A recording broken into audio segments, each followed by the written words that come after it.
Chapter 31, 27 Undersir. You really do not mince your words, Mr. Sherfong, Aqua Rose said, blinking in surprise when she heard Sherfang's direct response to her offer. She also couldn't help but carefully examine the unassuming man before her. I'll be blunt and say it directly, then. In exchange for our help in resisting the flower of 7 sins. You really do not mince your words, Mr. Sherfong, Aqua Rose said, blinking in surprise when she heard Sherfang's direct response to her offer. She also couldn't help but carefully examine the unassuming man before her. I'll be blunt and say it directly, then. In exchange for our help in resisting the flower of 7 sins, we want your physical training method, specifically the aerobics that you've taught to your students. Of course, what we want is the complete version. When Aqua Rose finished speaking, Unyielding Ice, who had remained silent this entire time, also turned to look at Sherfong with a passionate flame in her eyes. Every superpower in God's domain had its own physical training method that it used to teach its members how to manipulate their body's subtle movements, allowing them to become an expert in God's domain. The problem was that these training methods needed to be supplemented with S-rank nutrient fluids if a player wanted to become a refinement realm expert as quickly as possible.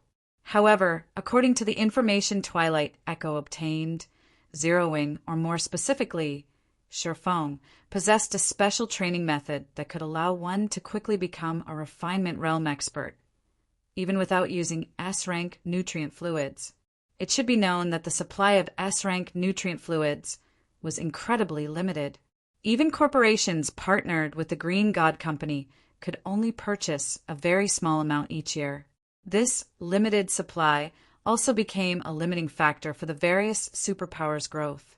If a superpower could train players into refinement realm experts quickly without using S-rank nutrient fluids, the superpower would achieve significant improvements. So it still got out in the end. Sherfong sighed when he heard Aqua Rose's words. It seems Wu Lingling's performance has caught your notice. Sherfong wasn't particularly surprised by the condition Aqua Rose proposed. After all, the only thing Zero Wing had that could attract the attention of a superpower like Twilight Echo was his aerobic exercise. Yes, your student's performance in the Secret Pavilions competition was very eye-catching. Had Wu Lingling participated in any of the past competitions, nobody would have made a big deal out of her victory. However, it just so happened that the opponent she beat this time was Laylee, an incredibly rare genius even by the Secret Pavilion standards. Aqua Rose said, nodding. I've met Laylee before, and I can say for certain that the girl is in no way inferior to Ziqiang. The Secret Pavilion has also been vigorously training Laylee, so the resources she has access to are beyond what most people her age have access to.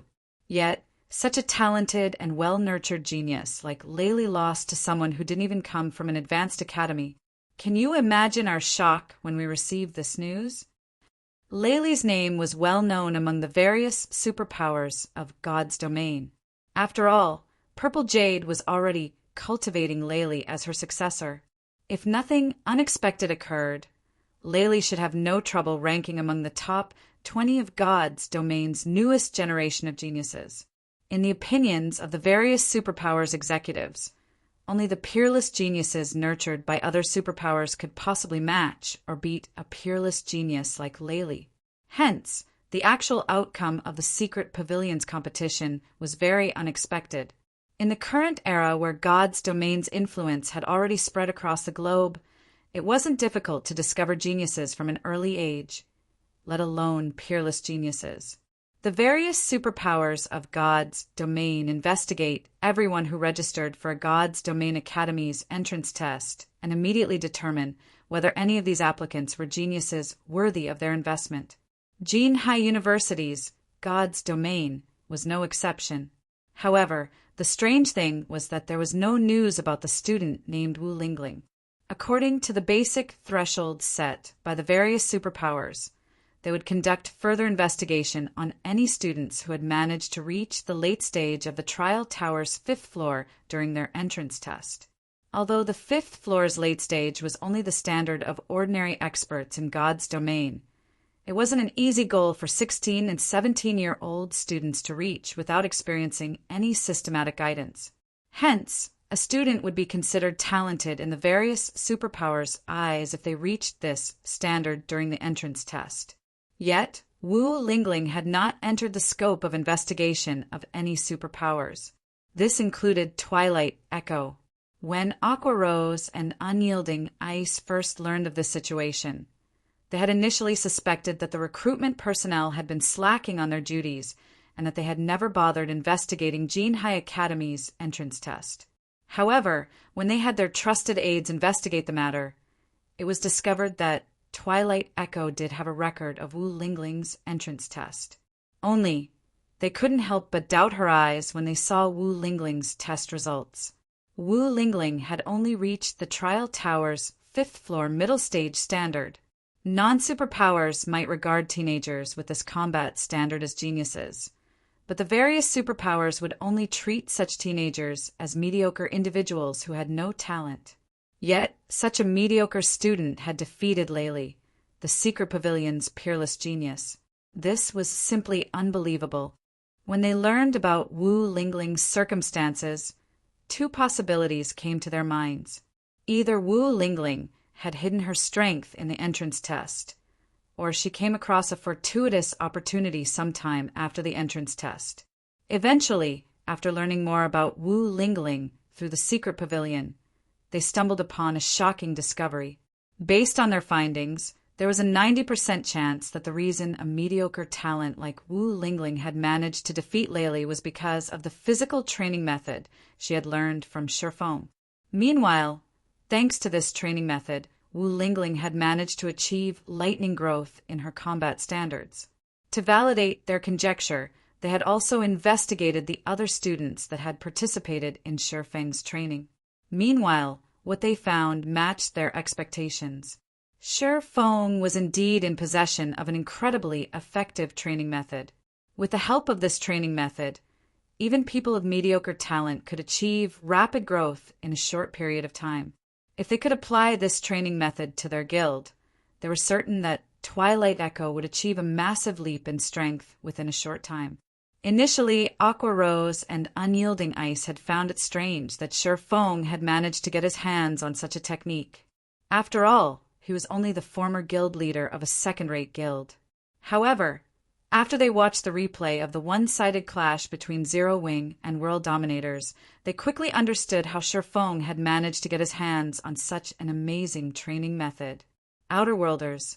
Zero Wing's guild leader Black Flame was already deemed to be someone from another god's domain. In that case, everything made sense. Only an Outerworlder could possibly possess such an amazing training method. After all, even the 5 great super guilds did not have such a physical training method. Meanwhile, as Zero Wing's founder on paper, it was only natural that Shifeng had deep ties with the Outerworlder known as Black Flame. Otherwise, he would have never been allowed to become Zero Wing's founder. So, can I take this as a joint offer from Twilight Echo and the Secret Pavilion? Shifeng asked. Twilight Echo was certainly a superpower in God's domain. However, it wasn't that much stronger than Witch's Sin, and Witch's Sin didn't even dare to go against the Flower of 7 Sins. So, he had difficulty understanding why Twilight Echo dared to go against the Flower of 7 Sins. The only explanation Shifeng could think of was Twilight Echo had partnered with the Secret Pavilion. After all, the Secret Pavilion was also transcendental power, like the Flower of 7 Sins in God's domain. It was one of the few powers capable of going against the Flower of 7 Sins. You've guessed it, Mr. Shifeng, Aqua Rose said with a smile. She did not bother hiding this information from Shifeng.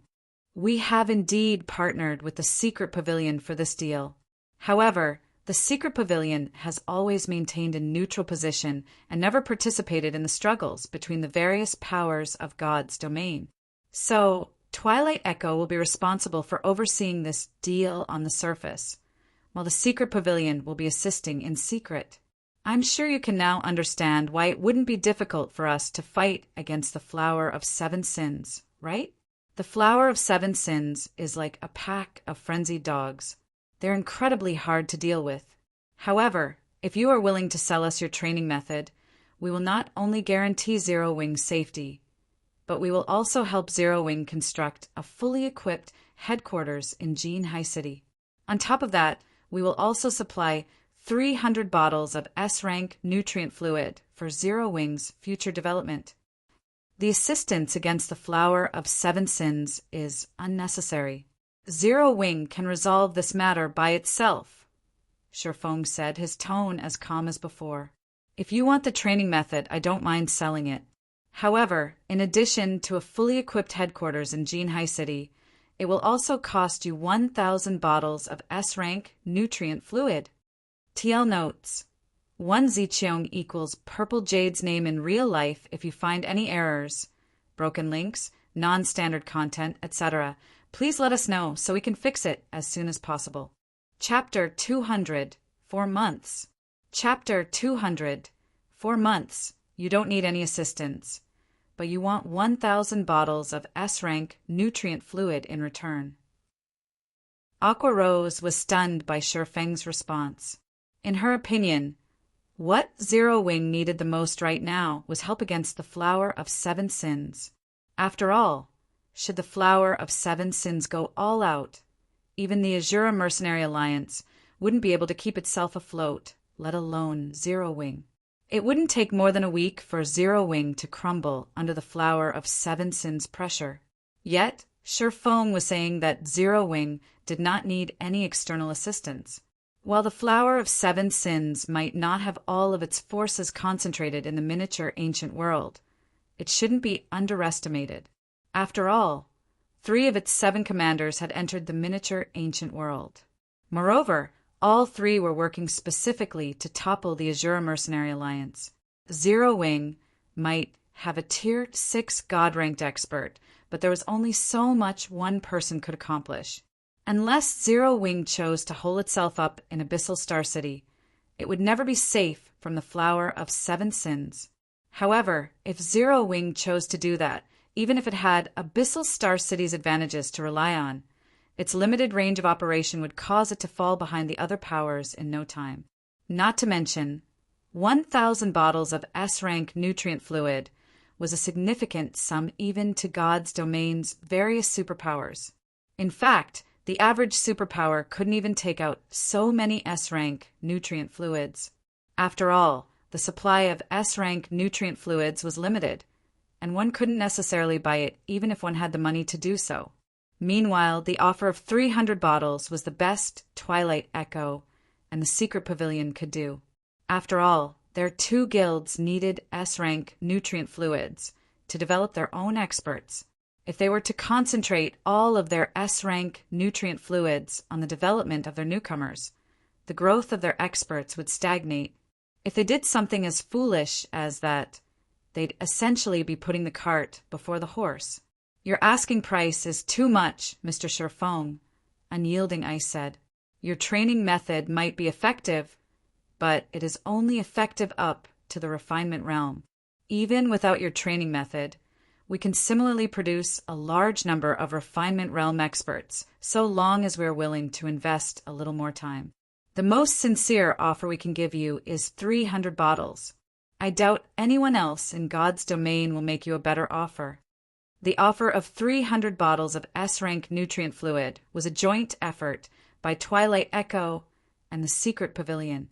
If it were up to any other superpower, they would, at most, offer 100 bottles for Shifeng's training method.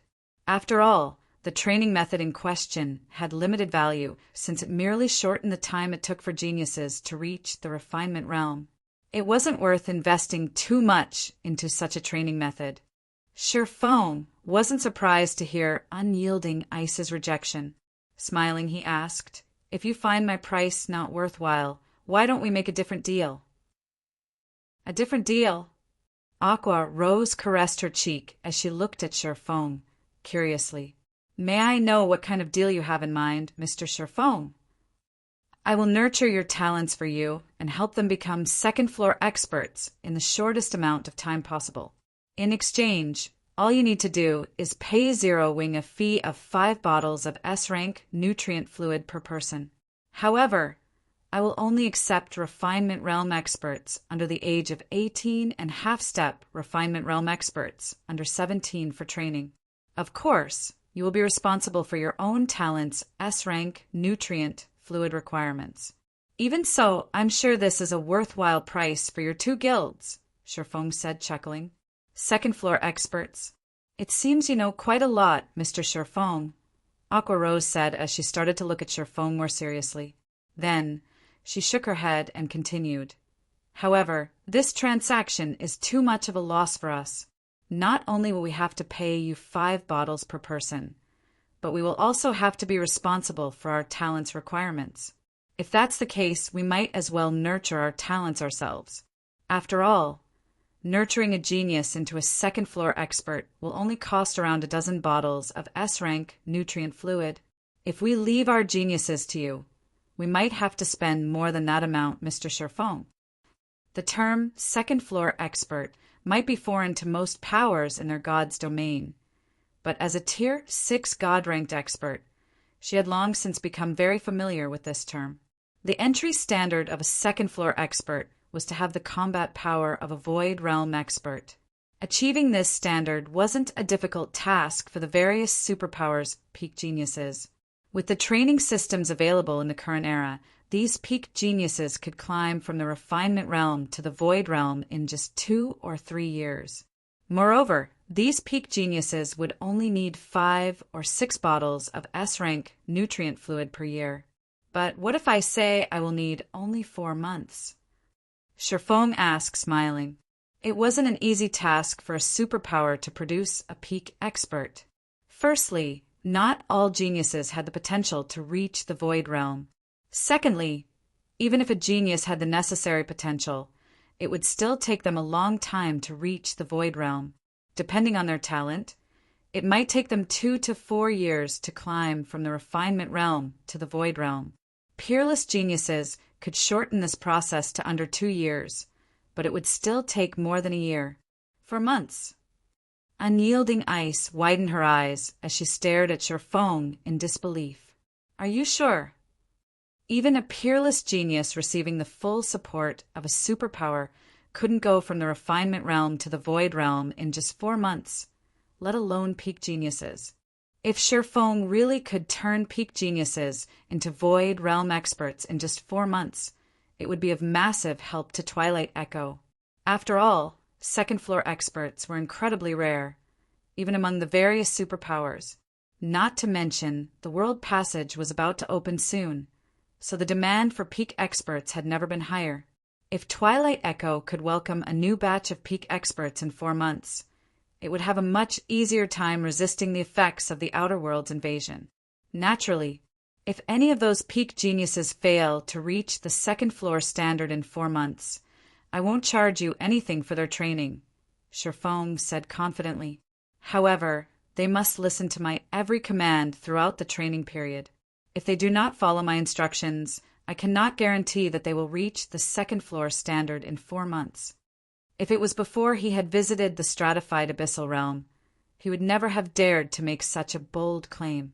However, now that he was a Vice City Lord in Slumber City, he could get his hands on a large number of hypersensitivity potions easily. If he paired these potions with the talented geniuses of Twilight Echo and the Secret Pavilion, those geniuses would have no trouble becoming second-floor experts in 4 months. Although hypersensitivity potions were incredibly valuable, S-rank nutrient fluids that could be used to repair and replenish the energy of a person's body were much more important to him right now. He also had no reliable way of obtaining S-rank nutrient fluids right now. So, it was definitely worthwhile to trade hypersensitivity potions for S-rank nutrient fluids. After Aqua, Rose pondered in silence for some time. She looked toward Sherfong and said, "Okay, Twilight Echo accepts this offer. However, I cannot represent the Secret Pavilion on this matter. I can only help relay your offer to them." The transaction Shifeng proposed was very favorable for Twilight Echo. Although she didn't know why Shifeng was so confident if he could nurture a batch of peak experts in 4 months, it would definitely be of significant help to Twilight Echo. That is only natural. Shifeng nodded. Afterward, Shifeng and Aqua Rose signed a contract to seal the deal. According to the contract, Twilight Echo would be sending 60 of its peak geniuses to Shifeng to undergo 4 months of training. Twilight Echo would first pay a deposit of 100 bottles of S-rank nutrient fluids, with the remaining 200 bottles to be paid after Shifeng had fulfilled his part of the contract.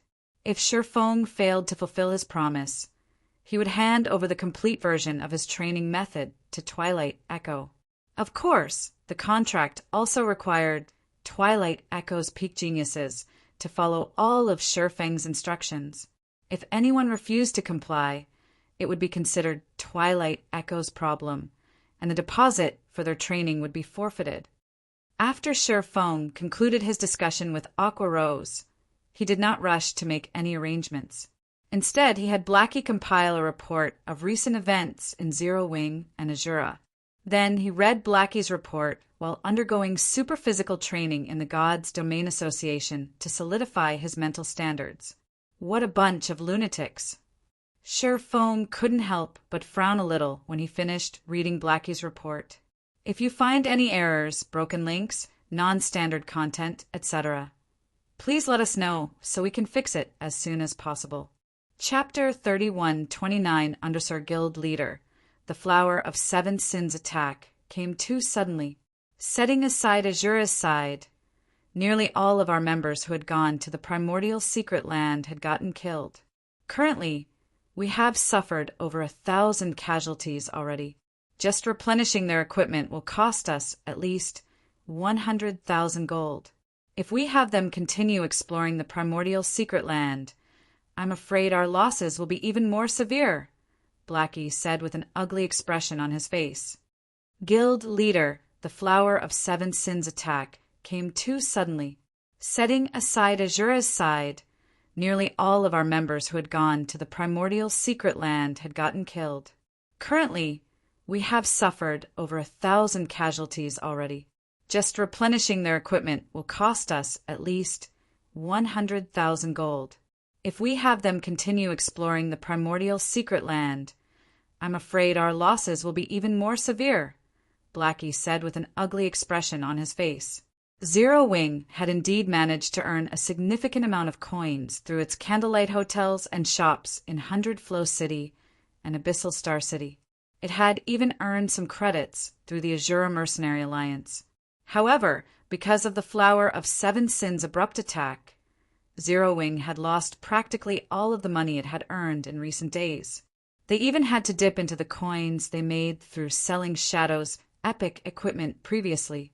If they excluded the coins and magic crystals Shifeng had used, Zero Wing only had a little over 400,000 coins in its warehouse right now. These were all of the coins that were left from selling Shadow's epic equipment.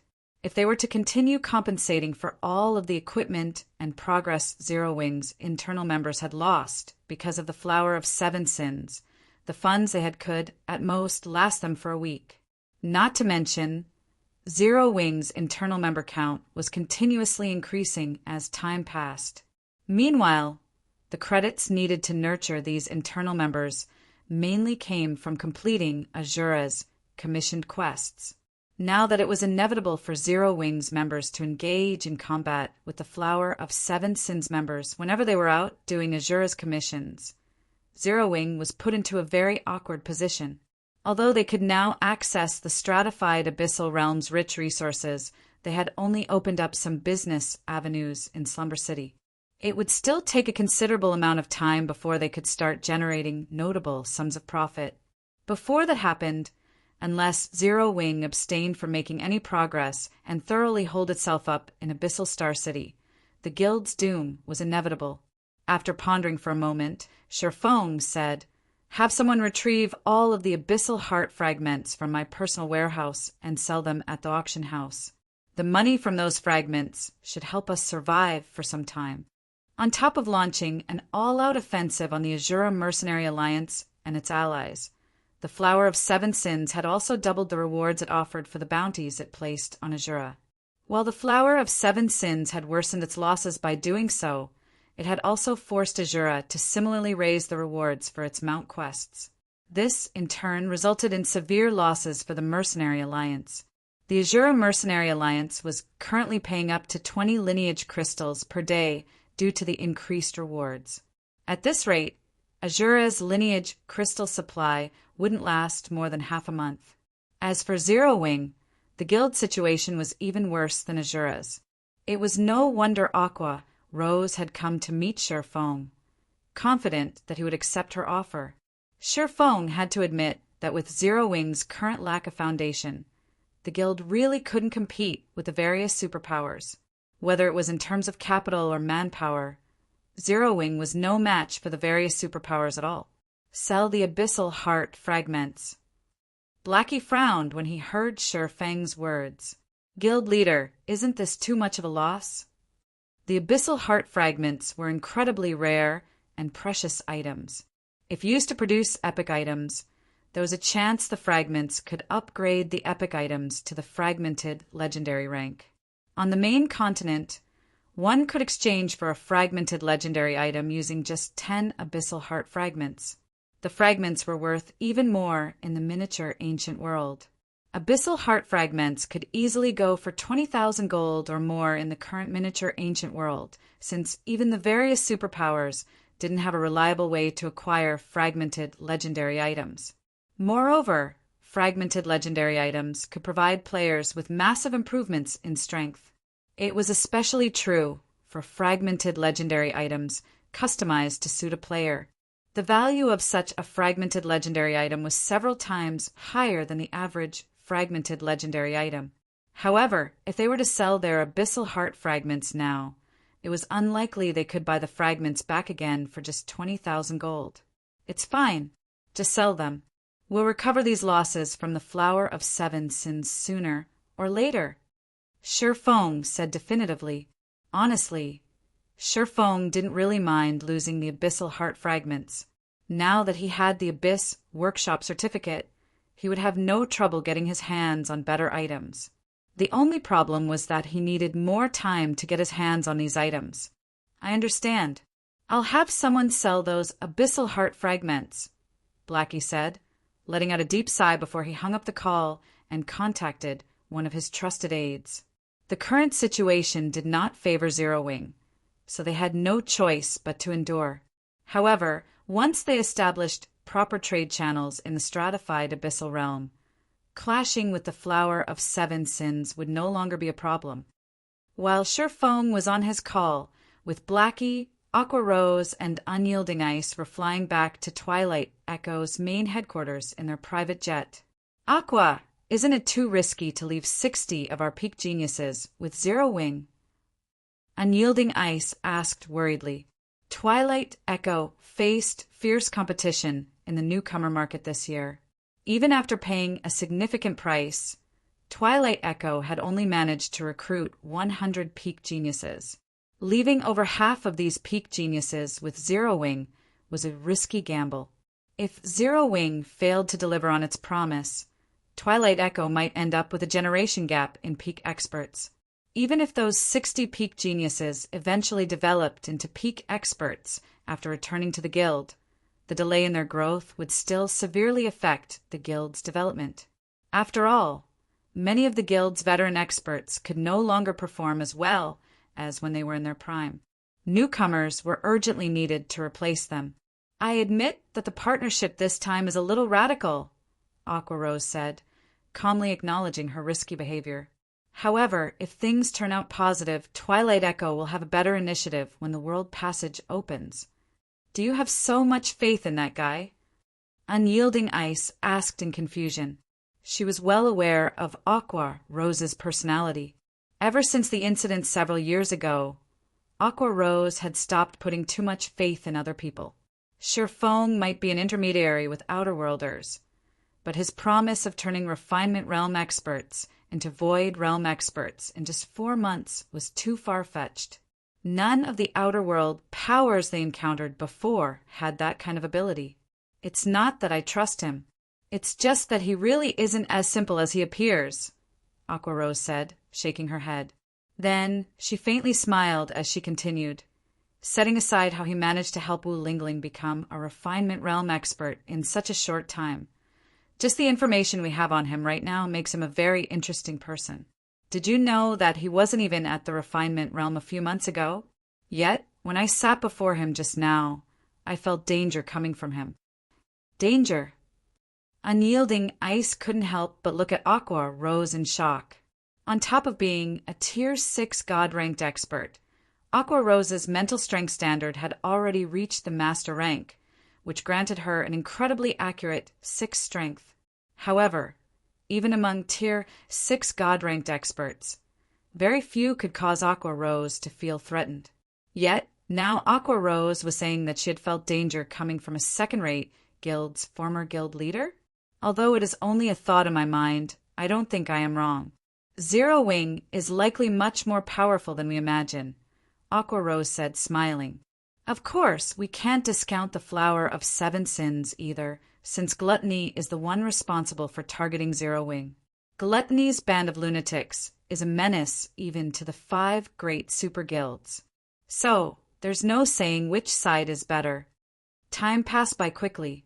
After Shi Feng spent a day training and arranging Zero Wings and Azura's affairs, the one-day system update for Slumber City also ended. It's about time I get back online.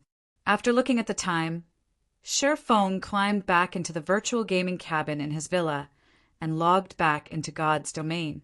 If you find any errors, broken links, non-standard content, etc., please let us know so we can fix it as soon as possible. Chapter 3130 _ Stratified Abyssal Realm, Slumber City. Stratified Abyssal Realm, Slumber City. When Shi Feng logged back into the game, he found that he had appeared in a different location than when he had logged out of the game. Specifically, he had appeared in Slumber City's Central Plaza. What's going on? Is this really Slumber City's Central Plaza? The players that had appeared in the Central Plaza at this time were stunned by the scene in front of them. Currently, suspended in the middle of the Central Plaza that covered a 1-kilometer radius, was a gigantic sphere of water. The water sphere itself had a radius of 400 meters. So long as one focused one's senses on this water sphere, one would realize that this sphere wasn't made out of ordinary water. Instead, it was made of mana that had condensed into a liquid state. Meanwhile, the presence of this sphere of liquid mana had increased the density of the ambient mana in the plaza. This, in turn, allowed everyone to experience an indescribably comfortable and refreshing feeling. It felt as if they had just awoken from a deep slumber. Moreover, the closer one stood to the manosphere, the denser the mana one could enjoy, and the better one's state would become. An elven holy spring. Isn't this too much of an upgrade? Shi Feng was also a little stunned when he saw the large sphere of liquid mana in the middle of the plaza. Native players of this stratified abyssal realm might be unfamiliar with this manosphere, but Shi Feng was someone who had traveled around the greater god's domain for many years. Hence, he instantly recognized the identity of this manosphere, the elven holy spring. Constructions in God's domain were typically divided into 3 ranks: basic, advanced, and peak. Peak constructions were generally considered the upper limit of what players could construct in a settlement. Even if a settlement reached the standard of a holy city, without the necessary construction designs, players could only construct standardized peak constructions in it. However, there existed constructions beyond the peak rank that wielded unbelievable effects in the greater god's domain. These constructions were labeled as extraordinary constructions, and they were created using technology that had been lost since the primordial era. The Elven Holy Spring was one of these extraordinary constructions. It was an incredibly rare construction, even in the greater god's domain.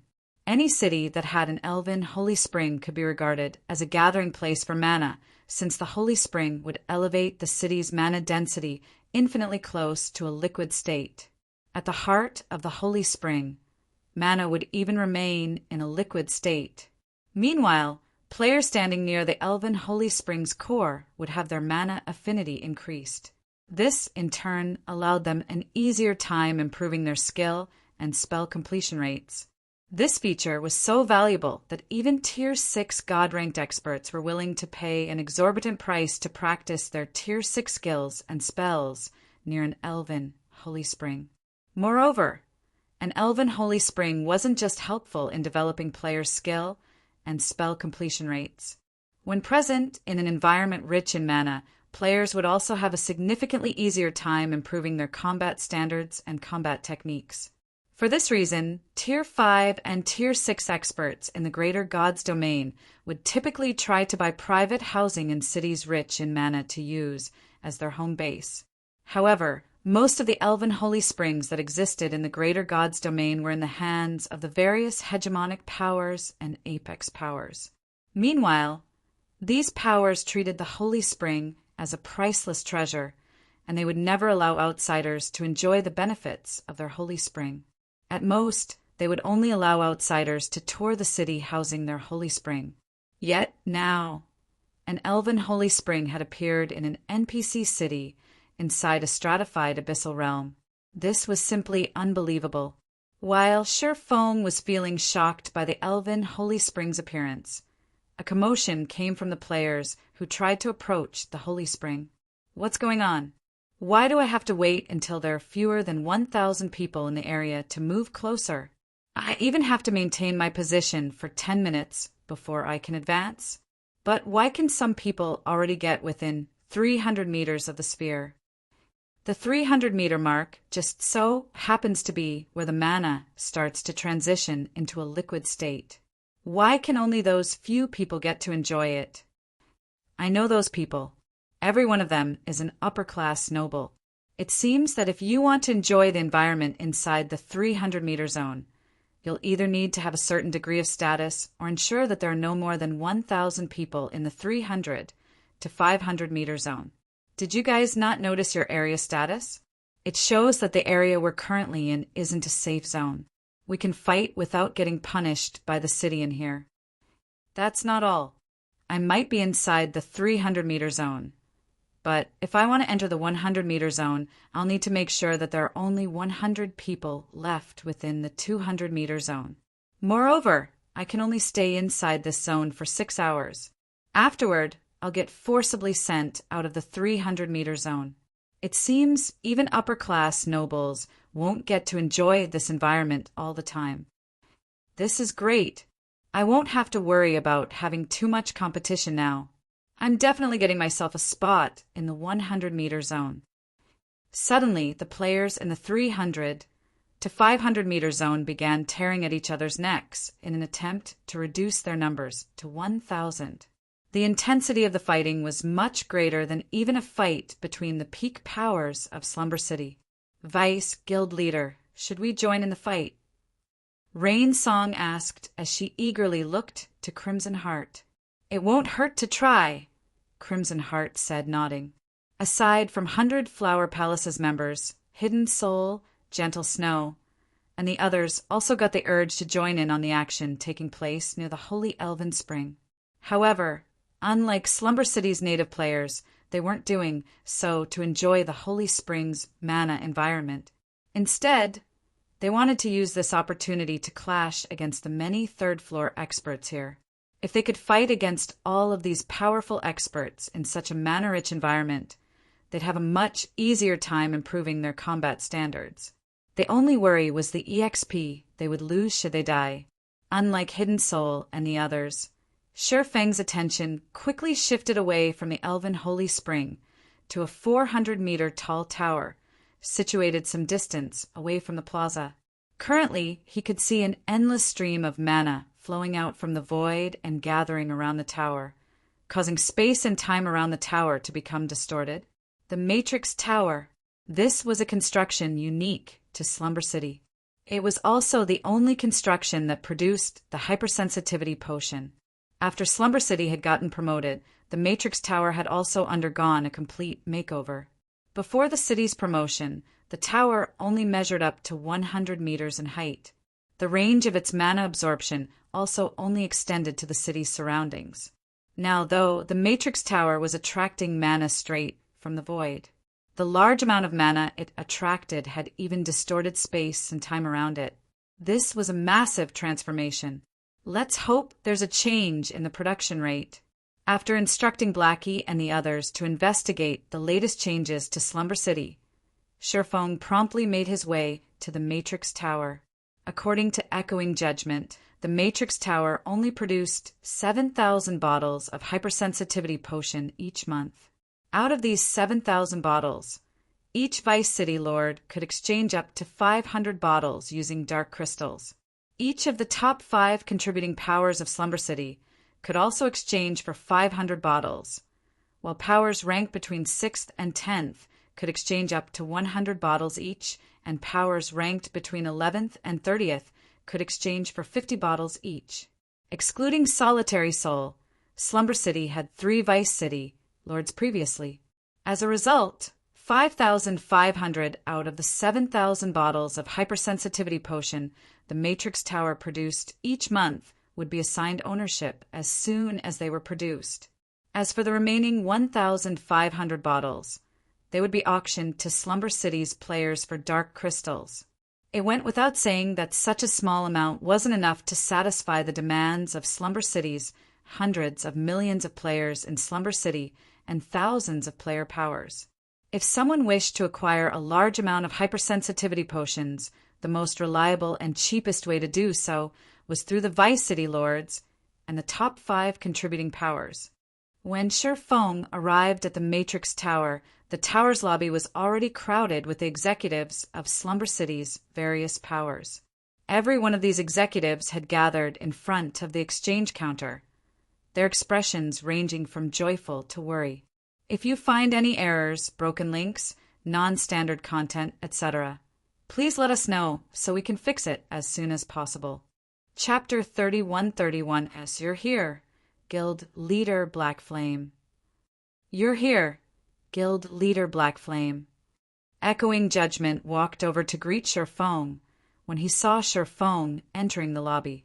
Upon noticing Echoing Judgment's actions, the executives of the various powers in the lobby also turned to Sherfong, their eyes filled with wariness and envy.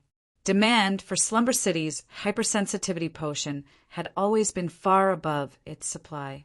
After Slumber City got promoted and news of it spread across the entire stratified abyssal realm, powers situated in the dozen or so neighboring NPC cities had promptly dispatched teams to Slumber City. It was obvious that these powers were trying to get a share of the benefits available in the upgraded Slumber City.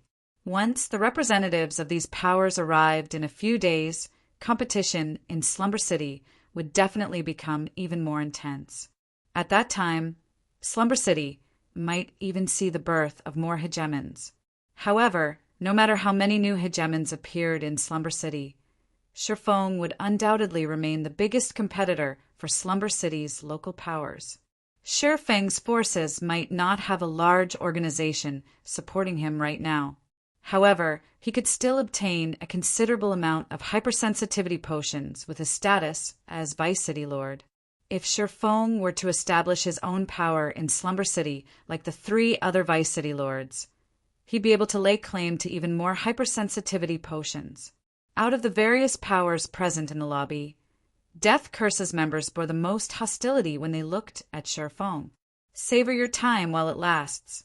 We'll see how you'll fare once the neighboring cities' powers gather. One of Death Curse's members said as he looked at Sherfong with a sneer. Destruction pursued the great. Sherfong might have proven his strength to everyone in Slumber City, and even stolen Solitary Soul's Vice City Lord position. Still, Slumber City had already become a pie targeted by the dozen or so neighboring NPC cities. There was no question that Sherfong was occupying the most resources while having the weakest power in Slumber City currently. Once the neighboring cities' peak powers arrived, they would most certainly set their sights on Sherfong first. This would also be the quickest way for these foreign powers to establish a foothold in Slumber City. It seems you've acquired significant gains from the city's promotion, Sherfong said, chuckling when he saw that Echoing Judgment was in a noticeably good mood. It's not bad. Purple Light managed to just barely squeeze into the top 5. It just so happens that the city's top 5 powers are one of the biggest beneficiaries of the city's promotion, Echoing Judgment said in delight. But compared to you, Guild Leader Black Flame, Purple Light's gains are probably insignificant. Did Vice City Lords get a bigger share? Sherfong asked out of curiosity. Much, much bigger than before. So much so that I'm starting to pity Solitary Soul a little. Had he stayed obedient, his adventurer team would have definitely undergone a qualitative transformation. A qualitative transformation? Has the monthly production volume increased by a lot? Sherfong asked, feeling a little hopeful. If Vice City Lords could exchange up to 1,000 bottles of hypersensitivity potions a month, he'd have enough to provide for both Zero Wings and Twilight Echo's newcomers. After all, Zero Wings members numbered in the tens of thousands only, so there weren't many talented newcomers to nurture. It'd be more accurate to say that it has increased to an entirely different dimension, Echoing Judgment said, his voice suddenly taking on a serious tone. Currently, the Matrix Tower can produce 40,000 bottles of hypersensitivity potion a month. However, while this might seem like a huge increase, considering the players who might be gathering in Slumber City, I'm afraid this increase isn't as significant as it seems. Anyway, the exchange rate is similar to before, being at 10 dark crystals per bottle. According to my sources, each Vice City Lord can exchange up to 3,000 bottles a month. 3,000 bottles? Sherfong couldn't help but gasp. Before Slumber City's promotion, the Matrix Tower only produced 6,000 bottles of hypersensitivity potion each month. Now, each Vice City Lord could exchange for half that number. This was a massive increase.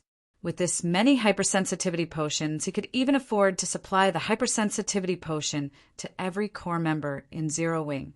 At that time, Zero Wing's core members would definitely see a qualitative improvement in their strength within a short period.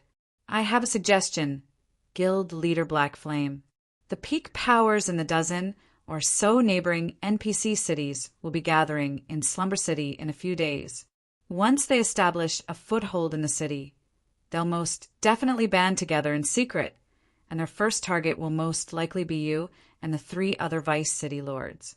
I'm afraid the 3 other Vice City Lords will most likely have difficulty coping against all of these peak powers, even if they work together, Echoing Judgment said earnestly. At that time, they'll most likely have to split some of their allotted share with the foreign peak powers. Purple Light will most likely suffer the same fate as well. However, how much we give them will also depend on the gap in overall strength between us. My suggestion is for us to work together. What do you think, Guild Leader Black Flame? Would you be willing to join hands with Purple Light? Since you're offering, I naturally wouldn't refuse Commander Judgment, Sherfong said, chuckling. Sherfong wasn't against Echoing Judgment's suggestion. He also understood that Echoing Judgment was actually trying to help him. After all, the Purple Light Chamber of Commerce was one of Slumber City's peak powers, while he only had a team of 20. It should be known that their opponents this time were the peak powers of over a dozen NPC cities. Even if all of Slumber City's powers banded together, they still wouldn't be a match for all of these peak powers. It went without saying that his team of 20 stood no chance at all. Most importantly, he didn't have the dark crystals needed to exchange all 3,000 bottles of his allotted hypersensitivity potions. If he could join hands with Purple Light, he could use Purple Light's connections to sell his excess potions for a good price. Afterward, Echoing Judgment parted ways with Sherfong to prepare for the negotiations that would take place in a few days. As for Sherfong, he made his way to one of the Matrix Tower's 3rd floor VIP reception rooms. This was also the place where Vice City Lords could come to conduct their exchanges. Greetings, Lord Legatee. I am Senior Administrator Tarad. I am very happy to serve you today. A level 130, Tier 4 young man greeted Sherfong respectfully after entering the room. This is the list of items available for you to exchange. I believe you will be satisfied with the things listed here." Sherfong nodded in response as he accepted the exchange list Tarad offered him. Unfortunately, he wouldn't be exchanging for any items this time since he didn't have a single dark crystal on him right now. He was only here to inspect the exchange privileges a Vice City Lord enjoyed. What? Sherfong was dumbfounded when he saw the exchange list. According to Echoing Judgment, Vice City Lords should only be able to exchange up to 3,000 bottles of hypersensitivity potion per month. Yet the exchange list in his hands showed that he could exchange up to 6,000 bottles. This was as much as the Matrix Tower's entire monthly production volume before Slumber City got promoted. What surprised Sherfong even more was that the exchange list actually had an item he had seen only once in the Greater God's domain during his previous life: the magic tactical vehicle. If you find any errors, broken links, non-standard content, etc., please let us know so we can fix it as soon as possible. Chapter 204, Magic Tactical Vehicle.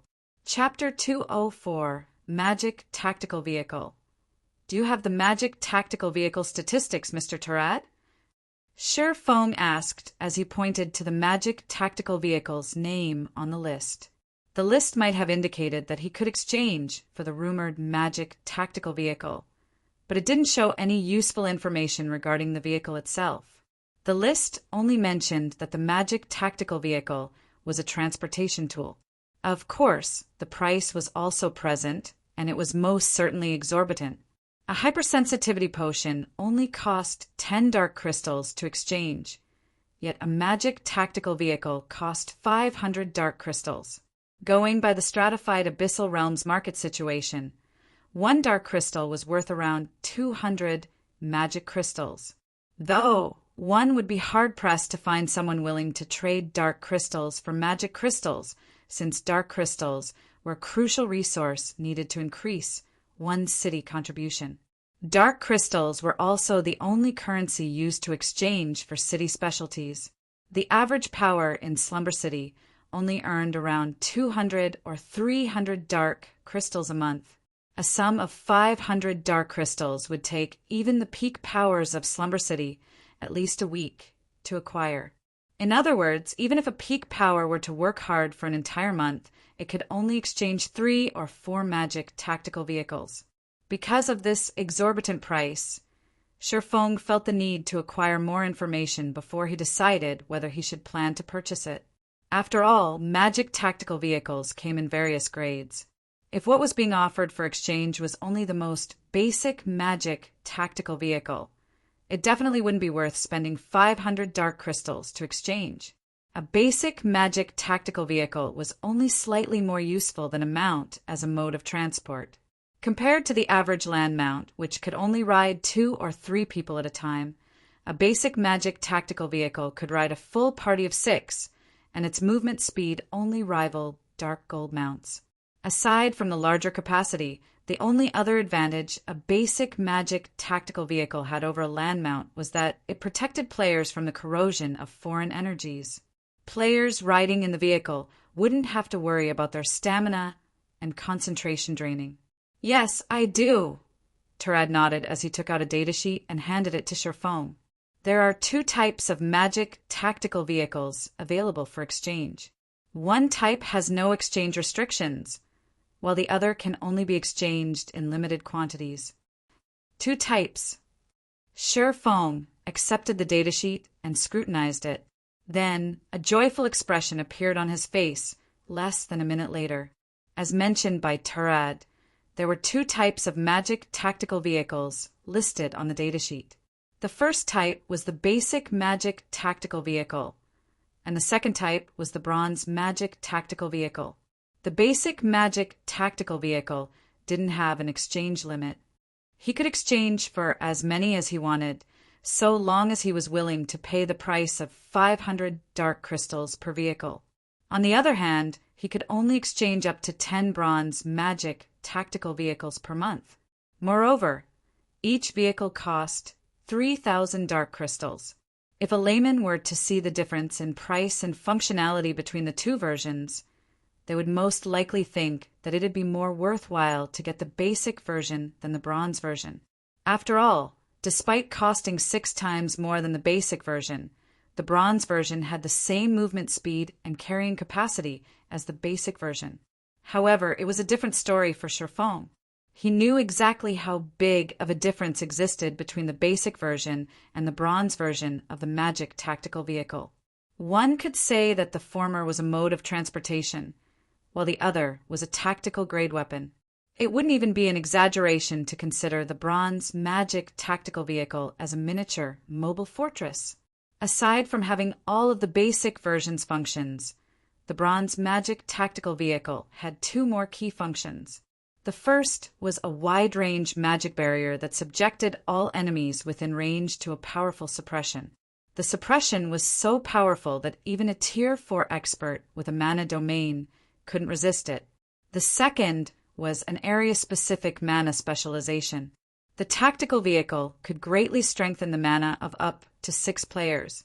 The presence of these 2 abilities on the bronze magic tactical vehicle was more than enough to tempt any hegemonic power in the greater god's domain.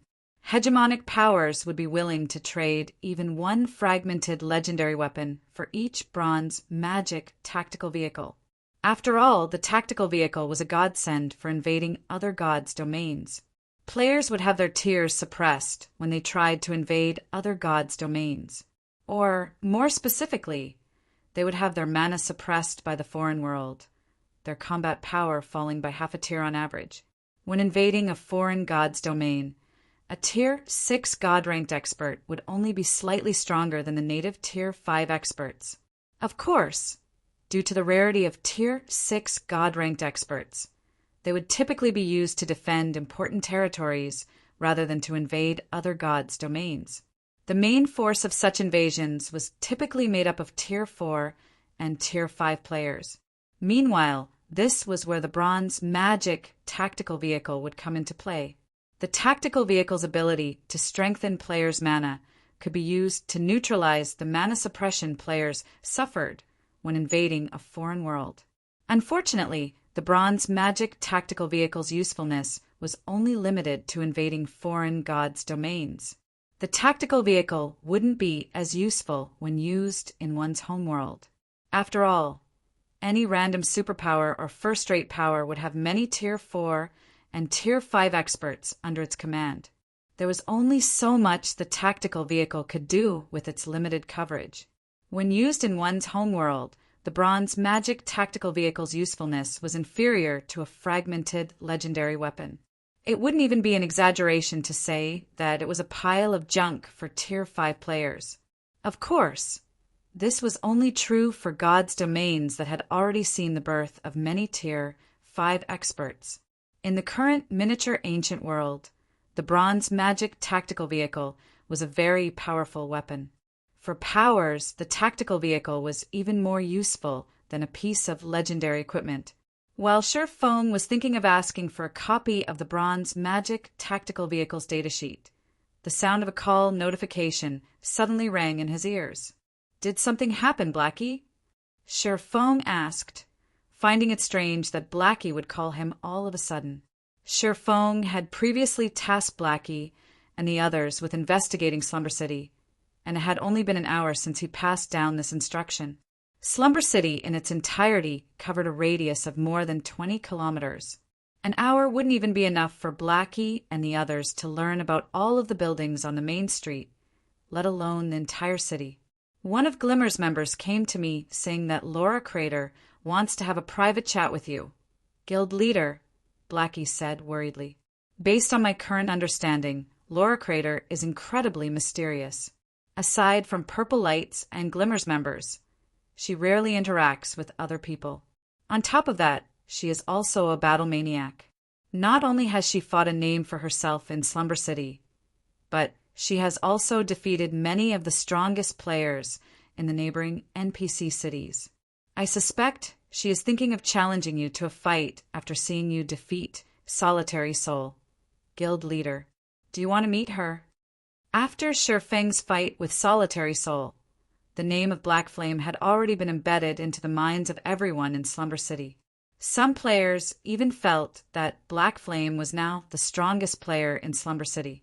This worked very much in Zero Wing's favor, since Zero Wing would have an easier time recruiting members and establishing a foothold in Slumber City. Conversely, if Zero Wing were to lose this fame, its development in Slumber City would slow down to a crawl. Before Sure Feng's arrival, the glimmering sword Laura Crater was recognized by everyone as Slumber City's #1. Unfortunately, nobody knew exactly how strong Laura was. The only thing everyone knew was that the last time she took action, she had defeated the 2 other Vice City lords in one strike.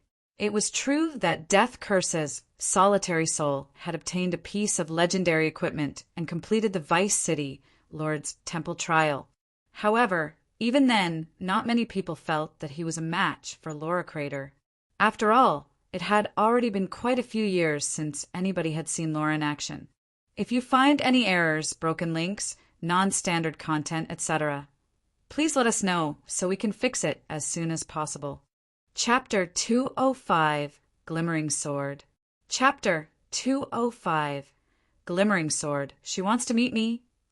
Sure Feng fell into thought when he heard that Laura Crater wanted to meet him. Sure Feng had seen Laura Crater in the Abyssal Tower's lobby previously, and the feeling of strength he felt from her was something he had only come across a few times in the Greater God's domain during his previous life. However, Sure Feng was certain that he had never heard of Laura Crater's name in the Greater God's domain, which was very strange for someone with her strength. It was especially true considering Purple Lights, Wordless Ember, and Sleeping Quicksand had made such a huge name for themselves in the Greater God's domain. It should be known that Laura was publicly recognized as Slumber City's strongest expert. She was also vastly stronger than Wordless Ember and Sleeping Quicksand currently. So, it stood to reason that Laura's name would spread like wildfire once this stratified abyssal realm was thoroughly integrated into the Greater God's domain. Yet, that never happened during Sure Feng's previous life, which confused him greatly. Okay, where do I meet her? Sure Feng asked. Even if the glimmering sword didn't come to find him, Sure Feng would probably go to find her. According to Echoing Judgment, the Glimmer Adventure Team was Slumber City's #1 power, and the Adventure Team owned a mineral vein that produced a large amount of dark crystals. This was also the vein that produced the most dark crystals near Slumber City and the several neighboring cities.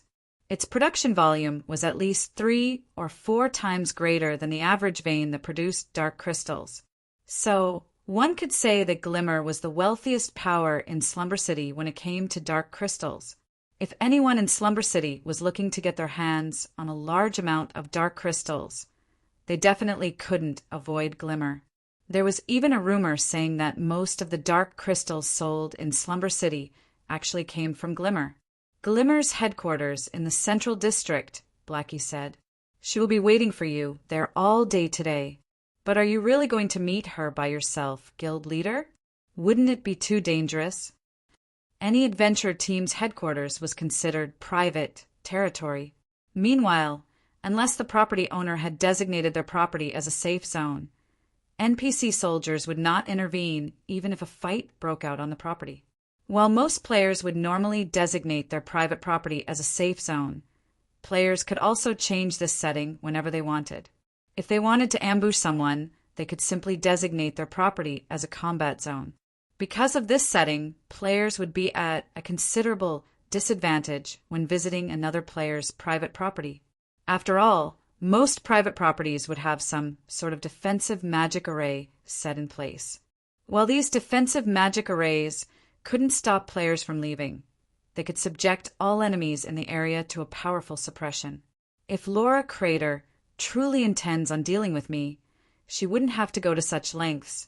Glimmer has also never shown any interest in unifying Slumbering City, and neither has it participated in the power struggles in the city, Sure Feng said, shaking his head.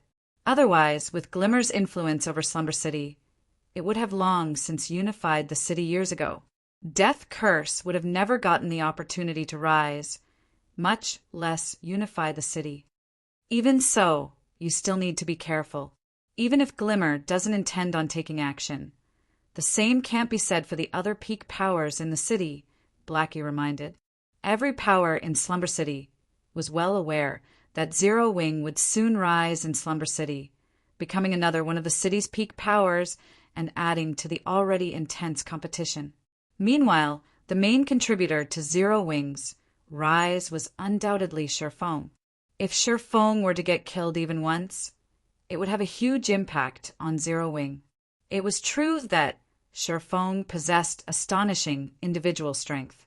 However, there were many ways players could use to take down powerful foes.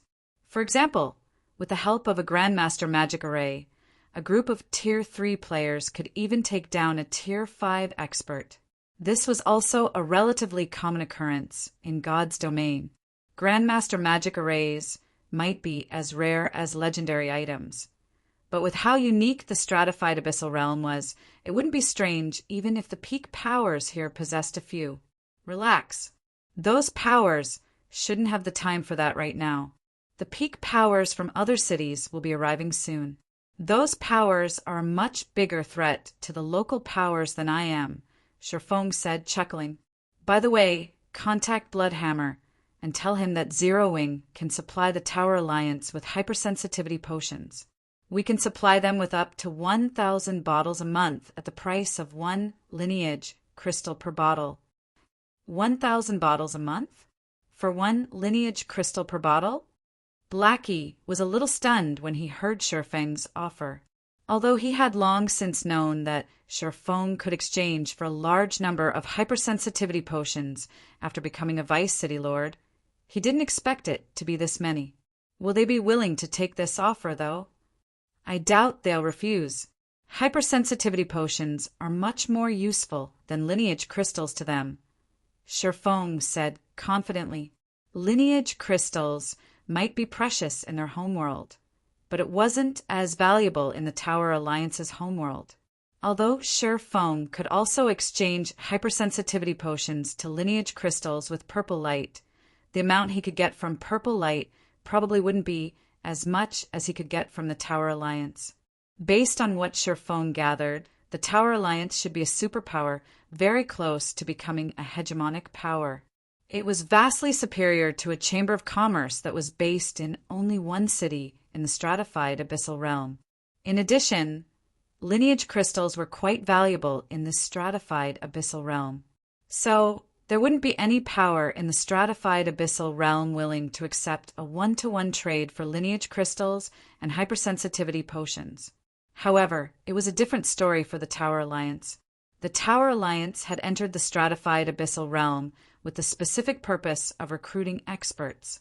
So, it would definitely be interested in the prospect of getting its hands on more hypersensitivity potions and nurturing its own experts. Okay, I'll contact Bloodhammer right away. Blackie nodded excitedly and hung up the call. If Zero Wing could get its hands on 1,000 lineage crystals a month, he was confident that Zero Wing could quickly become a superpower in the miniature ancient world. While Blackie was contacting Bloodhammer, Sherfong arrived in front of Glimmer's headquarters, situated in the city center. Glimmer's headquarters was a mansion that occupied an area the size of a stadium. Yet, despite its massive headquarters, Glimmer's member count did not exceed 10,000. The adventure team size was significantly smaller compared to the city's other peak powers, which had over 100,000 members at the very least. However, the average strength of Glimmer's members was also the highest out of all peak powers in Slumber City. Even the weakest member in the adventure team was a refinement realm expert. The adventure team also had the most novice temple knights, the number exceeding 1,000. As expected of Slumber City's #1 power, the number of experts here far exceeds my expectations, Sherfong inwardly exclaimed as he looked at the players loitering in the mansion's front yard. At a glance, Sherfong could see over 30 temple knight-level experts in the front yard.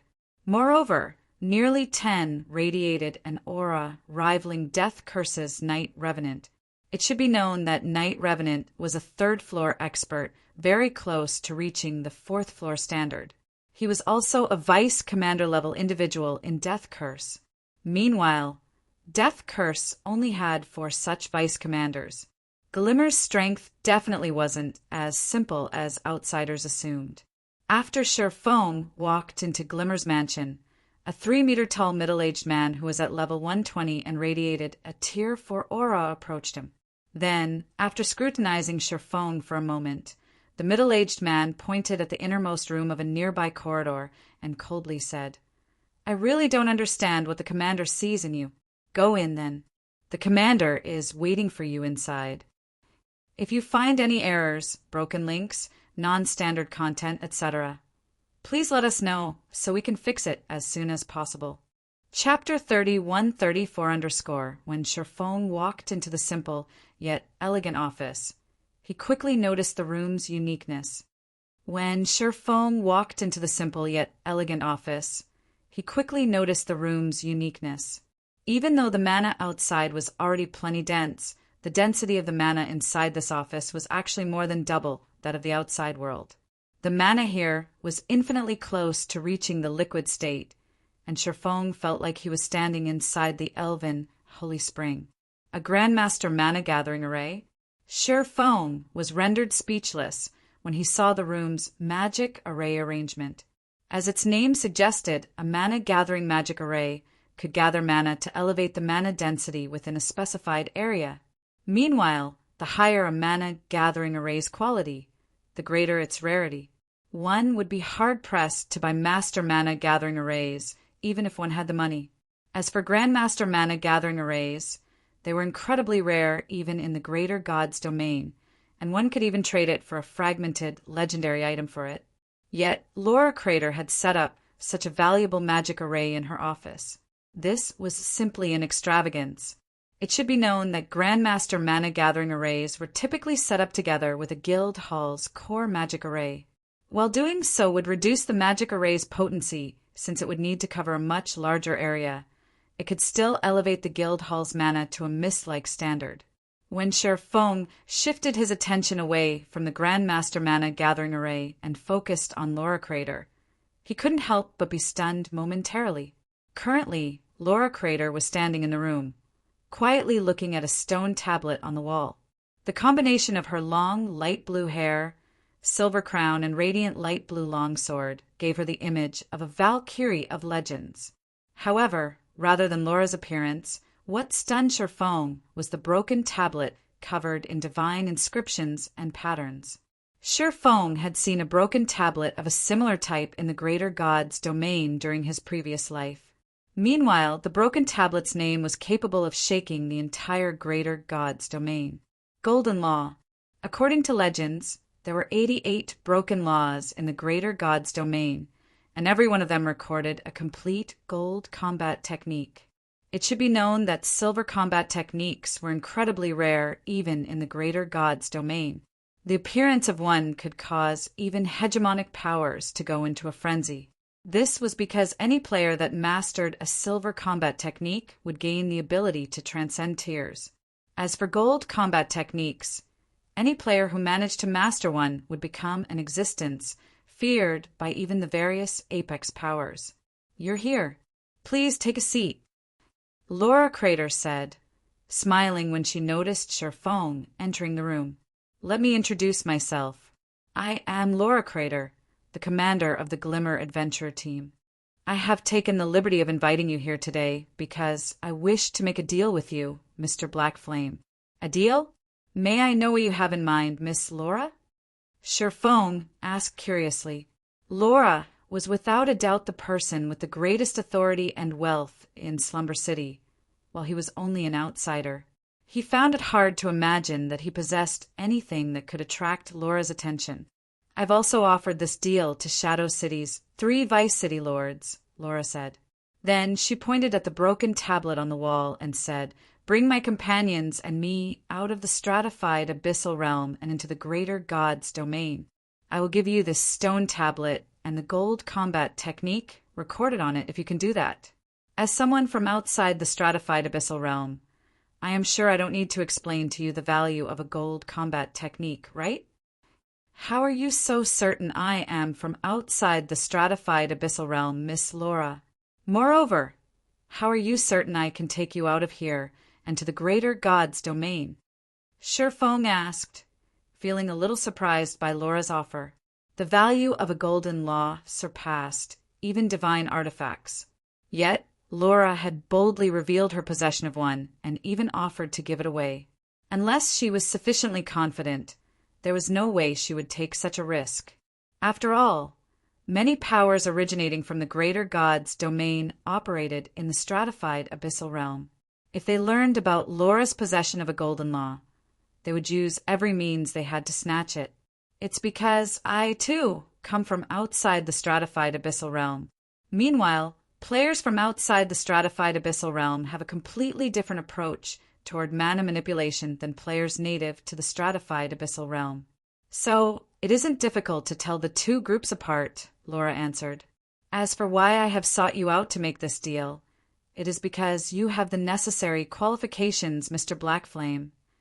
Qualifications? What qualifications? Shifeng grew even more confused. Strength. Any outsider who has reached the 4th floor standard is qualified to do business with me, Laura said.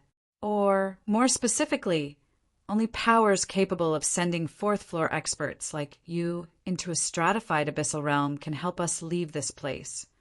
I see. Realization dawned on Shifeng.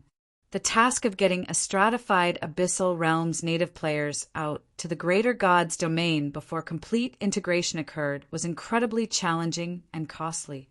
Moreover, the stronger the native player was, and the sooner one was trying to get this native player out of the stratified abyssal realm, the greater the cost one would have to pay. Typically, any power willing to let a 4th floor expert enter a stratified abyssal realm should have extraordinary strength. After all, a player capable of reaching the World Tower's 3rd floor would typically be a Tier 6 God-ranked expert already. At worst, a 3rd floor expert would be a Tier 5 player. It went without saying that a 4th floor expert would be a Tier 6 God-ranked expert. Meanwhile, sending a 4th floor expert into a stratified abyssal realm would mean having this 4th floor expert abandon his original level and tier. This was not a risk an ordinary power could afford to take. If you don't have any problems, we can establish a contract now. So long as you bring us out of the stratified abyssal realm and into the greater God's domain, I will hand this golden law to you immediately, Laura said with a serious expression. In addition, we will also help you once to the best of our abilities. It doesn't matter whether you want us to clash against the greater God's domain's hegemonic powers or apex powers. Laura spoke in a definitive tone, making it sound like fighting against the greater God's domain's apex powers wasn't an impossible task for her. If players from the greater God's domain were to hear Laura's statement, they would most likely laugh at her for her ignorance. However, Shifeng did not rush to answer Laura, and neither did he ridicule Laura for her suggestion. Instead, he asked, "May I know how many people you are trying to bring out of the stratified abyssal realm, Miss Laura?" 4, Laura answered, a flash of confusion appearing in her eyes as she looked at Shifeng. When she offered this deal to other people, their first reaction would be to accept it without hesitation. None of them had bothered asking how many people she was trying to bring out of the stratified abyssal realm. When one talked about taking native players out of the stratified abyssal realm, it was only a question of whether one could or could not do so. The question of whether one was bringing a player or a group of players out of the stratified abyssal realm did not exist. Yet, Shifeng's first question was to ask how many players she was trying to bring. That's not too many. Shifeng sighed in relief when he heard Laura's answer. If Laura planned to bring the entire Glimmer Adventure team out of the stratified abyssal realm, he would most likely have to disappoint her. After all, he neither had the manpower nor resources to search for a way to bring such a large group of players out of the stratified abyssal realm. However, if it was only 4 players, he could simply spend 3,000 units of 7 Luminaries crystal to open a world-breaking gate. now that he had access to a large supply of hypersensitivity potions. Obtaining a large number of 7 Luminaries crystals would be no trouble. "Do you have a way to take us out, Mr. Black Flame?" Laura asked, her gaze turning fiery when she heard Shifeng's words. "I do," Shifeng said definitively. "Only, we might have to change the content of our deal. If you find any errors, broken links, non-standard content, etc., please let us know so we can fix it as soon as possible." Chapter 3135 _ Change the content. Laura quickly suppressed the excitement in her heart when she heard Shifeng's words. Then she asked, "May I know what you have in mind, Mr. Black Flame?" "Change the content." Laura quickly suppressed the excitement in her heart when she heard Shifeng's words. Then she asked, "May I know what you have in mind, Mr. Black Flame?" "Simple. I don't need any golden laws. I only need you to become Zero Wing's ally," Shifeng said after giving the matter some thought. "I will also need you to give your full support to Zero Wing's development in the stratified abyssal realm. A golden law might be an incomparably valuable item that even the greater god's domain's various apex powers would fight desperately to obtain. Still, it wasn't something that was of any use to him right now. Or, more specifically, he didn't have anyone who could learn the gold combat technique recorded inside the Golden Law. This was because players needed to reach Tier 5 first before they could learn a gold combat technique. Moreover, that was only the minimum requirement. Whether one could actually learn it was an entirely different story. According to Shifeng's knowledge, even the greater god's domain's various apex powers, existences that commanded a large number of Tier 6 God-ranked experts, only had a handful of players who had successfully learned a gold combat technique. While a golden law might seem like a wonderful thing, it was no different from a pie in the sky for the current Zero Wing. It'd be much better if he exchanged for something more practical. Of course, it would be best if he could get Laura to join Zero Wing, but that evidently wouldn't be possible. However, there should be no problem getting Laura to enter an alliance with Zero Wing. After all, there weren't many restrictions or hierarchical problems in an alliance. Meanwhile, Laura's adventure team was Slumber City's #1 power. If Zero Wing could acquire the full support of Glimmer, the guild would have a much easier time achieving rapid development in Slumber City. Find the original at Hosted Novel. If it's only entering an alliance, I don't see any problems with that so long as Zero Wing is fine with such an arrangement. But you should know that only 4 of us will be leaving the stratified abyssal realm. We're also at level 120, Tier 3 only. We won't be of much help to you in the greater god's domain, Laura said as she looked at Shifeng incredulously. As for support in the stratified abyssal realm, so long as it is something Glimmer can accomplish, we will not refuse to help.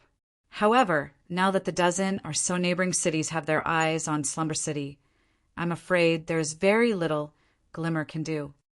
Golden laws should be the most attractive items to the greater god's domain's various powers. Yet, Shifeng had refused a golden order and simply sought an alliance with Glimmer. Zero Wing stood to gain nothing from this deal, no matter how she looked at this. As for the stratified abyssal realm's material resources, any hegemonic power worth its salt probably wouldn't pay a second glance at these meager things.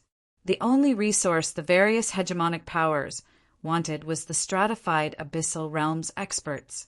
However, recruiting these experts required the stratified abyssal realm to be fully integrated into the greater god's domain, and this was a very long process that could take many years. There was also very little Glimmer could offer Zero Wing in terms of combat support. Currently, over a dozen NPC cities' peak powers have already set their sights on Slumber City. Even if all of Slumber City's local powers banded together, they still wouldn't be a match for all of these peak powers. So, Laura simply couldn't understand what Shifeng was thinking. It is fine so long as you agree to my terms, Miss Laura. Zero Wing doesn't need any combat support. All Glimmer needs to do is sell Zero Wing dark crystals at market value. It would be even better if Glimmer could help sell some of Zero Wing's hypersensitivity potions, Sherfong said, smiling. His conditions might seem insignificant to Laura, but they were incredibly important for Zero Wing. Although he also had the option of getting Laura to give him all of Glimmer's resources for free, doing so would impact their partnership in the future. So a fair deal must be done. After all, with Laura's potential, he believed that she could easily achieve much more than Thousand Sword Saint Wordless Ember and Dawn Saint Sleeping Quicksand. It should be known that Wordless Ember and Dawn Saint had slain over 100 Tier 6 experts in a single battle during their prime. Back then, Zero Wing, at its peak, didn't even have 100 Tier 6 experts. Meanwhile, it didn't matter how many peak powers he had to go up against so long as he had enough dark crystals. The peak powers from the neighboring cities could even band together for all he cared. In front of the bronze magic tactical vehicle, those peak powers would be nothing but a joke. In a situation where everyone was stuck at Tier 3, the bronze magic tactical vehicle was God. Even bronze combat puppets couldn't resist the effects brought about by the bronze magic tactical vehicle. No problem, Laura said without hesitation. But I need to remind you that Glimmer doesn't have a lot of dark crystals on hand. Currently, we only have around 250,000 dark crystals. Moreover, I'm afraid the sale of hypersensitivity potions won't go very well. With so many peak powers targeting Slumber City, few people will dare to buy them in bulk if we price them too high. We'd be fortunate if we could get 10 dark crystals per bottle. T250,000. Sherfong was at a loss for words as he looked at Laura. It should be known that Slumber City's various powers were working tirelessly just to rake in 300 to 500 dark crystals per month. Even in the case of a peak power like Purple Light, the Chamber of Commerce could only acquire around 2,000 to 3,000 dark crystals per month. Even then, Echoing Judgment already deemed it a considerable amount of wealth. However, compared to Glimmer, Purple Light was no different than a beggar. Even if Sherfong were to use magic crystals to trade for Glimmer's dark crystals at market price, he wouldn't be able to buy all of them with the 2 million magic crystals he brought. After all, the market value for dark crystals was 200 magic crystals per dark crystal. With the magic crystals he had, he could, at most, buy 10,000 dark crystals from Glimmer. That wasn't even 10% of the dark crystals in Glimmer's possession. Suddenly, Sherfong had an urge to trade on credit. However, Sherfong eventually suppressed this urge. After all, he planned to establish a long-term partnership with a woman known as Laura Crater. It simply wasn't worth abandoning this partnership for just 250,000 dark crystals. I'll have to exchange for some magic crystals from 100 Flower Palace, Sherfong thought. If he wanted to buy more dark crystals from Glimmer, his only option was to look for 100 Flower Palace for help. 100 Flower Palace had entered the stratified abyssal realm intending to extend its operations to this place, so it must have brought a lot more magic crystals than he did. 100 Flower Palace should also be more than willing to part with some of its magic crystals if he offered to sell them some hypersensitivity potions. Afterward, Sherfong signed a God's Domain contract with Laura. According to the contract's terms, Laura Crater and her companions would become Zero Wing's allies. In exchange, Sherfong needed to help Laura Crater and 3 of her companions leave the stratified abyssal realm within a month. As for how Laura and her companions would get from the miniature ancient world to the greater God's domain, it was up to them to think of a way. At the same time, Laura Crater would also sell dark crystals to Sherfong at 200 magic crystals per dark crystal. This deal would remain effective over the long term. Unless Glimmer was having difficulties maintaining normal operation, the adventurer team would trade a minimum of 10,000 dark crystals to Zero Wing each month. Since they signed a God's Domain contract, the contract's terms would remain in effect so long as both parties remained in God's domain. If any party breached the terms agreed in the contract, the party that had breached the contract would suffer the contract's penalty no matter which God's domain they were in. The only real way they could avoid the contract's penalty was if they stopped logging into God's domain forever. Meanwhile, after Sherfong signed the contract with Laura, he promptly exchanged his 2 million magic crystals for 10,000 dark crystals. Then, he hurried over to the Matrix Tower. If you find any errors, broken links, non-standard content, etc., please let us know so we can fix it as soon as possible. Chapter 3136_ Inside the top floor combat simulation room of Glimmer's Mansion. Inside the top floor combat simulation room of Glimmer's Mansion. Commander, do you really believe that he can take us out of the stratified abyssal realm? A 3-meter-tall middle-aged man asked worriedly as he watched Laura Crater fighting against 3 simulated Tier 4 NPCs. We've spent many years saving up all those dark crystals. They should have also been our capital to achieve rapid growth in the greater God's domain in the future. Yet, you're giving everything to that kid. It will be a huge loss for us if he fails to fulfill his promise. I don't know if he can do it, but he is the most promising partner right now, Laura said after repulsing the 3 level 120 Tier 4 NPCs she was fighting against. Then, with a hopeful look on her face, she continued, 10 years. It's been 10 years already. Yet those 3 people mingling in Shadow City have yet to find a way to get us out of the stratified abyssal realm. The best they can do is move Temple Night level experts out of the stratified abyssal realm. None of their methods of leaving can be used on us. According to them, people with strength like us will most likely have to wait until the stratified abyssal realm is fully integrated into the greater God's domain before we can leave. But that's a process that might take 10 or even 20 years. We cannot afford to wait that long. But Black Flame is different. He seems to have a special means of leaving the stratified abyssal realm. If he can get us out, it doesn't matter how many dark crystals we have to give away. So long as we can enter the greater God's domain, I will let those people know that I, Laura Crater, am back. After Laura finished speaking, the light blue longsword in her hand suddenly gave off a brilliant glow. Immediately afterward, all 3 shield-bearing Tier 4 Sky Knights disintegrated into dust and disappeared from the combat simulation room. At the same time, numerous cracks appeared on the room's defensive magic array, which was capable of shrugging off even Tier 4 curses. Slumber City, Matrix Tower. Lord Legatee, you're back so soon? Did you forget something? Senior Administrator Tarad asked as he looked at Sherfong strangely. It hadn't been more than 2 hours since Sherfong left. Yet he was already back at the Matrix Tower again. Yes, I did forget something. I was in such a hurry just now that I left without exchanging anything, Sherfong said, his voice sounding much more confident this time around. May I know what you plan to exchange, Lord Legatee? Tarad asked, promptly taking out the exchange list for Sherfong to inspect. I don't need the list.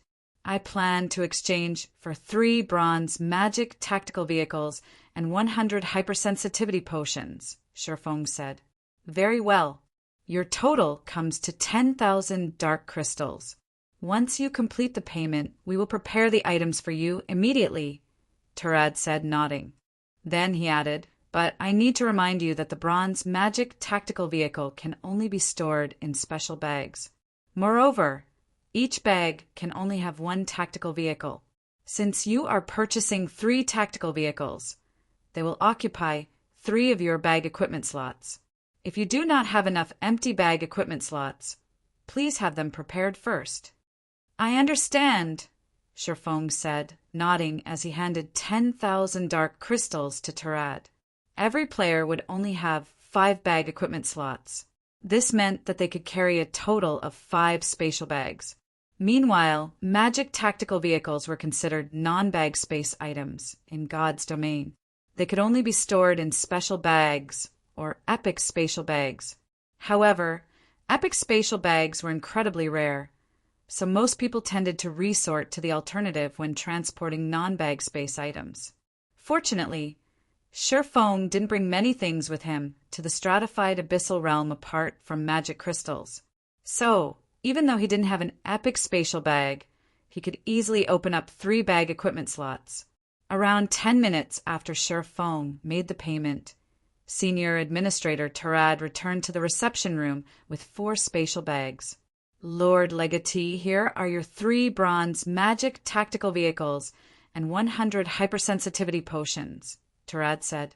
Then, in a serious tone, he continued, this is our first attempt at manufacturing bronze magic tactical vehicles, so they aren't the best when it comes to defense. Please use them with caution. I will, Sher Feng said, not particularly surprised by Tarad's warning.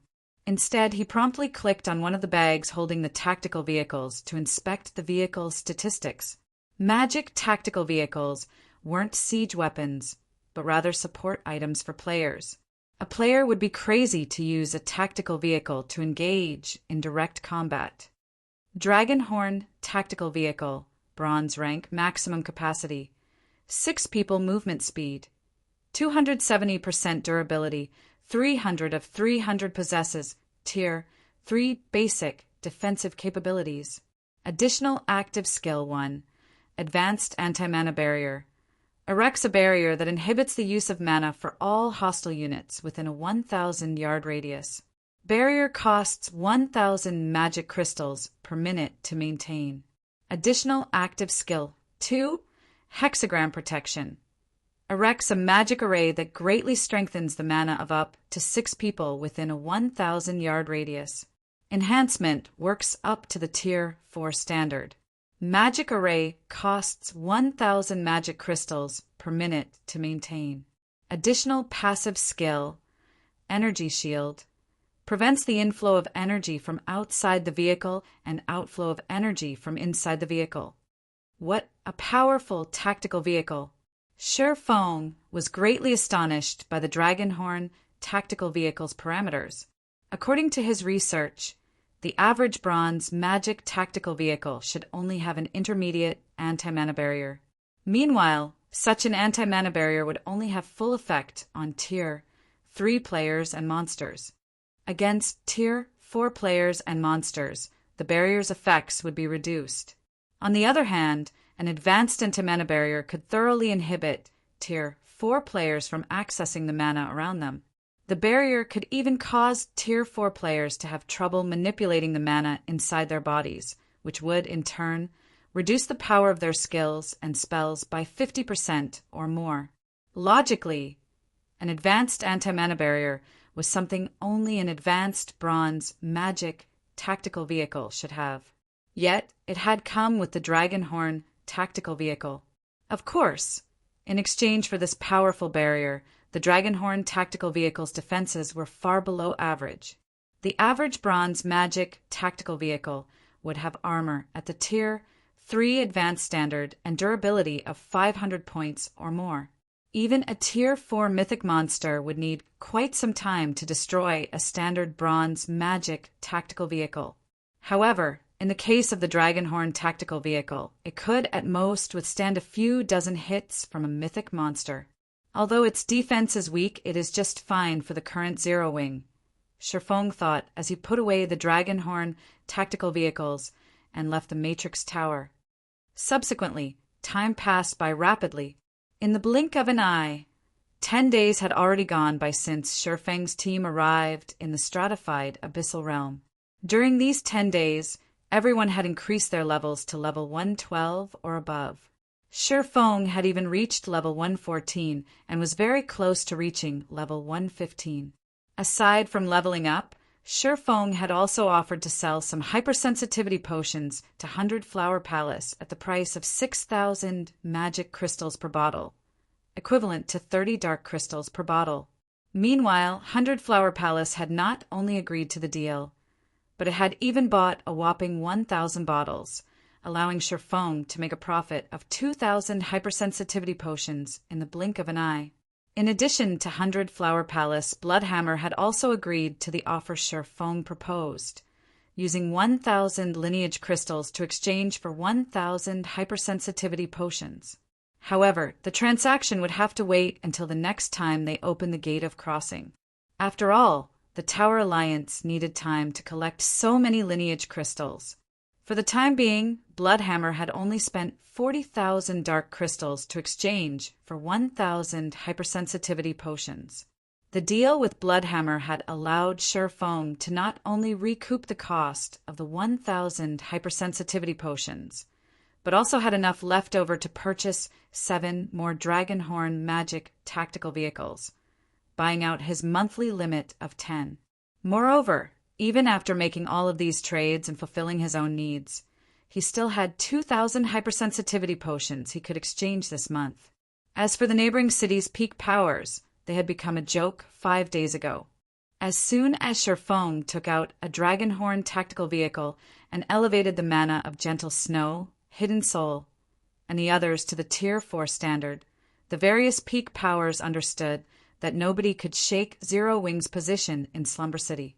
As a result, nobody dared to have any ideas against Zero Wing. The key is fully recharged, Guild Leader Black Flame. If there are no problems on your side, I will be using the key now, Crimson Heart said to Sherfong as she looked at the glowing ancient key in her hand. Okay, let's go back, Sherfong said, nodding. Subsequently, Crimson Heart and Bloodhammer activated the magic array on their respective keys. Immediately afterward, Sherfang's team vanished from Slumber City, transforming into a streak of light that flowed into a space-time fissure and returned to the miniature ancient world. If you find any errors, broken links, non-standard content, etc., please let us know so we can fix it as soon as possible. Chapter 3137 _ Miniature Ancient World, 100 Flow City. Miniature Ancient World, 100 Flow City, the Candlelight Hotel, which was brimming with mana, used to be the most popular location in 100 Flow City. Now, however, hardly any players could be seen in the hotel's lobby. Apart from those wearing Zero Wing's guild emblem, the only other players in the lobby consisted of a group of 60 youngsters. If one paid close attention to these youngsters, one would realize that every one of them was an extraordinary individual. Specifically, every one of them was a refinement realm expert. On top of that, every one of them had also reached level 109 already. In the current 100 Flow City, where the average level of players was only 107, these youngsters definitely ranked at the top in terms of levels. Not to mention, they were all fully equipped in level 120 epic equipment. It wouldn't be an exaggeration to say that this group of youngsters would be considered a formidable force in any NPC city. First-rate guilds that had taken control over an entire city would even be fearful of these youngsters.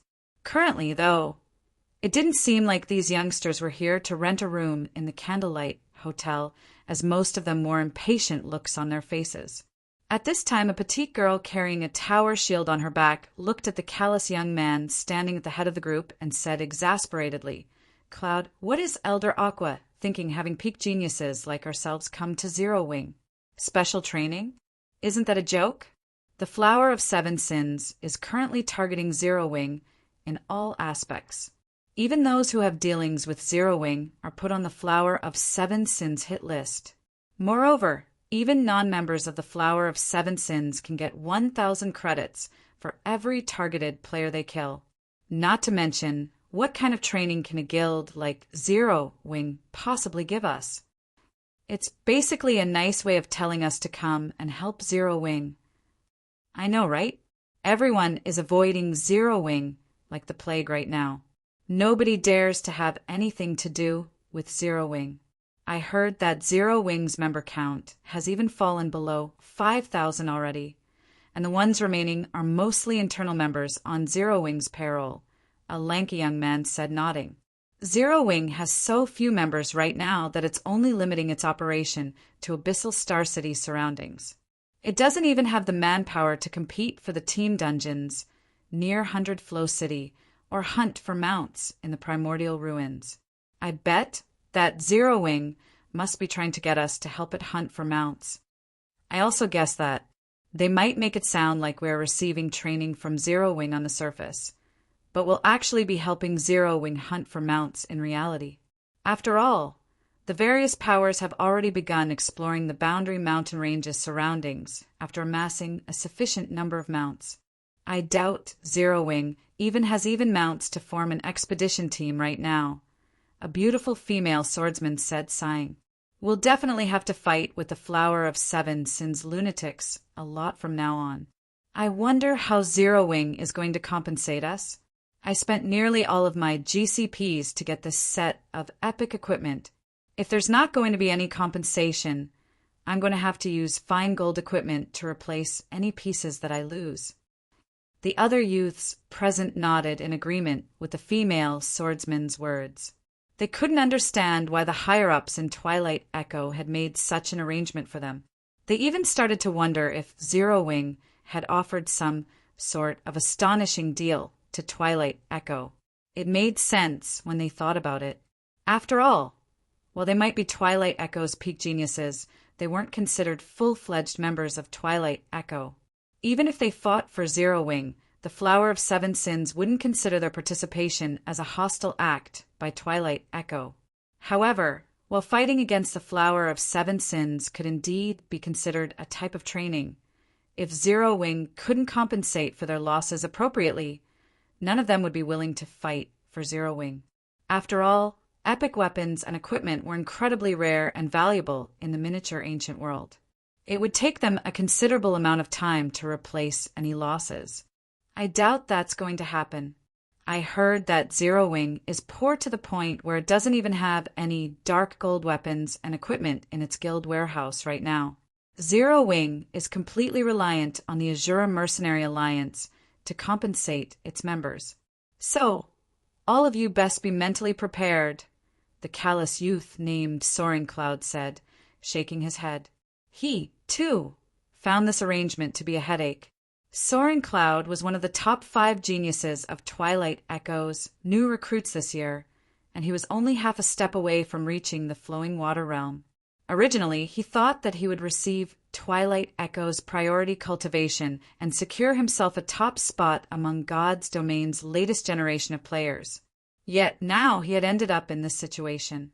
If Aqua Rose hadn't promised him that Zero Wing's training would only last for 4 months, and that he would be promoted into a Trump Card Legion's team leader in Twilight Echo as soon as the training was over, he would have never agreed to come to Zero Wing. While Twilight Echo's geniuses were talking among themselves, more and more Zero Wing members started appearing in the lobby. These new arrivals were relatively young, with the oldest among them being 20 years old while the youngest was only 16 years old. When these Zero Wing members appeared, confusion filled Twilight Echo's peak geniuses. This was because these Zero Wing members were not only young, but they also had considerably high combat standards. Even the weakest among them was at the half-step Refinement Realm standard, while the stronger ones, like Wu Lingling, had already reached the Refinement Realm. In the case of Wu Lingling, it wouldn't even be an exaggeration to consider her a peerless genius for having such a high combat standard at such a young age. Meanwhile, in less than 10 minutes, the number of these young Zero Wing members quickly increased past 400, causing the originally empty lobby to become slightly crowded. How did Zero Wing recruit so many peak geniuses? The level 109 female swordsman from Twilight Echo exclaimed as she scanned the Zero Wing members present. Although most of these Zero Wing members weren't as well equipped as Twilight Echo's members, it definitely wasn't excessive to consider them peak geniuses with how young and strong they were. However, peak geniuses weren't cabbages that were readily available. They were very rare, even among the various superpowers. The various superpowers would also need to offer various lucrative benefits to recruit peak geniuses.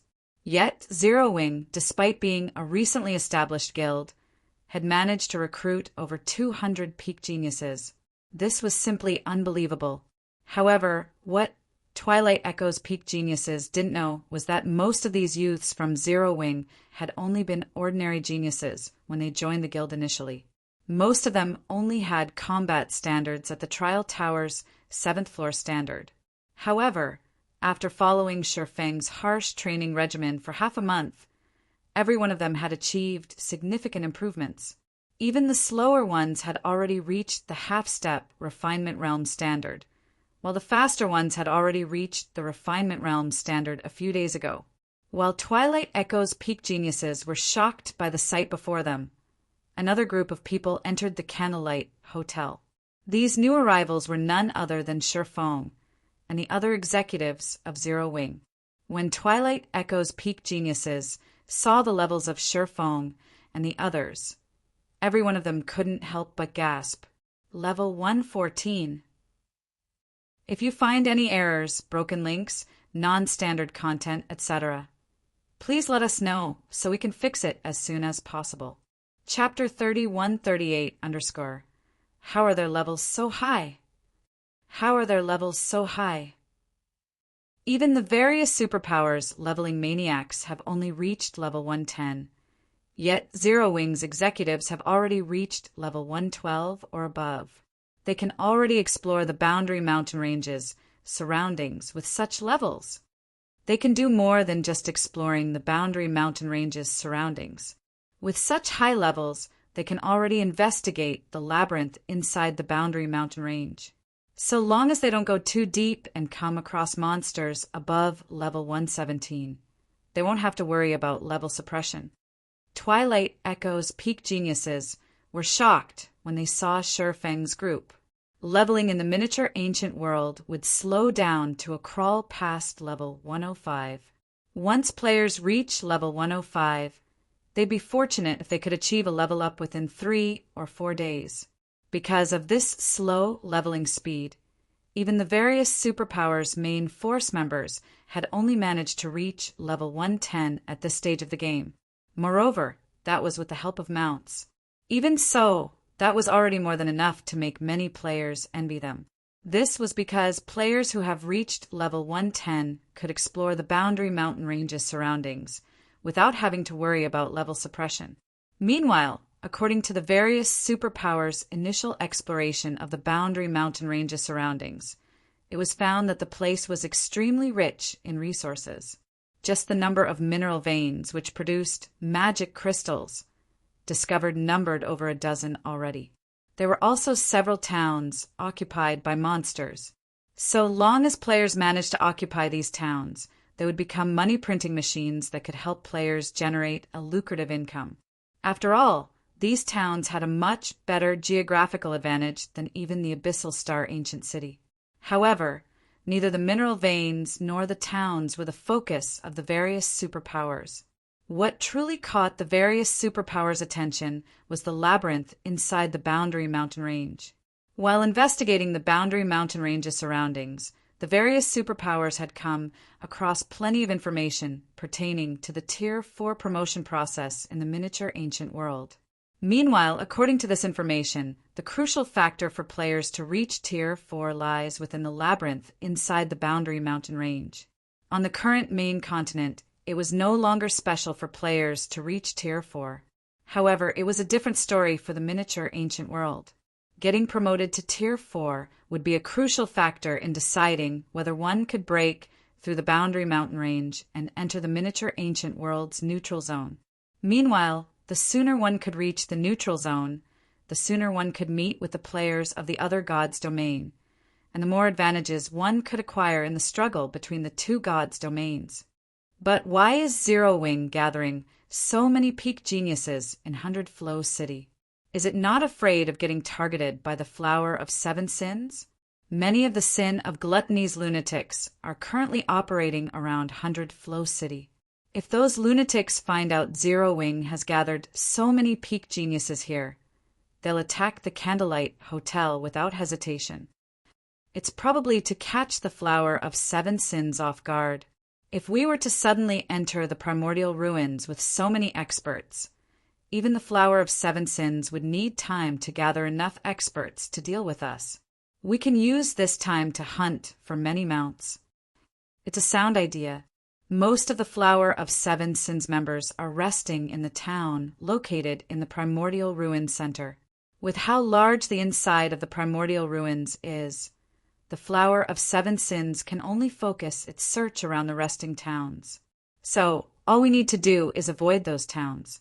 Although doing so would reduce the amount of time we can spend in the primordial ruins, it'll give the Flower of Seven Sins a hard time to target us. Twilight Echoes members started an enthusiastic discussion when they saw the Zero Wing members gathered in the lobby, their previous gloominess vanishing completely. Initially, they thought that Zero Wing would be having them enter the primordial ruins and help the guild do the bulk of its work. If they were the only refinement realm experts in Zero Wing's team, they'd have a very limited range of movement in the primordial ruins. This was because the monsters inside the primordial ruins were not only numerous, but even the weakest among them was a great lord. Even a team of 100 refinement realm experts would have difficulty operating in such an environment. If they couldn't even move about freely in the primordial ruins, it'd take no time for the Flower of Seven Sins to find them and kill them. However, if their team was made up of several hundred refinement realm experts, moving around inside the primordial ruins would become significantly easier. This would make it much more difficult for the Flower of Seven Sins to locate them. Moreover, even if the Flower of Seven Sins found them, by the time it gathered its forces to attack them, they would have long since moved to another location or left the primordial ruins with their harvest. Overall, the risk of the operation had decreased by at least 80%. All of Zero Wing's internal geniuses and Twilight Echo's peak geniuses have arrived. Guild leader Blackie excitedly reported to Sherfone after counting the young players present. We have a total of 507 geniuses here. Of them, 331 have reached the refinement realm, while the rest are at the half-step refinement realm standard. Even if they excluded Twilight Echo's 60 peak geniuses, the number of refinement realm experts, Zero Wing, currently had already rivaled the number of refinement realm experts the various first-rate guilds had in the miniature ancient world. Although a force of 271 refinement realm experts might seem insignificant in the stratified abyssal realm, it was a very formidable force in the miniature ancient world. At the very least, such a force was enough to let Zero Wing establish a stable foothold in God's domain. Good. Distribute the hypersensitivity potions to them, Sherfone said, nodding. Originally, Sherfone had planned to maintain a low profile for some time after returning to the miniature ancient world. After all, with his training method, Zero Wing's refinement realm experts would only continue to increase in number as time passed. However, the Flower of Seven Sins was much more ruthless than he expected, placing a bounty of 1,000 credits per kill on Zero Wing's members. Players could earn an ordinary person's monthly wage simply by killing a few of Zero Wing's members. Who wouldn't be tempted by such an offer? Because of this, many players had started to ambush Zero Wing's members, even near Abyssal Star City. In contrast, the players who targeted the Flower of Seven Sins members were only the various powers members interested in exchanging Azura's items. Although this situation had affected the Flower of Seven Sins operations to a certain extent, it wasn't enough to harm the organization's roots. After all, most of the Flower of Seven Sins members killed were the organization's outer members. The existence of these outer members was negligible to the Flower of Seven Sins. Yet, the Azura Mercenary Alliance had to pay out tons of rare resources in exchange for the lives of these negligible individuals. Hence, Sherfone had decided that he would teach the Flower of Seven Sins a painful lesson. In no time at all, Blackie distributed a hypersensitivity potion to everyone present. Upon receiving the hypersensitivity potion and reading its description, both Zero Wings and Twilight Echoes members were dumbfounded. According to the description, the hypersensitivity potion would promptly put players into a hypersensitive state upon use, greatly increasing their learning capabilities for 12 hours. The potion's effect might not sound like much, but it should be known that secret lands capable of improving a player's learning capabilities were highly contested by the various superpowers. Moreover, this learning buff was only available within the settlements inside these secret lands. This meant that players could only use this buff to train their combat techniques, skills, and spells. It couldn't be used to help them fight against monsters. However, the hypersensitivity potion didn't have any zone restrictions. Its effects could even be used to fight against monsters. One could easily imagine the improvements it could provide to players. Yet, Zero Wing had distributed over 500 of these hypersensitivity potions in one fell swoop. This was a generosity that even the various superpowers were unlikely to be capable of. "All right, bottoms up," Sherfong said as he scanned the crowd before him. "If you find any errors, broken links, non-standard content, etc., please let us know so we can fix it as soon as possible." Chapter 3139_ at Sherfeng's command. Everyone hesitated for a moment before drinking the hypersensitivity potion in their hands. At Sherfeng's command. Everyone hesitated for a moment before drinking the hypersensitivity potion in their hands. Immediately, the mana in the lobby thinned out significantly. At the same time, everyone who drank the hypersensitivity potion revealed ecstatic expressions on their faces. So this is the hypersensitive state. Amazing! Amazing! I can perceive everything around me clearly, even with my eyes closed. It's like I've reached the void realm. I'm finding it much easier to use the combat techniques I used to have trouble using. Under the hypersensitive state, Zero Wings and Twilight Echo's young talents quickly realized their shortcomings. Some even gave in to their urges and started practicing combat techniques on the spot. Seeing the excited youngsters, Blackie, who stood behind Sherfong, quietly nodded to express his understanding. Blackie had already experienced the hypersensitivity potion's wondrous effect while in the stratified abyssal realm. Not only did the potion enhance the user's 5 senses by a significant margin, but it also improved the user's perception of mana. While under the hypersensitive state, he had managed to hold his ground against even the stratified abyssal realm's second-floor experts. Combined with the training he did at the Elven Holy Spring, his combat standard was already close to reaching the second-floor standard. Thanks to the hypersensitivity potion, he was improving so rapidly that even he found it unbelievable. Unfortunately, Blackie's talent was only subpar after all was said and done. Compared to Fire Cloud, Happy Snow, Rampant Blade, and Su Qianlu, the improvements Blackie achieved in the stratified abyssal realm could be considered the smallest. This was because the other 4 had already reached the second-floor standard.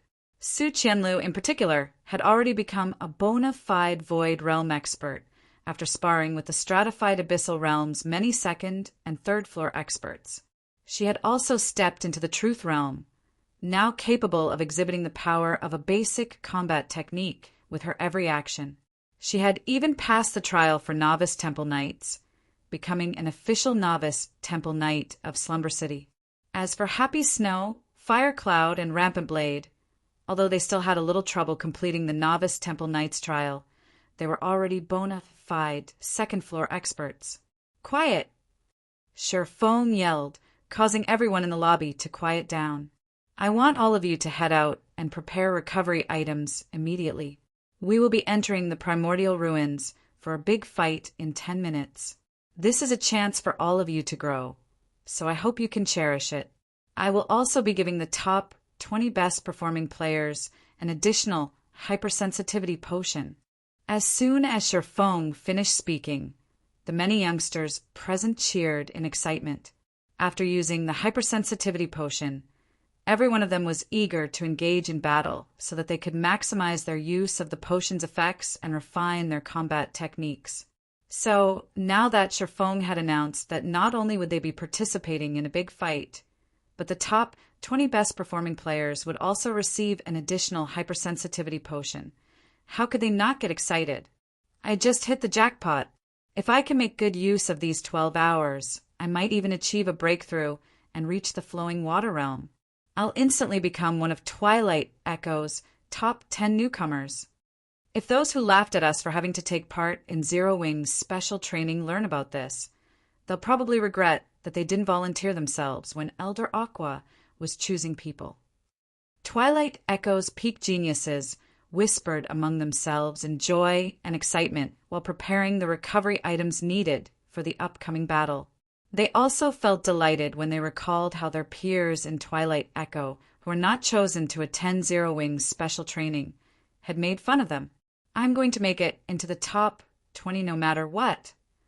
Soaring Cloud, the callous youth from Twilight Echo, muttered to himself as he looked toward Surefoam, a hint of ambition in his eyes. So long as I can get another hypersensitivity potion, I will definitely become the #1 genius in Twilight Echo.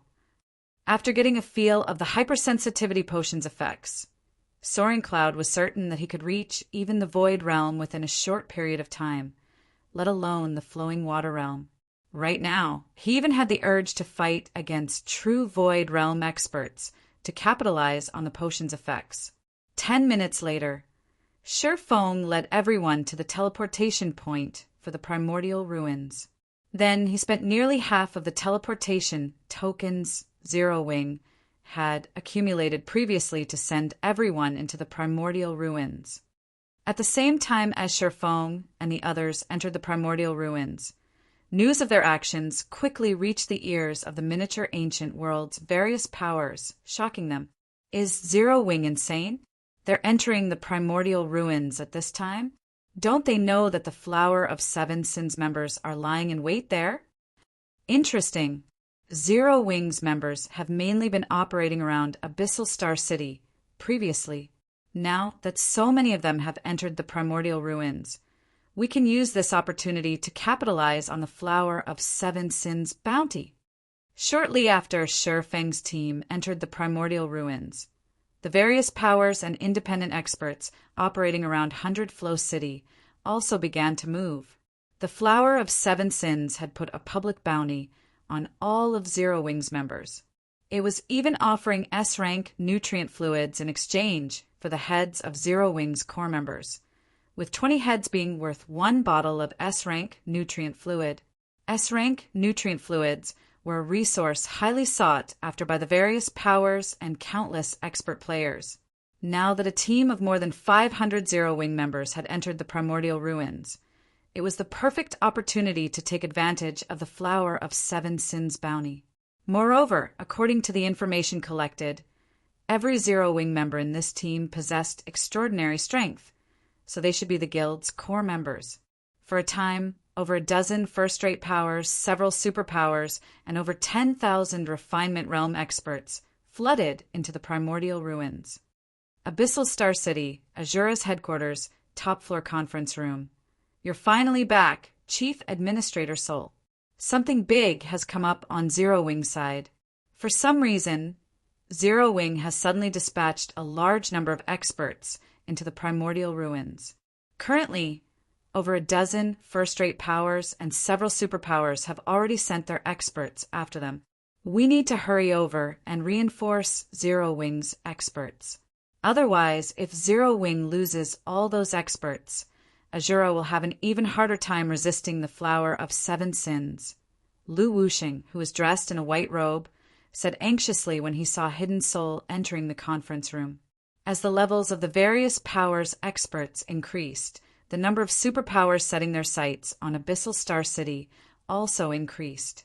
If not for Azura offering lineage crystals up for exchange and attracting quite a number of superpowers to stand on the Mercenary Alliance's side, the Mercenary Alliance would have long since collapsed under the Flower of Seven Sins pressure.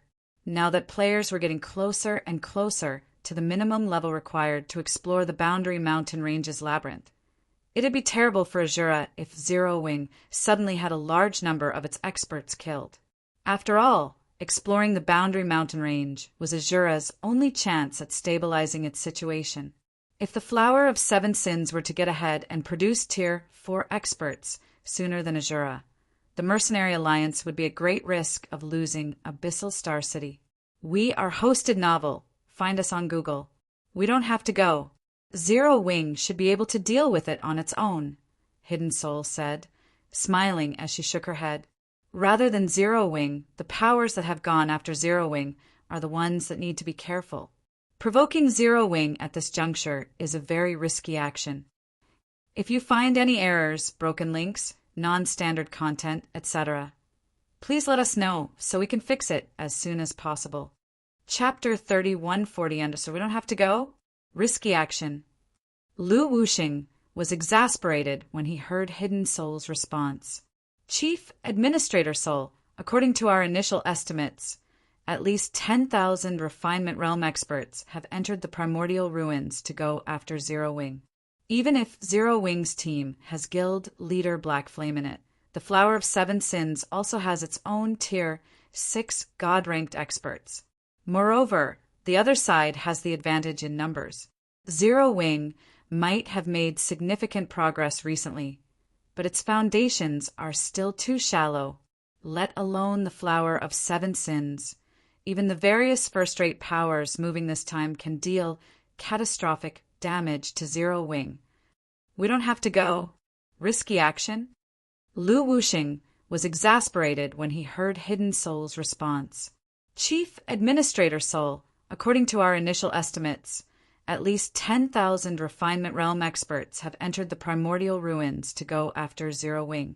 Even if Zero Wing's team has guild leader Black Flame in it, the Flower of Seven Sins also has its own tier 6 god-ranked experts. Moreover, the other side has the advantage in numbers.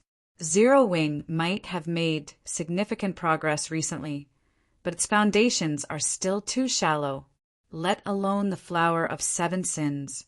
Even the various first-rate powers moving this time can deal catastrophic damage to Zero Wing. Tier 6 god-ranked experts might remain powerful after entering the miniature ancient world, but they weren't invincible.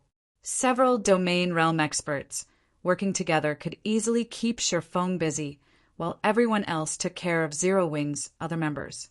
Aside from Shifeng, the only other noteworthy expert in Zero Wing was Su Qianlu.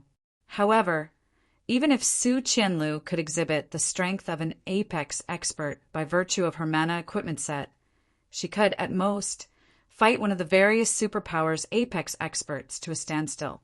Faced against a force of more than 10,000 Refinement Realm experts and above, there was very little Su Qianlu could do. You don't have to worry, Mr. Liu. The current Zero Wing is very strong, Hidden Soul said, chuckling as she looked at the anxious Lu Wuxing. Then she added, anyway, let's stop focusing on that matter. Guild leader Black Flame has asked us to deal with an urgent matter. The current Zero Wing is very strong. Lu Wuxing was greatly confused by Hidden Soul's words. No matter how he racked his mind, he simply couldn't figure out how Zero Wing could possibly go up against the experts of so many first-rate powers and superpowers. However, he also didn't think Hidden Soul would lie to him since Hidden Soul's fate was tied to the Azura Mercenary Alliance. May I know what Guild leader Black Flame has asked us to do?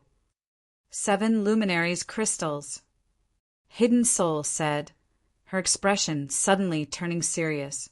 Guild leader Black Flame urgently needs 3,000 units of 7 Luminaries Crystals. He hopes that we can gather this amount as soon as possible. 3,000 units isn't a small amount, Lu Wuxing said with a slight frown.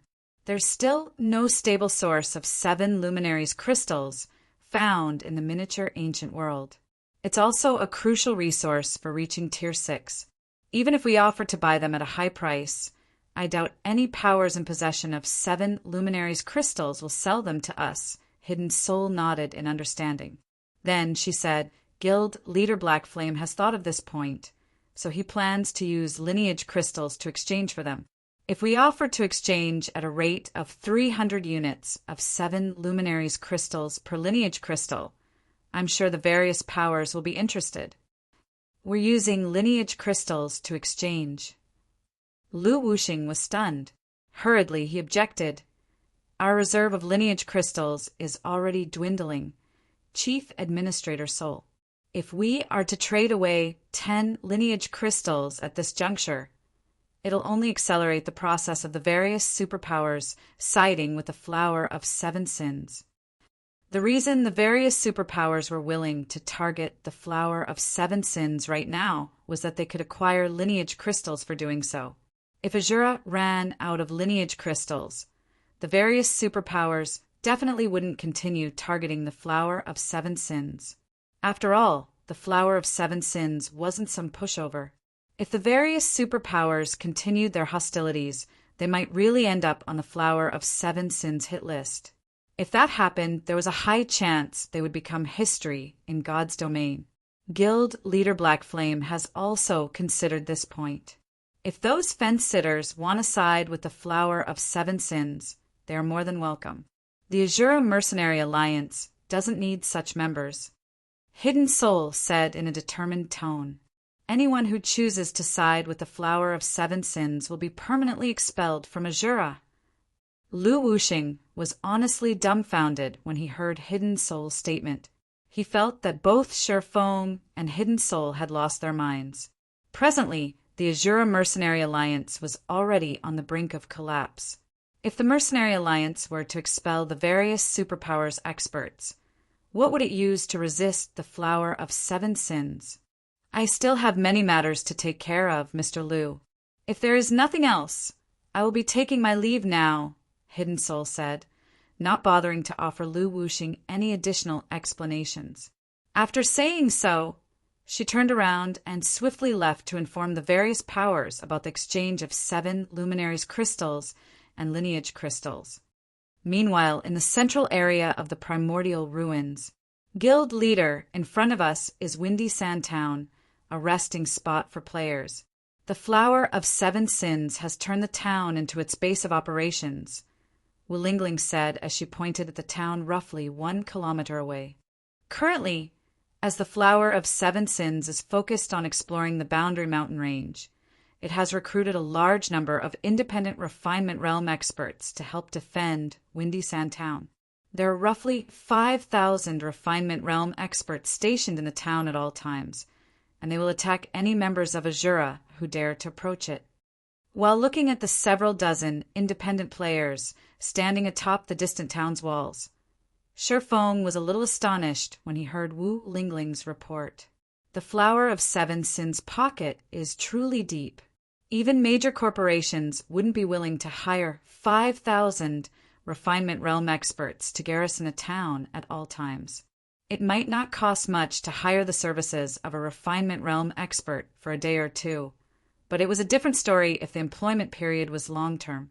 Employing a Refinement Realm expert for an entire month could easily cost 1 million credits or more, while a force of 5,000 Refinement Realm experts would cost at least 5 billion credits to employ for a month. Not to mention, most independent Refinement Realm experts usually wouldn't accept credits as payment. Instead, they would only accept coins or magic crystals. This would further increase the cost of hiring these experts. In addition, any losses these hired experts incurred during the employment period would be shouldered by the employer. Unless absolutely necessary, the average superpower definitely wouldn't be willing to hire 5,000 Refinement Realm experts just to safeguard a town. After observing the town's situation, Shifeng turned around to face the young geniuses behind him. Then, seeing the eager looks on these youngsters' faces, he waved his hand and said, "All right, it's time we take action. If you find any errors, broken links, non-standard content, etc., please let us know so we can fix it as soon as possible." Chapter 3141_Primordial Ruins. Windy Sand Town. Primordial Ruins, Windy Sand Town. A level 110 girl carrying 2 daggers by her waist hurriedly entered the only bar in town. Then she approached a masked young man drinking by himself inside the establishment and quietly reported, "Boss Wolf, we just received news that Zero Wing has dispatched a large group of experts into the Primordial Ruins. According to our brothers, stalking Zero Wing's experts, it seems they are making their way over to Windy Sand Town.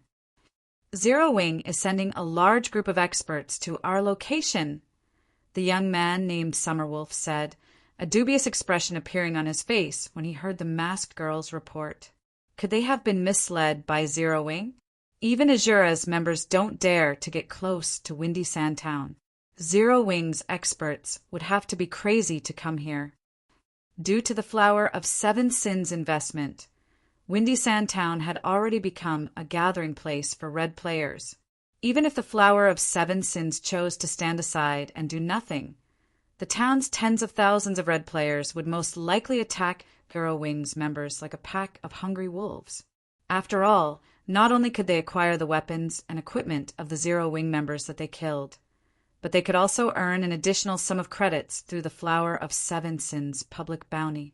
Hence, unless Zero Wing's members were tired of living, there was no way they'd come to Windy Sand Town. However, as soon as Summer Wolf finished speaking, a loud exclamation came from outside the bar. "We're under attack! We're under attack! Someone's besieging the town!" A level 108 berserker with a red name yelled as he ran into the bar. "We're under siege!" Did someone go crazy? Who would dare to pick a fight with the Flower of Seven Sins? Interesting. How many people are on the other side? Which power is so tired of living? The many red players inside the bar were quickly excited by the news. Windy Sand Town might not have any defensive facilities or even a defensive magic array protecting it, but it was the biggest gathering place for players in the primordial ruins. It was also the only town with more than 6,000 refinement realm experts present within it at all times. In addition, most of the players in Windy Sand Town were red players, individuals used to fighting against other players. Because of this, even two superpowers working together wouldn't dare to attack the town. Meanwhile, after the berserker caught his breath, he shouted, "Zero Wing! It's Zero Wing's experts. They've already broken through the entrance and have begun sweeping through the main street.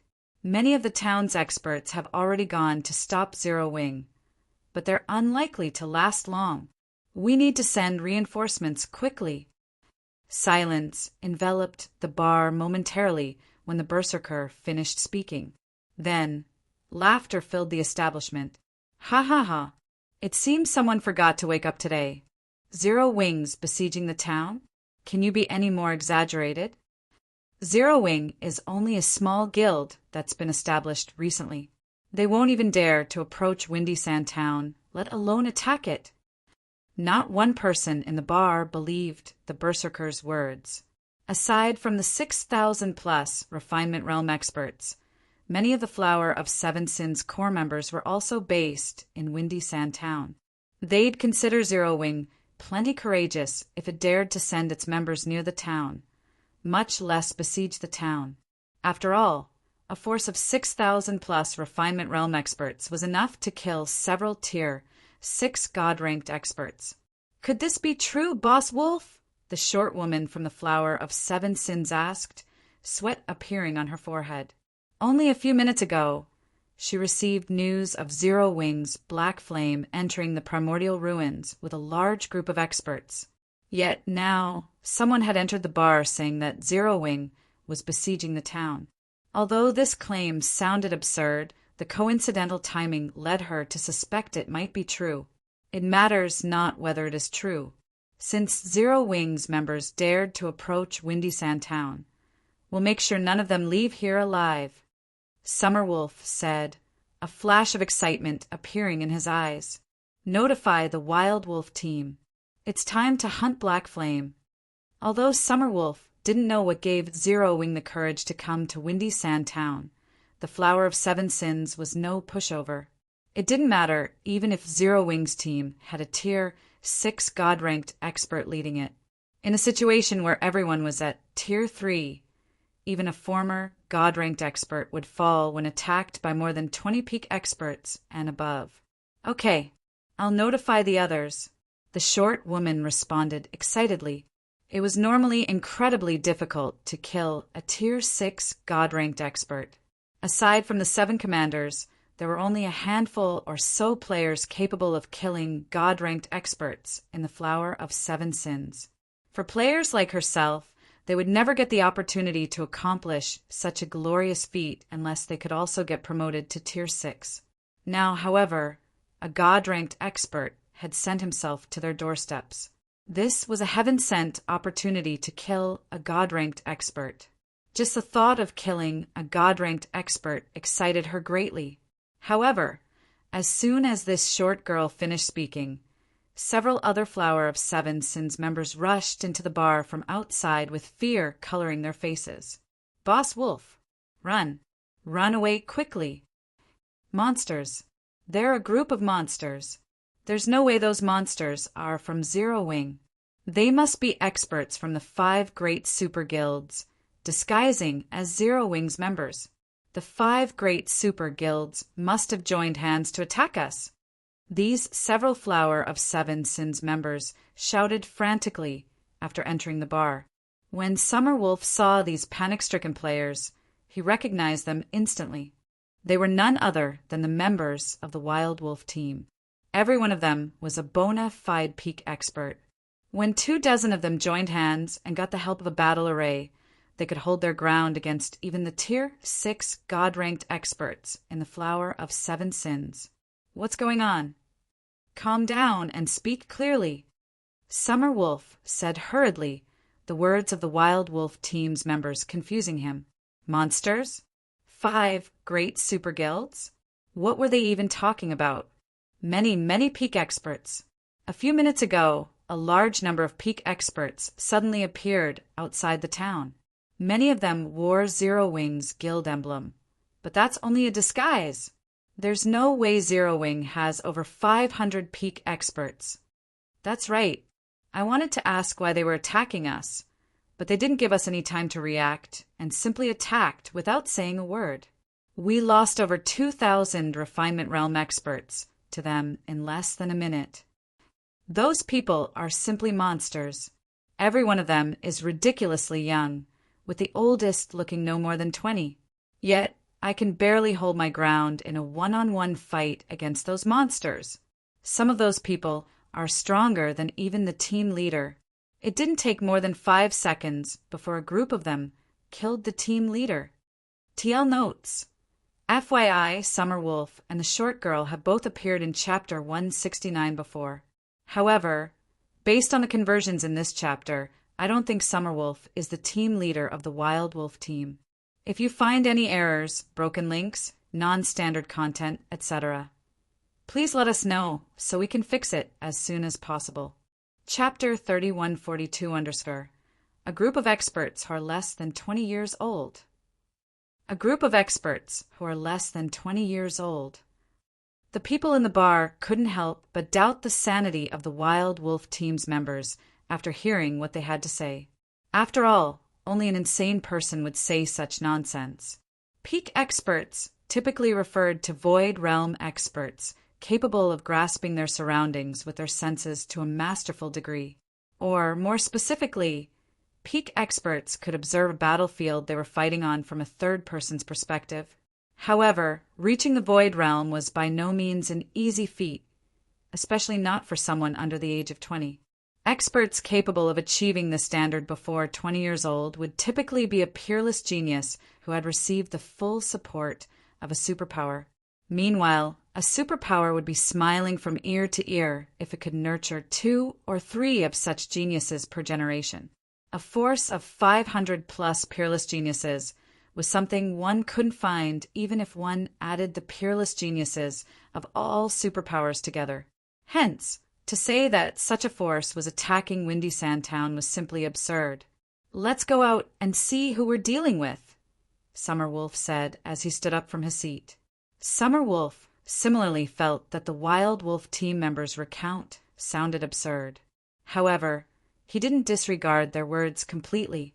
Since the attacking force had managed to cause the Wild Wolf team members to grow so flustered, it should at least mean that the other party had many powerful experts. After saying so, Summer Wolf walked out of the bar with the Flower of 7 Sins, several dozen peak experts. At the same time, he also contacted the Flower of 7 Sins members operating near Windy Sandtown, having them hurry over for support.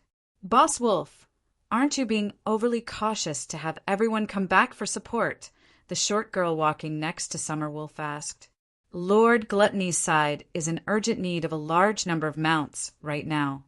The invading force consists of 500 or so people only. If we have all of the core members come back from hunting, it'll severely affect Lord Gluttony's plans." Windy Sandtown had at least 7,000 Refinement Realm experts garrisoning it at all times. On top of that, there were also 100 Flower of 7 Sins core members stationed in the town.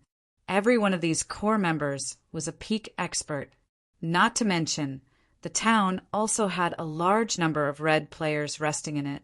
With so many experts on their side, they could withstand even an all-out assault from a superpower, let alone Zero Wing. As for the 500-plus peak experts the Wild Wolf team members mentioned, she estimated that the invading party would at most have 100 or so peak experts. After all, the average superpower in God's domain didn't even have such a large number of peak experts. Even if Zero Wing borrowed the Azura Mercenary Alliance's strength, it would already be plenty amazing if it could recruit the help of 100-plus peak experts. It's better to be safe than sorry. Not to mention, Black Flame is leading Zero Wing's team this time. If we can take him down here, it'll be a devastating blow to Zero Wing and Azura. Summer Wolf explained. With Windy Sandtown's strength, defending against a God-ranked expert will be easy. However, killing a God-ranked expert will be a challenge, especially after the Wild Wolf team has gotten ambushed. If we want to ensure we kill Black Flame, we'll have to rely on the lunatics under Lord Gluttony. Every commander in the Flower of Seven Sins had their own forces. Among them, the sin of gluttony was known for its madness. The predators under Gluttony's command were also regarded as lunatics within the Flower of Seven Sins. On top of being Void Realm experts, or above, these predators fought without regard for anyone around them. The term cooperation did not exist in their dictionaries. Even when they fought as a team, they would only think of taking advantage of each other's existence to kill their targets. They were willing to kill even their teammates, so long as they could kill their targets. In addition, the sin of gluttony had a special legacy that granted these predators the Blood Rage ability. With this ability, the predators could increase their basic attributes and physique by up to 50% without using battle arrays or magic barriers. All they needed to do was fight on the same battlefield. Meanwhile, the more predators there were on a battlefield, the greater Blood Rage's effects would be. Moreover, Blood Rage could also reduce the damage the predators took by up to 95%. When a group of 20 predators fought together, even a Tier 6 God-ranked expert wouldn't dare to clash with them head-on. Moreover, this was when those lunatics were fighting a Tier 6 God-ranked expert while being only at Tier 5 themselves.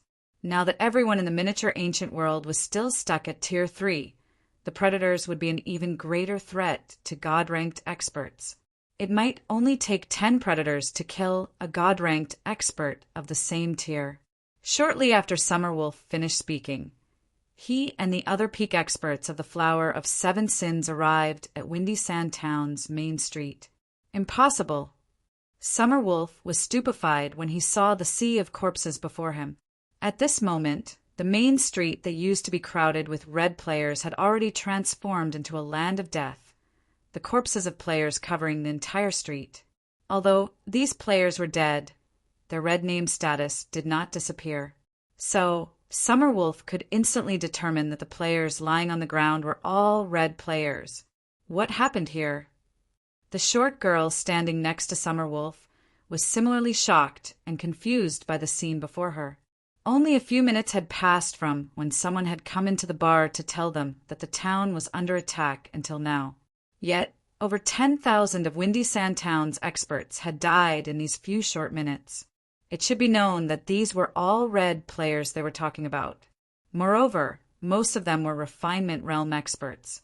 Before Summerwolf and the others could recover from this shocking scene, several excited voices suddenly entered their ears. Hey, there are still some alive here. These people are mine. You guys stay away from them. Scram! I can feel that I'm already on the brink of a breakthrough. These people are mine. All right, stop arguing. If we don't strike now, the others will notice. After a few verbal exchanges, a dozen or so figures jumped down from a nearby roof and began attacking Summerwolf's group with wild abandon. You little punks are courting death. When Summerwolf got a clear look at the figures charging at him, he found that every one of these attackers was a youth no more than 20 years old. Yet, these youths were looking at him as if he were prey. He who used to send shivers down the spines of countless experts in God's domain had actually turned into prey in the eyes of these children. This situation enraged Summer Wolf. However, a short moment after both sides started clashing, Summer Wolf's anger turned into astonishment. To his disbelief, every one of these dozen or so youths possessed combat standards rivaling Void Realm experts. In fact, the sharpness of their 5 senses was superior to even Void Realm experts. They could always avoid fatal blows in the nick of time. After both sides traded blows for several rounds, it became apparent that the Flower of 7 Sins side had the advantage. Yet, no matter how the Flower of 7 Sins members tried, they simply couldn't kill the youths attacking them. No wonder the Wild Wolf team lost. Even I will need some time to kill these kids in a one-on-one fight, Summer Wolf thought as he looked at the youths before him. At the same time, confusion filled his heart as he failed to understand how Zero Wing had managed to recruit so many peerless geniuses. It was obvious that none of these youths had reached the Void Realm. Their stances were full of holes, and their control over mana was crude. Yet, every one of them possessed extraordinary combat instincts that allowed them to dodge crucial attacks. It felt as if a third person was telling them how to move. After observing the youths for a moment, Summer Wolf revealed a cold smile as he commanded, "Use the Soul Curse Scroll to increase their death penalties. Zero Wing will need a very long time to recover if we can get rid of all these peerless geniuses." The other Flower of 7 Sins members nodded in agreement. Although they didn't know how these youths had managed to kill so many people in Windy Sand Town, they could at least avoid returning empty-handed if they could kill these peerless geniuses from Zero Wing.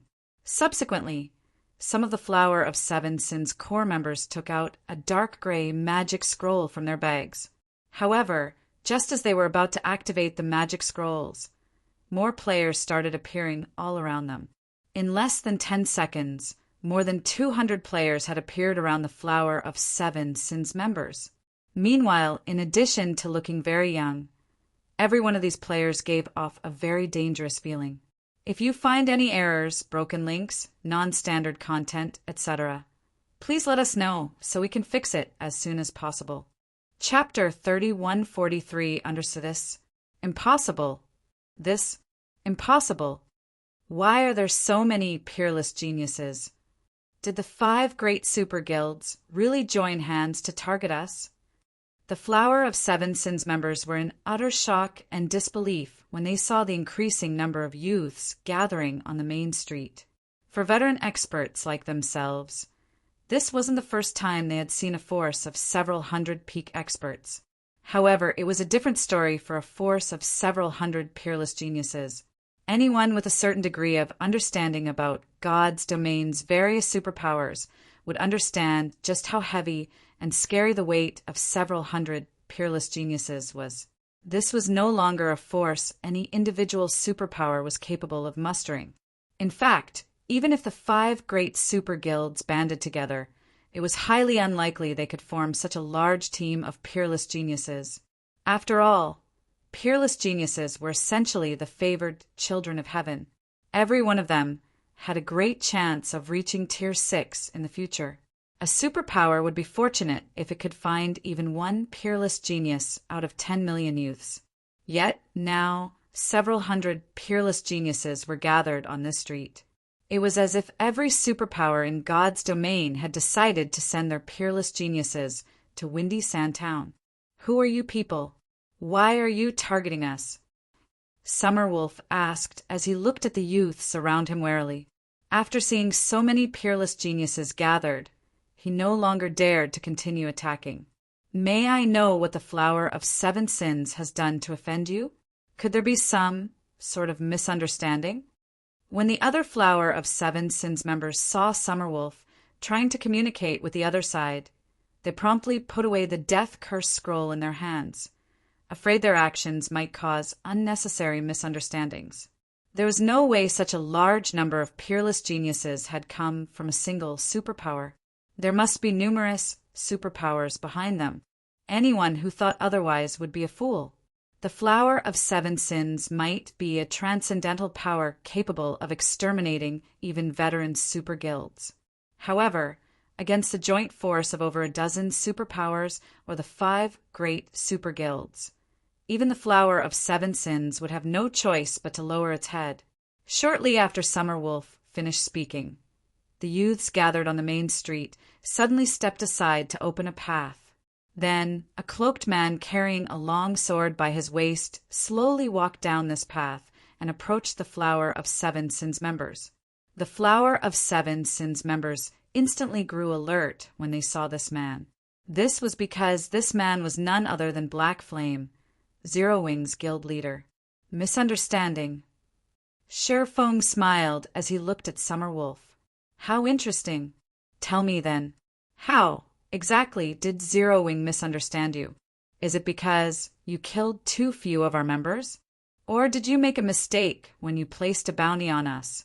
Zero Wing. Summerwolf stared at Sherfong in shock. How can all of you be from Zero Wing? The Flower of Seven Sins had thoroughly investigated Zero Wing before initiating an all-out war with the guild. While it was true that Zero Wing had some geniuses, these were ordinary geniuses that the various superpowers couldn't even be bothered to recruit. Aside from Black Flame, there was no other noteworthy individual in Zero Wing. Aside from Zero Wing, who do you think we could be? Sherfong asked with a raised brow. Then, waving his hand dismissively, he continued, Go back and tell your commanders that this is only the beginning. Sooner or later, Zero Wing will claim back whatever the Flower of Seven Sins owes us. As soon as Sherfong finished speaking, the 200-plus Zero Wing and Twilight Echo members here promptly charged forward like a hungry pack of wolves. Summerwolf and the others might be the Flower of Seven Sins core members, but even Summerwolf, the strongest out of the group, was only a domain realm expert. He might be able to barely survive and escape if he was only going up against 6 or 7 peak experts. However, against a force of 20 or 30 peak experts, he didn't even have a chance to flee for his life. As for the Flower of Seven Sins Void Realm experts, they lasted no more than a few seconds when ganged up on by 3 or 4 peak experts. This scene caused the Zero Wing members who had arrived late to sigh dejectedly. Opportunities to fight against so many peak experts were incredibly rare. Yet, the others had gobbled up this opportunity without leaving even scraps for them. We've cleaned up Windy Sandtown already. Should we head outside and hunt for the remaining Flower of Seven Sins members? Blackie asked Sherfong when he saw that everyone was still filled with enthusiasm.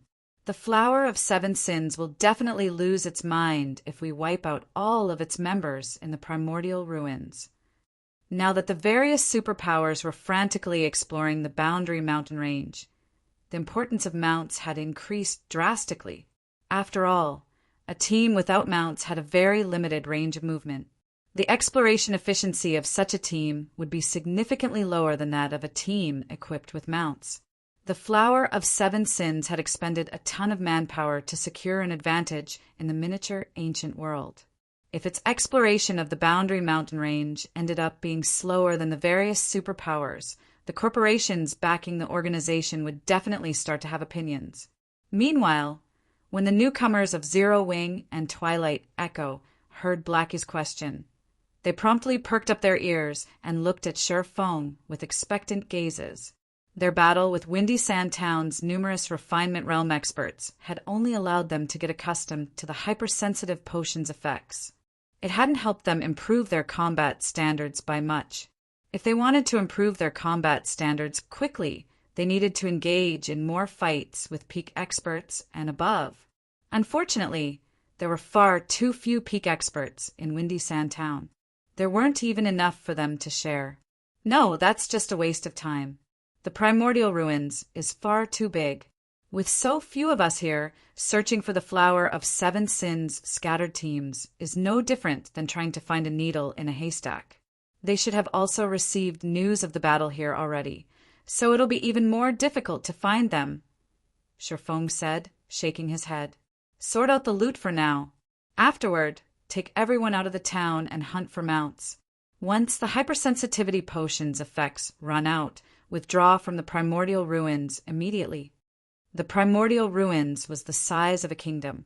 Trying to find the flower of 7 sins, scattered teams with only a 500-man team, was simply impractical. Not to mention, they would be exposing themselves to an encirclement if they did so. If they wanted to maximize the use of the hypersensitivity potion, they should be engaging in fights constantly. It didn't matter whether they fought against players or monsters. So long as they kept fighting, they could utilize their enhanced senses to discover their flaws and reduce their weak points. Of course, it would be even better if they could fight against peak experts, since doing so would allow them to discover their flaws more easily. However, the hypersensitivity potion's effects only lasted for 12 hours. Rather than waste that limited time running about, it'd be much better if they spent that time fighting easily accessible monsters. Moreover, Shifeng had already accomplished his goal in the primordial ruins.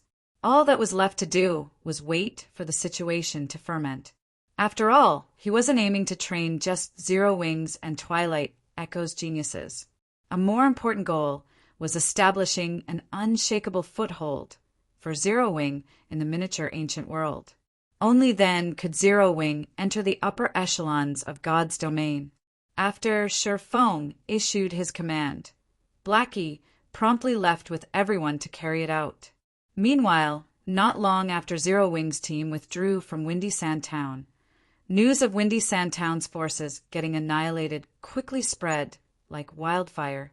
If you find any errors, broken links, non-standard content, etc., please let us know so we can fix it as soon as possible. Chapter 3144_Abyssal Star City, Azura Mercenary Alliance's headquarters. Abyssal Star City, Azura Mercenary Alliance's headquarters. Due to the clash between the Azura Mercenary Alliance and Flower of 7 Sins, many independent experts and adventure teams had chosen to leave the Mercenary Alliance and flock to the guild towns that had sprung up around the Boundary Mountain Range recently. As a result, Azura's once lively headquarters had become a lot quieter. Currently, the only people that could be seen in the football field-sized lobby were players from the various first-rate powers and superpowers. Meanwhile, these players were either turning in the quests they had completed or waiting to exchange the last few remaining lineage crystals in Azura's warehouse. Another guild has withdrawn from Azura after exchanging a lineage crystal, Elder Lu. Going by this trend, several other guilds that are close to accumulating enough contribution points will most likely withdraw from the Mercenary Alliance in the next few days. Should we raise the exchange price? Blue Sheath, clad in dark gray leather armor, asked Lu Wuxing, a frown appearing on her face when she saw another guild's team leaving the building after exchanging a lineage crystal. She had seen this scene multiple times over the past few days. Although the Azura Mercenary Alliance was holding its ground against the Flower of 7 Sins thanks to the lineage crystals, the supply of lineage crystals was limited. Moreover, as more and more players started to reach level 110, the various powers had also shifted their focus to exploring the Boundary Mountain Range. As a result, many teams that saw no hope of exchanging a lineage crystal before its supply ran out had swiftly withdrawn from Azura. As for the various powers and teams that remained in Azura, they weren't optimistic about the Mercenary Alliance's future either. Hence, they similarly planned to withdraw from the Mercenary Alliance after accumulating enough points to exchange Azura's last few lineage crystals. In the current juncture where the various powers were competing fiercely in the exploration of the Boundary Mountain Range, if Azura were to lose the support of these powers, it would definitely be put into a passive state when it came to exploring the Boundary Mountain Range and resisting the Flower of 7 Sins. This is the rule that was set at the beginning. If we change it now, it will only create more problems for us, Lu Wuxing said, sighing deeply when he saw another power leaving Azura. It's especially true now that the entrance to the Boundary Mountain Range's second underground level has been discovered. If we put off any more experts, we might not have enough manpower to even get close to the second underground level's entrance, let alone explore it. Blue Sheath clenched her teeth in frustration when she heard Lu Wuxing's words. 2 days ago, a team had finally found the entrance to the Boundary Mountain Range's second underground level. Previously, players had already discovered clues pertaining to Tier 4 legacies in the Boundary Mountain Range's first underground level, which had in turn sparked a shocking war that involved over 100 powers. If not for the first underground level's special environment preventing those under the refinement realm standard from controlling their bodies properly, the number of players that had participated in that fight would have easily exceeded 10 million. Even so, that war had still involved over 200,000 players. Meanwhile, after more than a day of fierce battles, the various powers engaged in the war eventually split up and formed coalition forces. Each of the 5 great super guilds had formed its own coalition consisting of several other superpowers. Besides them, the Secret Pavilion and the Flower of Seven Sins had also formed their own coalitions.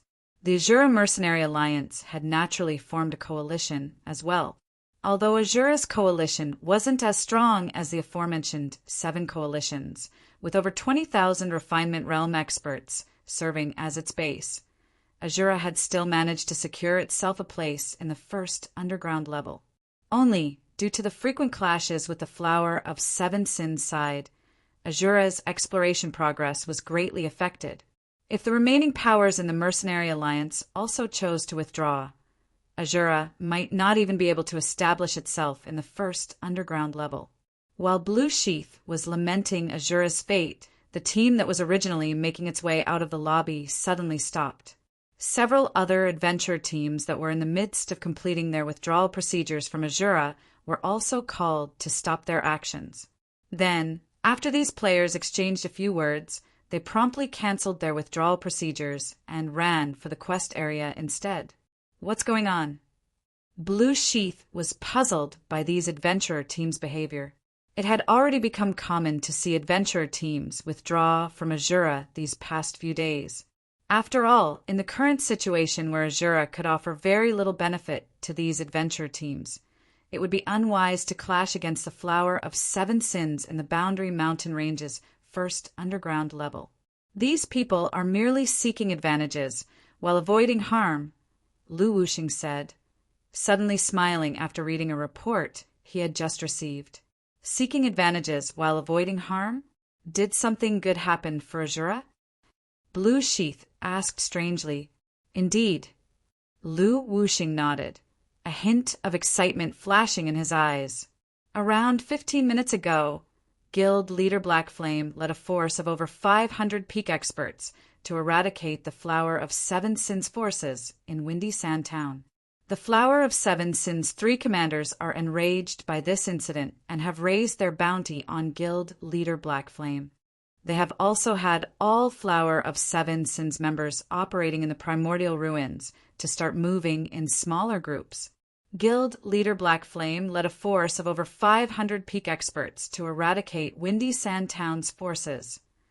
Blue Sheath widened her eyes in shock when she heard Lu Wuxing's words, her brain having difficulty processing this information. Windy Sand Town was an important stronghold for the Flower of Seven Sins in the primordial ruins. For this reason, the organization had garrisoned the town with at least 6,000 Refinement Realm experts at all times. On top of that, many Refinement Realm Red players were also using the town as their base of operations. Support us at Hosted Novel. Logically, even a superpower going all out would have no way of exterminating such a powerful force. Yet, Zero Wing had accomplished this feat. Moreover, what was that about a force of over 500 peak experts? After all these years of development, Witch's Sin didn't even have 200 peak experts under its command. Yet, Zero Wing had over 500 peak experts? I see. Lu Wuxing suddenly remembered the words Hidden Soul had said to him previously, realization dawning upon him. Then he revealed a bitter smile and said, so that's why Chief Administrator Soul wasn't worried about Zero Wing. If Zero Wing has a force of over 500 peak experts, even the Flower of Seven Sins will have to treat it with caution. However, what Lu Wuxing didn't know was that the real reason the Flower of Seven Sins had reacted so cautiously didn't lie in the fact that Zero Wing had over 500 peak experts. Instead, it was because every one of these peak experts was under 20. This had frightened the Flower of Seven Sins leadership into commanding the organization's members to spread out. Guild Leader Black Flame has called for all powers with a seat in Azura to gather for a meeting in the top-floor conference room. Elder Lu, Blue Sheath said after reading a message she had just received. Then, with a stern expression, she continued, "He says he is going to discuss launching an all-out war against the Flower of Seven Sins." Guild Leader Black Flame wants to have Azura start an all-out war at this juncture? Lu Wuxing frowned when he heard this. Is he crazy? Azura might have put a bounty on the Flower of Seven Sins and clashed with the organization many times out on the fields. But both sides had merely treated each other as a hostile force. Neither side had escalated the matter beyond that. However, it would be an entirely different story if Azura were to declare an all-out war. This would mean that any power tied to Azura would have to choose between fighting with the Flower of Seven Sins to the very end or leaving the Mercenary Alliance. Rather than declaring war on the Flower of Seven Sins, it'd be more appropriate to say that Shifeng was forcing the Mercenary Alliance's various powers to make a decision, to leave, or to resist. If you find any errors, broken links, non-standard content, etc., please let us know so we can fix it as soon as possible. Chapter 3145_Azura Mercenary Alliance's headquarters, top floor conference room. Azura Mercenary Alliance's headquarters, top floor conference room. In the conference room that was the size of 2 basketball courts, 12 seats were arranged around the central round table that took up a good portion of the room's space. Not only were every one of these players at level 110, but the equipment they wore was also enough to cause even peak experts to drool. Of these 12 players, even the weakest among them was geared in a Hall of Fame-level epic equipment set. 3 of these players even had equipment that carried the glow effect unique to fragmented legendary items. However, rather than the equipment of these 3 people, what made them feared by the 9 other players present was the powers these 3 people represented. This was because these 3 people were representatives of Witch's Sin, World Dominators, and Blackwater. Every one of these guilds was a publicly recognized superpower in God's domain. Blackwater, in particular, was not only the ruler of the Iron Empire on the main continent, but it was also publicly recognized as one of the 10 great guilds in God's domain. It was also because of Blackwater joining the Azura Mercenary Alliance that the Flower of Seven Sins had suffered as much damage as it did. Elder Lu, what do you think Guild Leader Black Flame is trying to do? Is he attempting to tie the entire alliance to Zero Wing? A middle-aged man seated near Lu Wuxing asked coldly. The man wore Blackwater's guild emblem on his chest and carried an amethyst staff in his hand. If Guild Leader Black Flame is really bent on acting so willfully, Blackwater will have to consider withdrawing from the Azura Mercenary Alliance. Don't be so hasty, Brother Jingyang. Didn't Guild Leader Black Flame gather here to discuss this matter? Lu Wuxing said, smiling as he looked at the middle-aged man named Jingyang. Not to mention, the Flower of Seven Sins has taken things too far this time. Even if we don't wage an all-out war against the Flower of Seven Sins, we should still think of a way to deal with it. Otherwise, we'll have trouble doing anything in the Boundary Mountain Range. This isn't a difficult problem to solve. So long as we withdraw from the fight between Azura and the Flower of Seven Sins, the Flower of Seven Sins naturally wouldn't continue finding trouble with us, Jingyang said disdainfully. I heard that this matter all started because of a problem between Zero Wing and the Flower of Seven Sins. Rather than try to continue taking advantage of the Alliance's strength, Guild Leader Black Flame should consider changing the benefits offered by the Alliance. More and more guild towns are appearing near the boundary mountain range now. Although the environment in these towns is vastly inferior to Abyssal Star City's environment, they will offer all guilds who join them a temporary residence. Yet, despite all our contributions to Azura, the only ones who have residences in Abyssal Star City are Zero Wing and Witch's Sin. Don't you think this is unfair? The several first-rate guild representatives present nodded their heads in agreement when they heard Jing Yang's words. To those with an administrative seat in the Azura Mercenary Alliance like themselves, it was no longer a secret that Black Flame was the Mercenary Alliance's spokesperson. Or, more specifically, Black Flame was responsible for establishing the Azura Mercenary Alliance. Meanwhile, if they were asked whether great power was backing the Azura Mercenary Alliance, the answer would be a yes and no. After all, the power behind Black Flame was based in another god's domain, not their miniature ancient world. The help it could offer to the Mercenary Alliance was considerably limited. Now that Azura was already running out of lineage crystals, the only things the Mercenary Alliance had to offer were Abyssal Star City's temporary guild residences. If the Mercenary Alliance couldn't offer them these residences, it'd be pointless for them to continue clashing against the Flower of Seven Sins. Lu Wuxing's complexion turned a little ugly when he heard Jing Yang's words.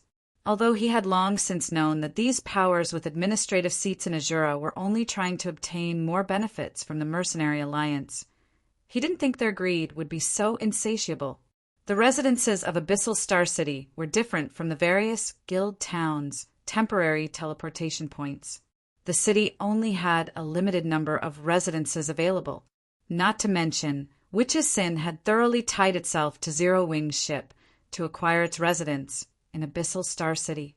Meanwhile, of the powers with administrative seats in Azura, aside from the Star Alliance, Mysterious Moon, and 100 Flower Palace, everyone else was here solely for Azura's lineage crystals.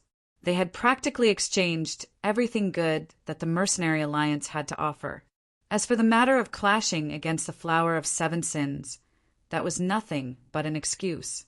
Most of the Flower of Seven Sins members that these powers had killed were merely the organization's outer members. The loss of these outer members was of no significance to the Flower of Seven Sins. Meanwhile, the Flower of Seven Sins had also formed a tacit understanding with these powers and likewise targeted only their normal members. Never had the Flower of Seven Sins touched these powers' core members. Yet, despite knowing the act these powers were putting on, there was nothing Lu Wuxing could do about it. If Azura didn't have the help of these powers, particularly Blackwater and World Dominators, the Mercenary Alliance couldn't even set foot into the boundary mountain range. This was also why Lu Wuxing felt that Shifeng's actions were a little too crazy this time. While making these fence-sitters take a side right now might reduce the number of leeches attached to it, the departure of these powers would also cause Azura's strength to plummet. This, in turn, would make Azura an easier target for the Flower of Seven Sins. You want a residence in Abyssal Star City? Not a problem. At this time, the doors to the conference room suddenly opened. Then, under everyone's gaze, Shifeng walked into the room and smiled, saying, "So long as you become an affiliated guild of Zero Wing, or pay a contribution of 30,000 units of 7 luminaries crystals per month, I can let you have a temporary residence in Abyssal Star City. Becoming an affiliated guild or pay a monthly contribution of 7 luminaries crystals." Jing Yang laughed when he heard Shifeng's words. "What a big appetite you have there, Guild Leader Black Flame. Or do you think you can go against the Flower of Seven Sins by yourself now that you have the help of 500 peak experts?" Several of the other representatives nodded in agreement with Jing Yang's words. Peak experts and apex experts cost an astronomical amount of resources to maintain and develop. Otherwise, the various superpowers wouldn't have only so few Tier 6 God-ranked experts despite having so many peak and apex experts under their command. Zero Wing's 500-plus Tier 3 peak experts might be powerful now, but that wouldn't necessarily be the case in the future, as time went on and players continued leveling up.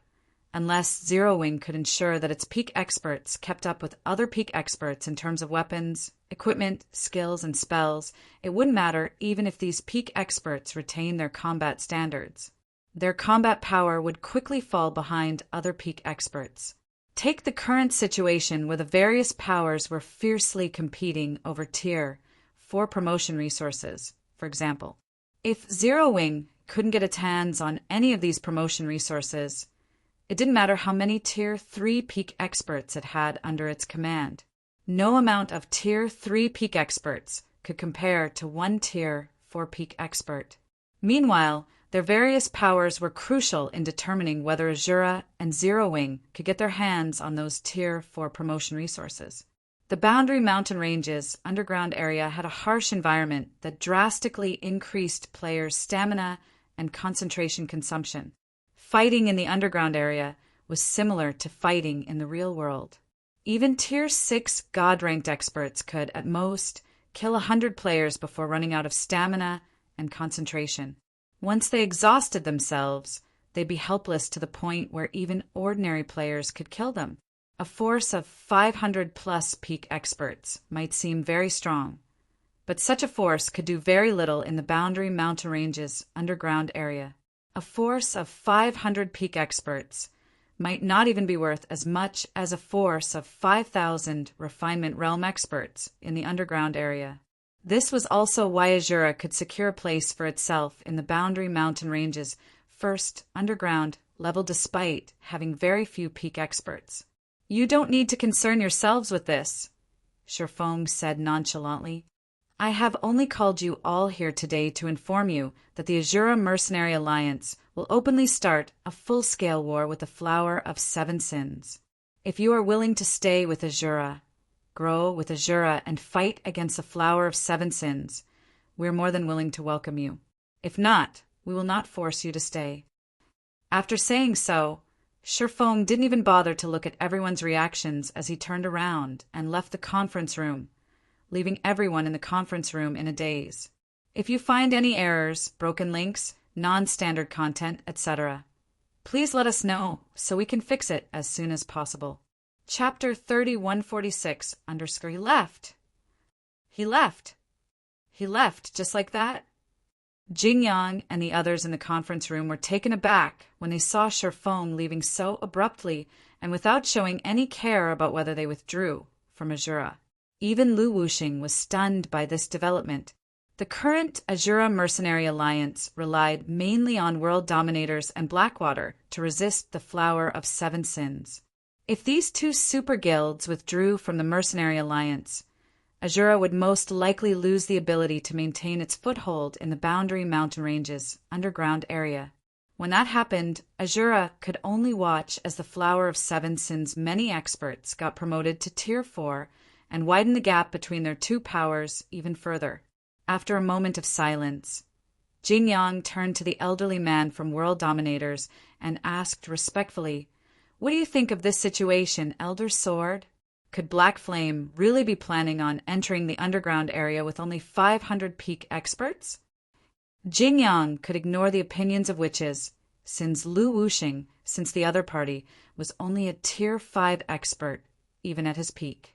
While Jingyang had also been a Tier 5 expert during his peak, he was much younger than Lu Wuxing. He still had a chance at getting promoted to Tier 6, but Lu Wuxing's chances of reaching Tier 6 were most likely non-existent with his advanced age. However, it was a different story for World Dominators, Thousand Swords. Not only was Thousand Swords the great elder of World Dominators, but he was also a bona fide Tier 6 sword god at his peak. He was an existence who had truly stood at the apex of God's domain before coming to the miniature ancient world. If that person from the sin of gluttony wasn't there, Black Flame might stand a chance, Thousand Swords said. Then he shook his head and continued, "But with that lunatic garrisoning that place, Black Flame stands no chance. Not to mention, aside from that lunatic, several other old friends are there as well. Even if Black Flame and I join hands, we are unlikely to come out of that place alive. Sure enough, Our investigation results are similar. Jing Yang wasn't particularly surprised when he heard Thousand Swords answer. Black Flame has no idea how deep the waters are in the Boundary Mountain Range's underground area. He thinks he can act fearlessly with just one God-ranked expert and 500 peak experts. Now that the War of Worlds was coming closer and closer, the various superpowers had also started sending more experts into the miniature ancient world. Even Tier 6 God-ranked experts were mobilized. It was just that nobody knew how many God-ranked experts each other had sent.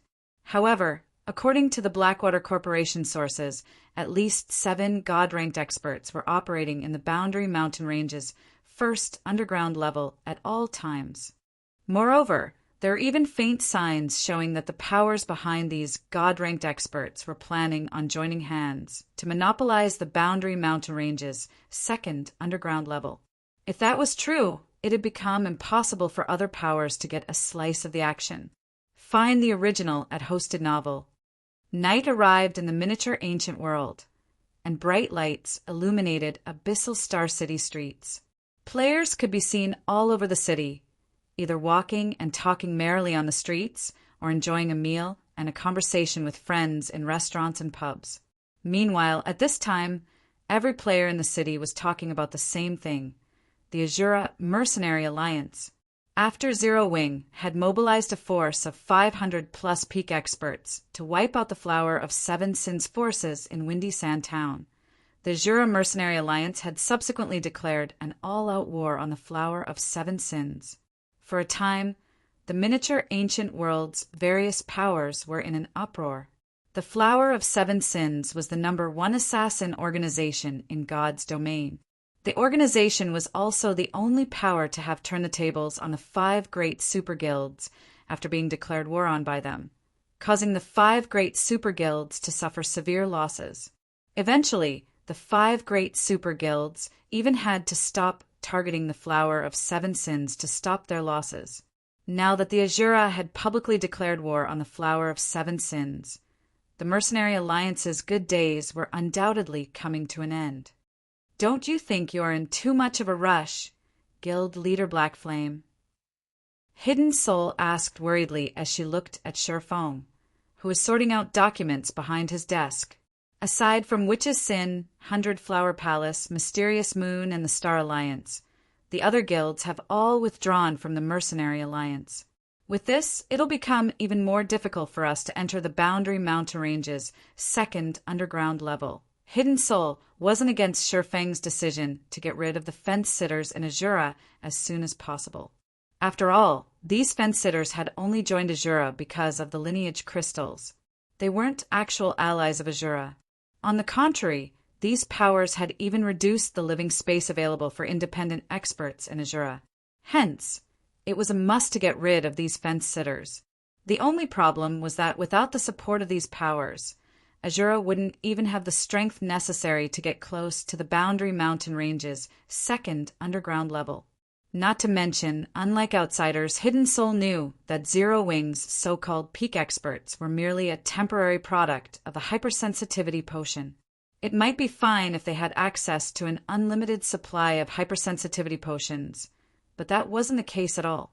Hypersensitivity potions were incredibly valuable and limited in supply, so they couldn't constantly be used as tools for combat. Rush? Sherfong chuckled. "Indeed, I am in a rush. After all, if they don't leave, I'd have no way of carrying out the next step of my plan against the Flower of Seven Sins." "The next step of your plan against the Flower of Seven Sins?" Hidden Soul grew confused. "Was what you did still not everything?" Zero Wing might have gained a batch of hypersensitivity potions, but these potions had yet to transform into Zero Wing's strength, let alone the Azura Mercenary Alliance's strength. If they were to clash against the Flower of Seven Sins now, they'd have no chance of victory. "Of course not," Sherfong said. "How are the preparations for the 7 Luminaries crystals coming along?" "I've collected all 3,000 units already," Hidden Soul said as he handed a bag full of 7 Luminaries crystals to Sherfong. Then, with a bitter smile, she continued, but we have also spent the last of our lineage crystals as a result. So, I'm afraid we'll have a very difficult time resisting the flower of 7 sins from now on. Previously, many experts had joined Azura to resist the flower of 7 sins due to the allure of the lineage crystals. However, now that Azura had no more lineage crystals to offer, these experts naturally had no more reason to clash with the flower of 7 sins. Relax. We won't need outsiders to help us deal with the flower of 7 sins anymore. From now on, we will deal with this problem ourselves. After inspecting the bag of 7 luminaries crystals, Shifeng chuckled as he took out the Abyss Workshop certification from his bag. Then he injected all 3,000 units of 7 luminaries crystals into the certificate, opening a world-breaking gate and connecting it to the world-breaking teleportation array he had set up previously. Boom! Immediately, space in the middle of the office shattered, and a dark gray rift slowly opened. After this spatial rift reached 5 meters in width, space within the room gradually stabilized. Then, several figures walked out from the dark gray rift a moment later. Is this the world outside the stratified abyssal realm? If you find any errors, broken links, non-standard content, etc., please let us know so we can fix it as soon as possible. Chapter 3147 _ several figures walked out of the dark gray rift one after another. Upon seeing these figures, Hidden Soul's eyes widened in shock. Several figures walked out of the dark gray rift one after another. Upon seeing these figures, Hidden Soul's eyes widened in shock. This was because the people who had walked out of the rift were none other than the members of the Glimmer Adventure Team and the Purple Light Chamber of Commerce. Both organizations were powers based in the stratified abyssal realms, Slumber City. Although only 7 people had stepped through the rift, every one of these 7 people had combat standards at the World Tower's 3rd floor standard or higher. They were all existences that even the various superpowers would find tricky to deal with. More specifically, every one of these 7 people was an expert who had gained the Temple Knight status. It was incredibly difficult for players to gain the Temple Knight status in the stratified abyssal realm. This was the case even for 3rd floor experts. Out of all the 3rd floor experts in Slumber City, only around 1/5 of them had managed to pass the trial to become a Temple Knight. Meanwhile, every official Temple Knight possessed combat standards rivaling Tier 6 God-ranked experts, with some even surpassing God-ranked experts. Not to mention, Slumber City's #1 expert was even among the 7 people who had stepped out of the rift. The glimmering sword, Laura Crater. Laura Crater was a monster whose strength was shrouded in mystery. She was also the only expert whose strength Hidden Soul had failed to see through. In addition to Laura Crater, the 3 vice commanders of Glimmer standing behind Laura also possessed extraordinary strength. Hidden Soul could feel an intense pressure coming from the 2 men and 1 woman. Out of the 3 vice commanders, the 3-meter-tall middle-aged man that looked like a bear gave off a presence that was just as strong as Solitary Soul, the commander of the Death Curse adventurer team. If these 4 moved together, Hidden Soul doubted that there be anyone who could go against them.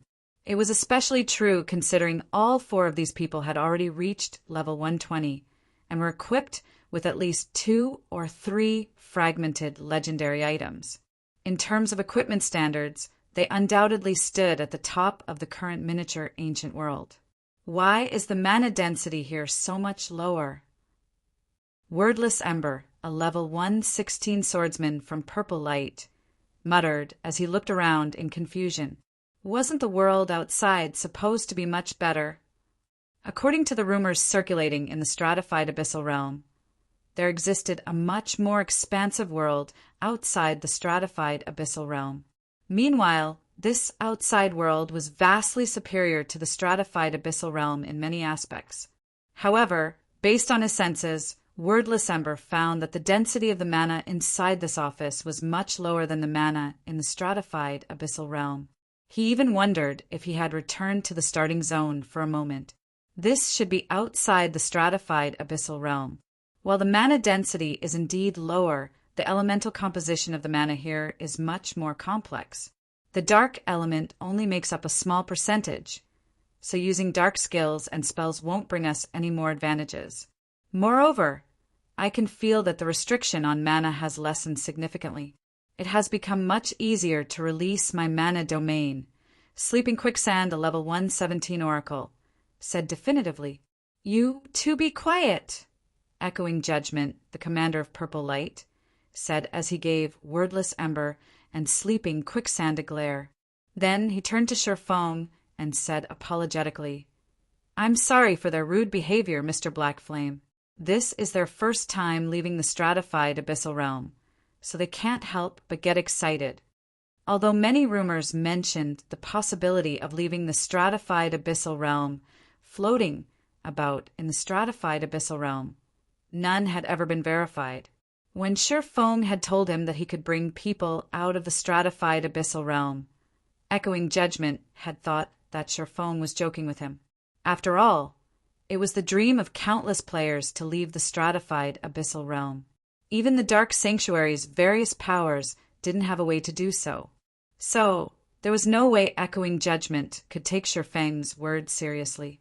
However, it also didn't make sense for him to trick the Purple Light Chamber of Commerce. After all, on top of Sherfang's status in Slumber City, Zero Wing was also currently receiving the full support of the Glimmer Adventure team. When it came to resources, Glimmer was leagues ahead of Purple Light. This was also the case in terms of combat power. Hence, despite his doubts, Echoing Judgment had agreed to Sherfang's offer to bring some of Purple Light's members out of the stratified abyssal realm periodically. In exchange, Purple Light would join the Azura Mercenary Alliance and fully support Zero Wing's endeavors in the stratified abyssal realm. Subsequently, following the terms of their agreement, Echoing Judgment brought Wordless Ember and Sleeping Quicksand to Zero Wing's shop, which was established on one of Slumber City's golden lands. Then, after waiting for nearly a day, just when he started to wonder whether Sherfong had tricked them, a spatial rift suddenly opened inside the shop's secret room. Moreover, this rift had actually brought them out of the stratified abyssal realm. This place might be outside the stratified abyssal realm, but it is still only a miniature ancient world. So, the mana density here is indeed inferior to the stratified abyssal realm. However, there is no level limit here, Sherfong explained. You can also break through the limits of Tier 3 and ascend to higher tiers. So long as your tier is sufficiently high, you will also have an easier time once you enter the Greater God's domain in the future.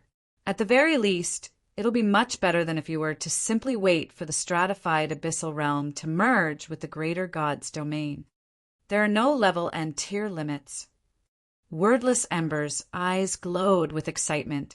The stratified abyssal realm's level and tier limit might have been fine if they weren't aware of the existence of higher levels and tiers. However, there existed Tier 4 NPCs in the stratified abyssal realm. Meanwhile, any player who had seen the strength of Tier 4 NPCs would be lying if they said they weren't interested in getting promoted to Tier 4.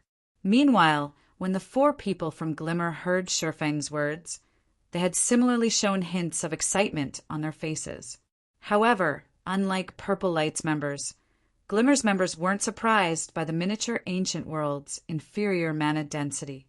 It was as if they had expected this situation, their faces strangely calm when they sensed their surrounding environment. Here is the information on this miniature ancient world. Take a look at it while you rest here for a while. You'll have many things you need to do afterward, Sherfong said as he handed the 7 people a compilation report on the miniature ancient world. Then he left the office before Hidden Soul could even react to this unexpected development. Morning the next day, the sun rose in the miniature ancient world and shined its rays onto Abyssal Star City. After losing the various power support, the number of players frequenting the Azura Mercenary Alliance's headquarters had fallen by more than 80%. The number of Refinement Realm experts picking up quests in the quest area had also reduced to an unimaginable level. Meanwhile, inside the top-floor conference room, The round table that originally had 12 seats arranged around it currently had only 4 remaining. The conference room sure has become a lot quieter now that those guilds are gone, Galaxy Pass said, sighing as he looked at the somewhat empty conference room. Although we now have a lot less competition, it has also become a lot more difficult for us to face the Flower of 7 Sins. Galaxy Past had some matters he needed to deal with previously, so someone else had attended the previous conference in his place. However, he didn't think such an unexpected development would take place during the conference he had missed. The departure of World Dominators and Blackwater instantly caused the Azura Mercenary Alliance to lose its place in the Boundary Mountain Range, as if to rub salt into Azura's wound. After leaving the Mercenary Alliance, Blackwater, World Dominators, and the various first-rate powers had formed their own alliance and secured themselves a spot in the Boundary Mountain Range. Now, the Azura Mercenary Alliance was truly behind the various powers when it came to progressing toward the Tier 4 promotion. None of those powers have joined with sincere intentions, so it's fine even if they leave Azura sooner than later. Although our progress toward Tier 4 might slow down a little, the Mercenary Alliance would have to deal with fewer leeches at the very least, Crimson Heart, who was representing 100 Flower Palace, said nonchalantly. Moreover, Azura still retains a significant advantage when it comes to leveling up. It won't be too late for us to go and compete for the Boundary Mountain Range's resources after we have reached an adequate level.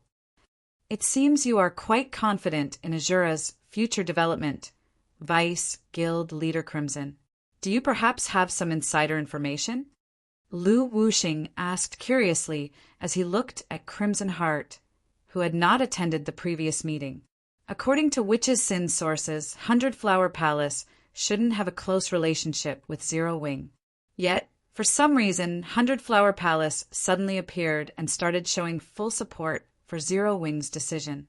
It had even gone as far as to invest all of its experts into resisting the Flower of 7 Sins and completing the Azura Mercenary Alliance's quests to secure itself an administrative seat in Azura. It was as if 100 Flower Palace possessed some kind of unknown confidence toward the Azura Mercenary Alliance. It didn't even show any concern toward Azura launching a full-scale war. This behavior was truly cause for suspicion. It's not really insider information. I'm sure it won't be long before Guild Leader Black Flame tells it to you himself, Crimson Heart said with a faint smile. After experiencing the trip to the stratified abyssal realm, Crimson Heart was very confident in the Azura Mercenary Alliance's future. So long as Azura could receive a stable supply of hypersensitivity potions, given enough time, it absolutely would not have any trouble resisting the Flower of 7 Sins in the future. Azura might even become the 8th great power in the miniature ancient world. Guild Leader Black Flame will tell us himself. Lu Wuxing and Galaxy Past were confused by Crimson Heart's words. They couldn't understand why Crimson Heart was so confident that Azura could go up against the current Flower of 7 Sins. At this time, the doors to the conference room suddenly opened. Then, Sherfong entered the room with a man and a woman following him. The man was a robust, middle-aged man, while the woman was a rare beauty with long, light blue hair. Upon seeing the woman wearing a silver crown, Lu Wuxing, Galaxy Past, and even Crimson Heart were shocked. Level 120, the Glimmering Sword. TL notes, 1 FYI, the level 120 should be the thoughts of Lu Wuxing and Galaxy Past, while the Glimmering Sword should be Crimson Heart's thought bubble. If you find any errors, broken links, non-standard content, etc., please let us know so we can fix it as soon as possible. Chapter 3148, Undersir. TL notes, 1 Glimmering Sword. Going by this chapter's wording, it would seem that the author has forgotten that he had previously designated Glimmering Sword as Laura Crater's nickname and has started to treat it as her actual ID? I'm still not exactly sure about this. This will only be proven when her ID appears in a system announcement or something system-related. Black Flame's level is already more than astonishing. Even someone who has grinded nonstop and without even going offline since the Miniature Ancient World's launch would, at best, match his level. But level 120. Who is this woman? Shock and confusion filled Lu Wuxing when he saw Glimmering Sword's level. Players would have their leveling speed plummet once they reached level 100. Even the main force members of the various superpowers grinding in a map with abundant monsters would need 2 or 3 days to level up once. Players' leveling speed would fall by another notch once they reached level 110 in the Miniature Ancient World. This was because monsters outside the Boundary Mountain range would not exceed level 120. Not to mention, the level suppression in the Miniature Ancient World was much stronger than on the main continent. Overall, it should take at least another month of constant grinding for the various superpowers' main force members to reach level 120. Yet, the woman with light blue hair walking had already reached level 120, essentially surpassing the various superpowers' progress by a month. Moreover, since Glimmering Sword had already reached level 120, it meant that she could start exploring the core region of the Boundary Mountain Range's underground area and challenge her tier for promotion. How many secrets is Black Flame hiding? Galaxy Past was similarly shocked when he looked at Glimmering Sword. In the eyes of the average player, reaching level 120 might not seem like a big deal. After all, it was only a difference of several levels. However, as the former guild leader of a first-rate guild, Galaxy Past understood the significance of reaching level 120. Glimmering Sword's appearance would definitely change the current status quo in the Miniature Ancient World. This was because reaching level 120 meant that Glimmering Sword could get promoted to Tier 4 before all other players. Meanwhile, so long as Glimmering Sword reached Tier 4, the Azura Mercenary Alliance would have an overwhelming advantage over the other powers. At that time, the Mercenary Alliance could monopolize the various resources available in the Boundary Mountain Range, and not even the 5 great super guilds would dare to have an opinion about it. Aside from Lu Wuxing and Galaxy Past, Crimson Heart from 100 Flower Palace was similarly shocked to see Glimmering Sword.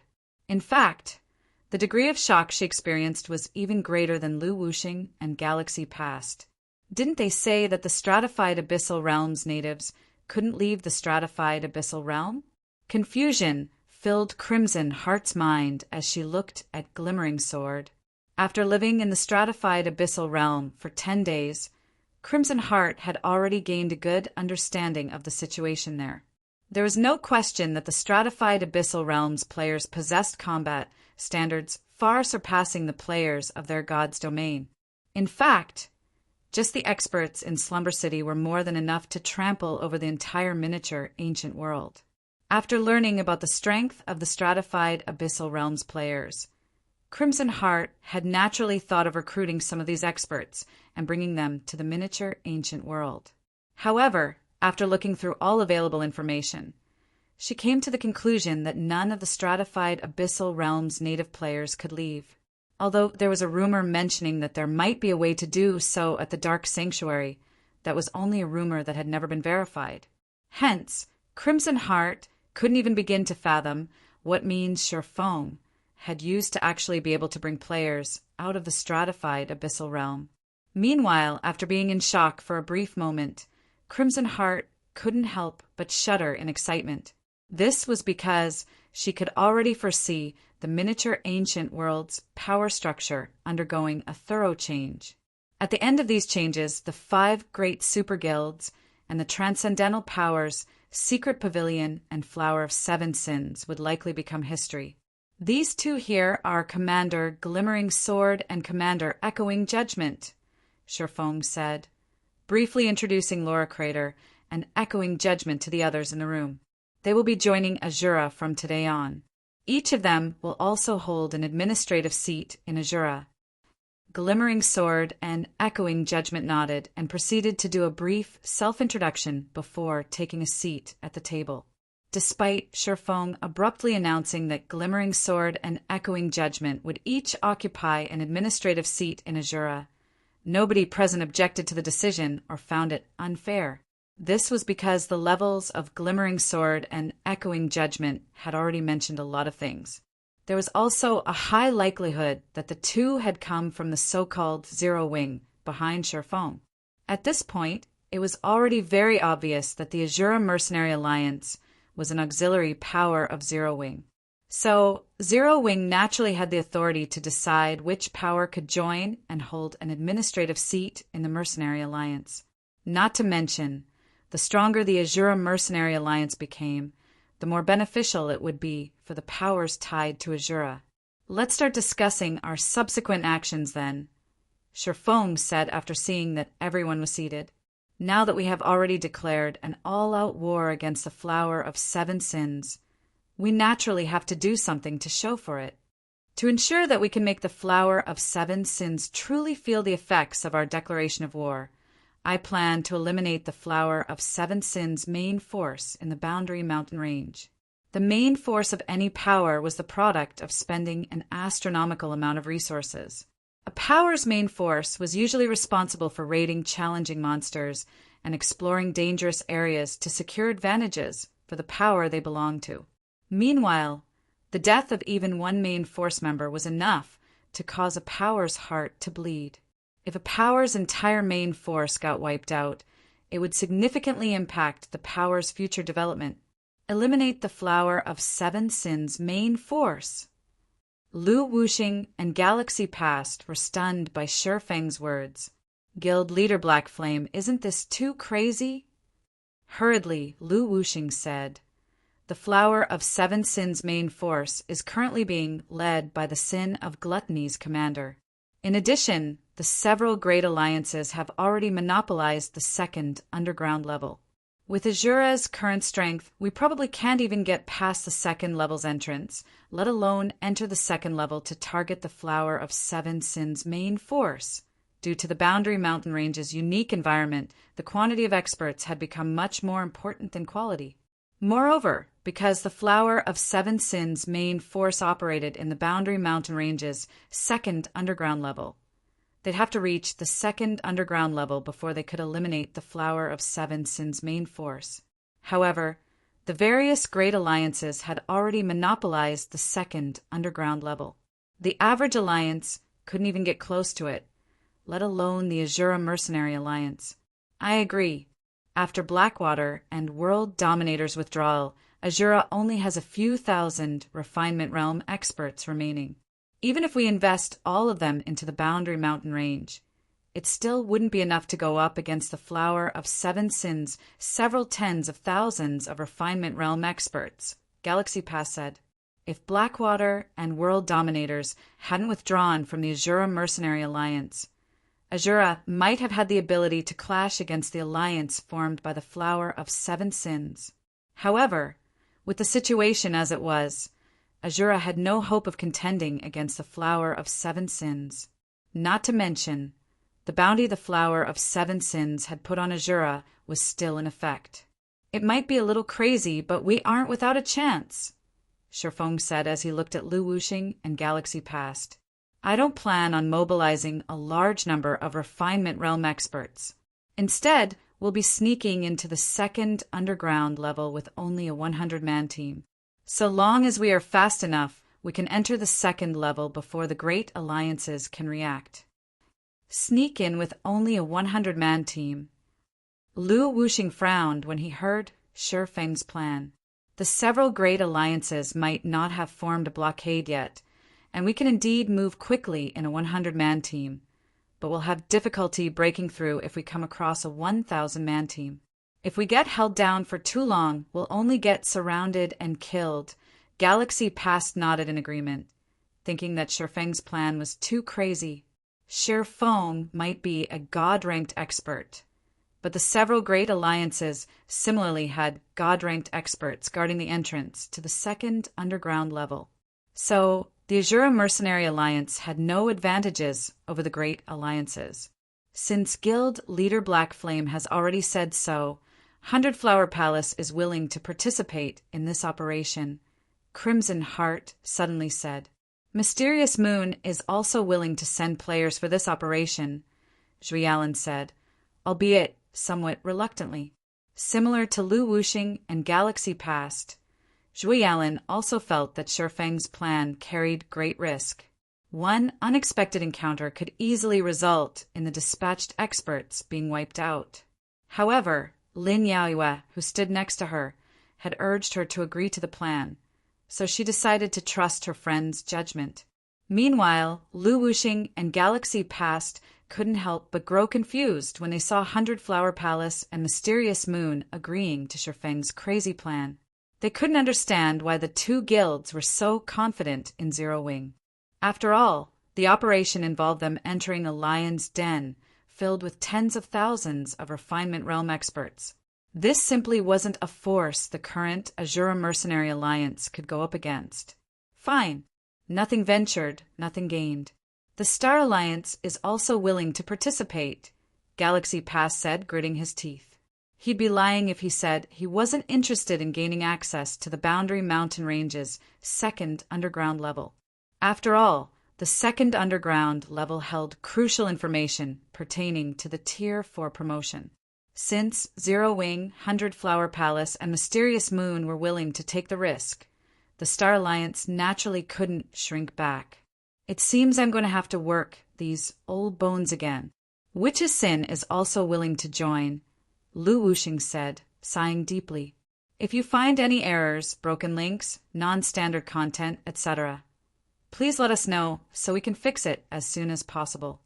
Chapter 3149 _ The Boundary Mountain Range consisted of a series of snow-white mountains that spanned the entire miniature ancient world. The mountain range was shrouded in space-time rifts all year round, and even Tier 4 mythic monsters with the ability to fly did not dare to approach the mountain range's airspace. The Boundary Mountain Range consisted of a series of snow-white mountains that spanned the entire miniature ancient world. The mountain range was shrouded in space-time rifts all year round, and even Tier 4 mythic monsters with the ability to fly did not dare to approach the mountain range's airspace. If players wished to cross the Boundary Mountain Range, they could only do so via the pathways inside the mountain range. Even so, these seemingly safer pathways were by no means safe, as many void creatures inhabited them. No single party of players could survive inside the mountain range on its own. Currently, though, these monster-infested pathways had become a popular grinding spot for the teams of the miniature ancient world's various powers. Ranged DPS, quickly get rid of those void larvae. Do not let them get close to our front line. Otherwise, their mana explosions will wipe out our MTs. A level 109 young man wearing World Dominator's guild emblem shouted. MTs, activate your damage reduction skills. The Void Devourers are coming.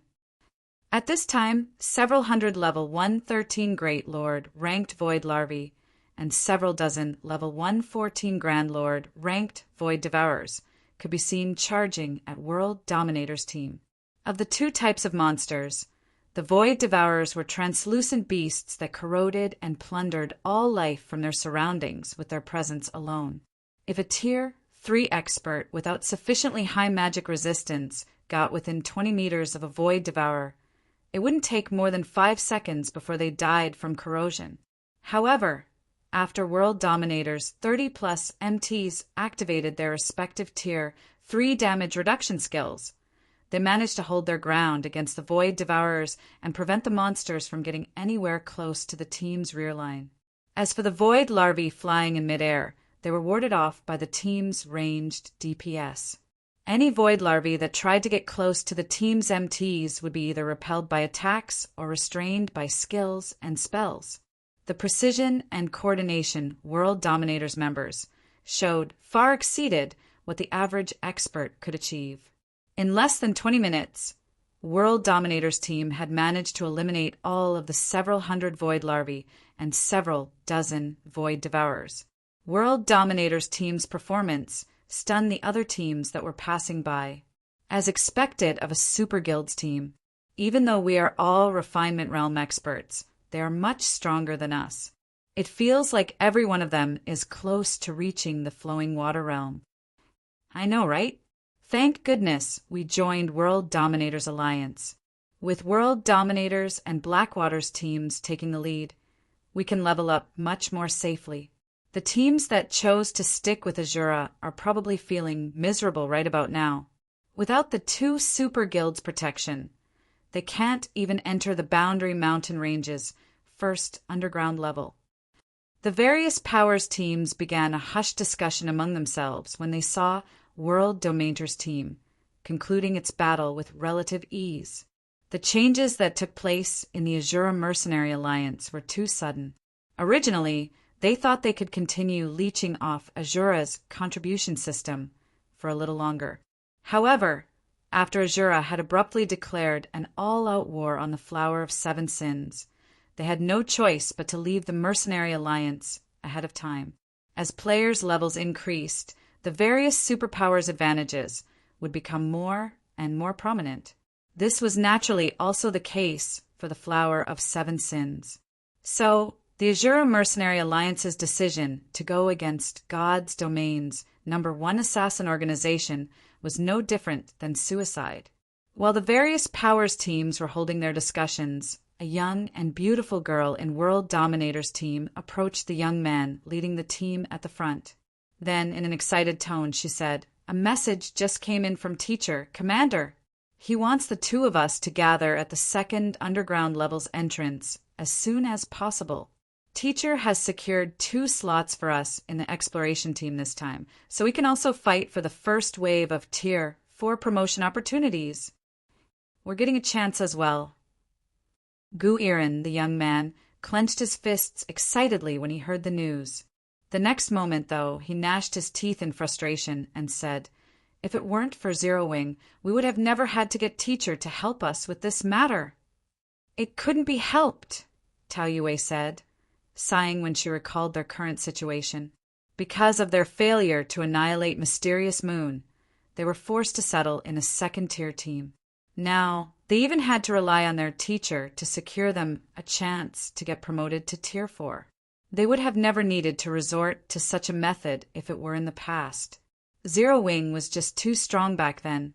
Even our entire guild couldn't do anything against Zero Wing, let alone the 2 of us. However, now that Zero Wing has chosen to thoroughly make an enemy out of the Flower of Seven Sins, it won't be long before Zero Wing and Azura meet their doom. "Yes, you're right."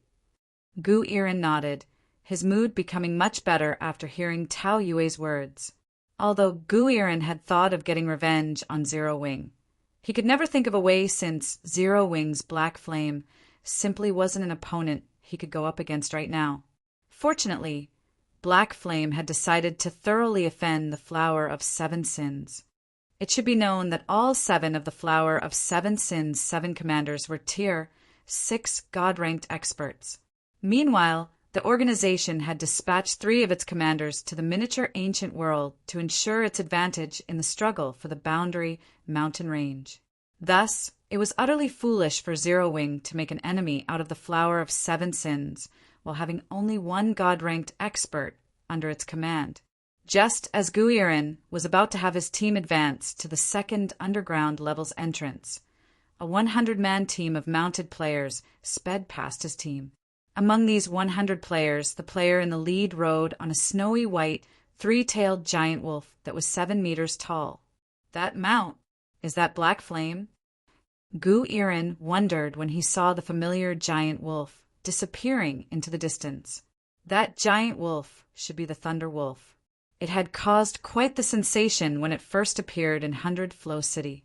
Only Black Flame is known to have a Thunder Wolf, so that person should be Black Flame, Tao Yue said, affirming Gu-Irin's guess. But why would Black Flame be heading in that direction? Did he also learn about the news regarding the 2nd underground level, so he has decided to enter the 2nd level as well? Black Flame. I didn't think he would dare to come here. Gu-Irin suddenly smiled. I thought I would never get a chance to have my revenge. Since he has decided to send himself to my doorsteps, I'll gladly take this opportunity. After saying so, Gu-Irin had Tao Yue spread the news of Black Flame appearing in the Boundary Mountain Range's 1st underground level. He also made sure to inform the Flower of Seven Sins about this. Subsequently, news of Feng leading a team into the Boundary Mountain Range quickly spread across the entire first underground level. Boundary Mountain Range, second underground level's entrance. Who does Black Flame think he is? Just because he is a God-ranked expert, he thinks he can barge into the Boundary Mountain Range with only so few experts? Jingyang couldn't help but laugh when he read the report he had just received. Then he turned to look at the various Great Alliance's army of experts gathered in front of him and continued, I wonder how much he'll regret his actions when he reaches here.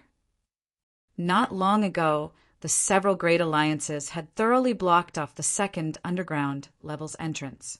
Even after Blackwater and World Dominators had joined forces, they had only managed to secure 100 slots to enter the second underground level. As for the other superpowers, some didn't even manage to secure 10 slots for themselves. Meanwhile, to ensure that nobody could sneak into the second underground level, the several Great Alliances had dispatched a total of 20,000 Refinement Realm experts to guard the second level's entrance at all times. Moreover, as many as 3 God-ranked experts were tasked with leading this army. Among them, one of them was even Death Omen, the commander of the Flower of 7 Sins, Sin of Pride. Faced against a force of 3 God-ranked experts and 20,000 Refinement Realm experts and above, even World Dominator's Almighty Great Elder Thousand Swords dared not act rashly. All he could do was grit his teeth and accept the several Great Alliance's arrangements, leading only a 100-man team into the second underground level. As for Black Flame, he wouldn't have such luck even if he came here. If you find any errors, broken links, non-standard content, etc., please let us know so we can fix it as soon as possible.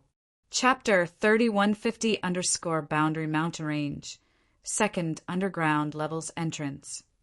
Boundary Mountain Range, second underground level's entrance. Currently a super large magic barrier that covered a 1,000-yard radius and was maintained by 324 players had thoroughly enveloped the cavern that led to the Boundary Mountain Range's second underground level. A crimson demon barrier. To think you 5 great super guilds would be willing to make such a huge investment. Thousand Swords, a white-haired old man who had reached level 110, exclaimed as he looked at the white-robed old man with a graying beard standing next to him. Even though he was around the same age as the gray-bearded old man, he dared not act rashly around the other party. This was because the old elementalist was Chiang Tianhe, the honorary elder of one of the 5 great super guilds' solar temple. When Chiang Tianhe first entered God's domain, he was already an old monster, only half a step away from the beyond domain realm. Now that 10 years had gone by already, combined with the abundant resources provided by Solar Temple, Thousand Swords couldn't even begin to imagine how strong Chiang Tianhe had become. It was especially so now that Chiang Tianhe was standing within a Crimson Demon Barrier. The Crimson Demon Barrier was a large-scale master magic array that required 324 master magicians to operate.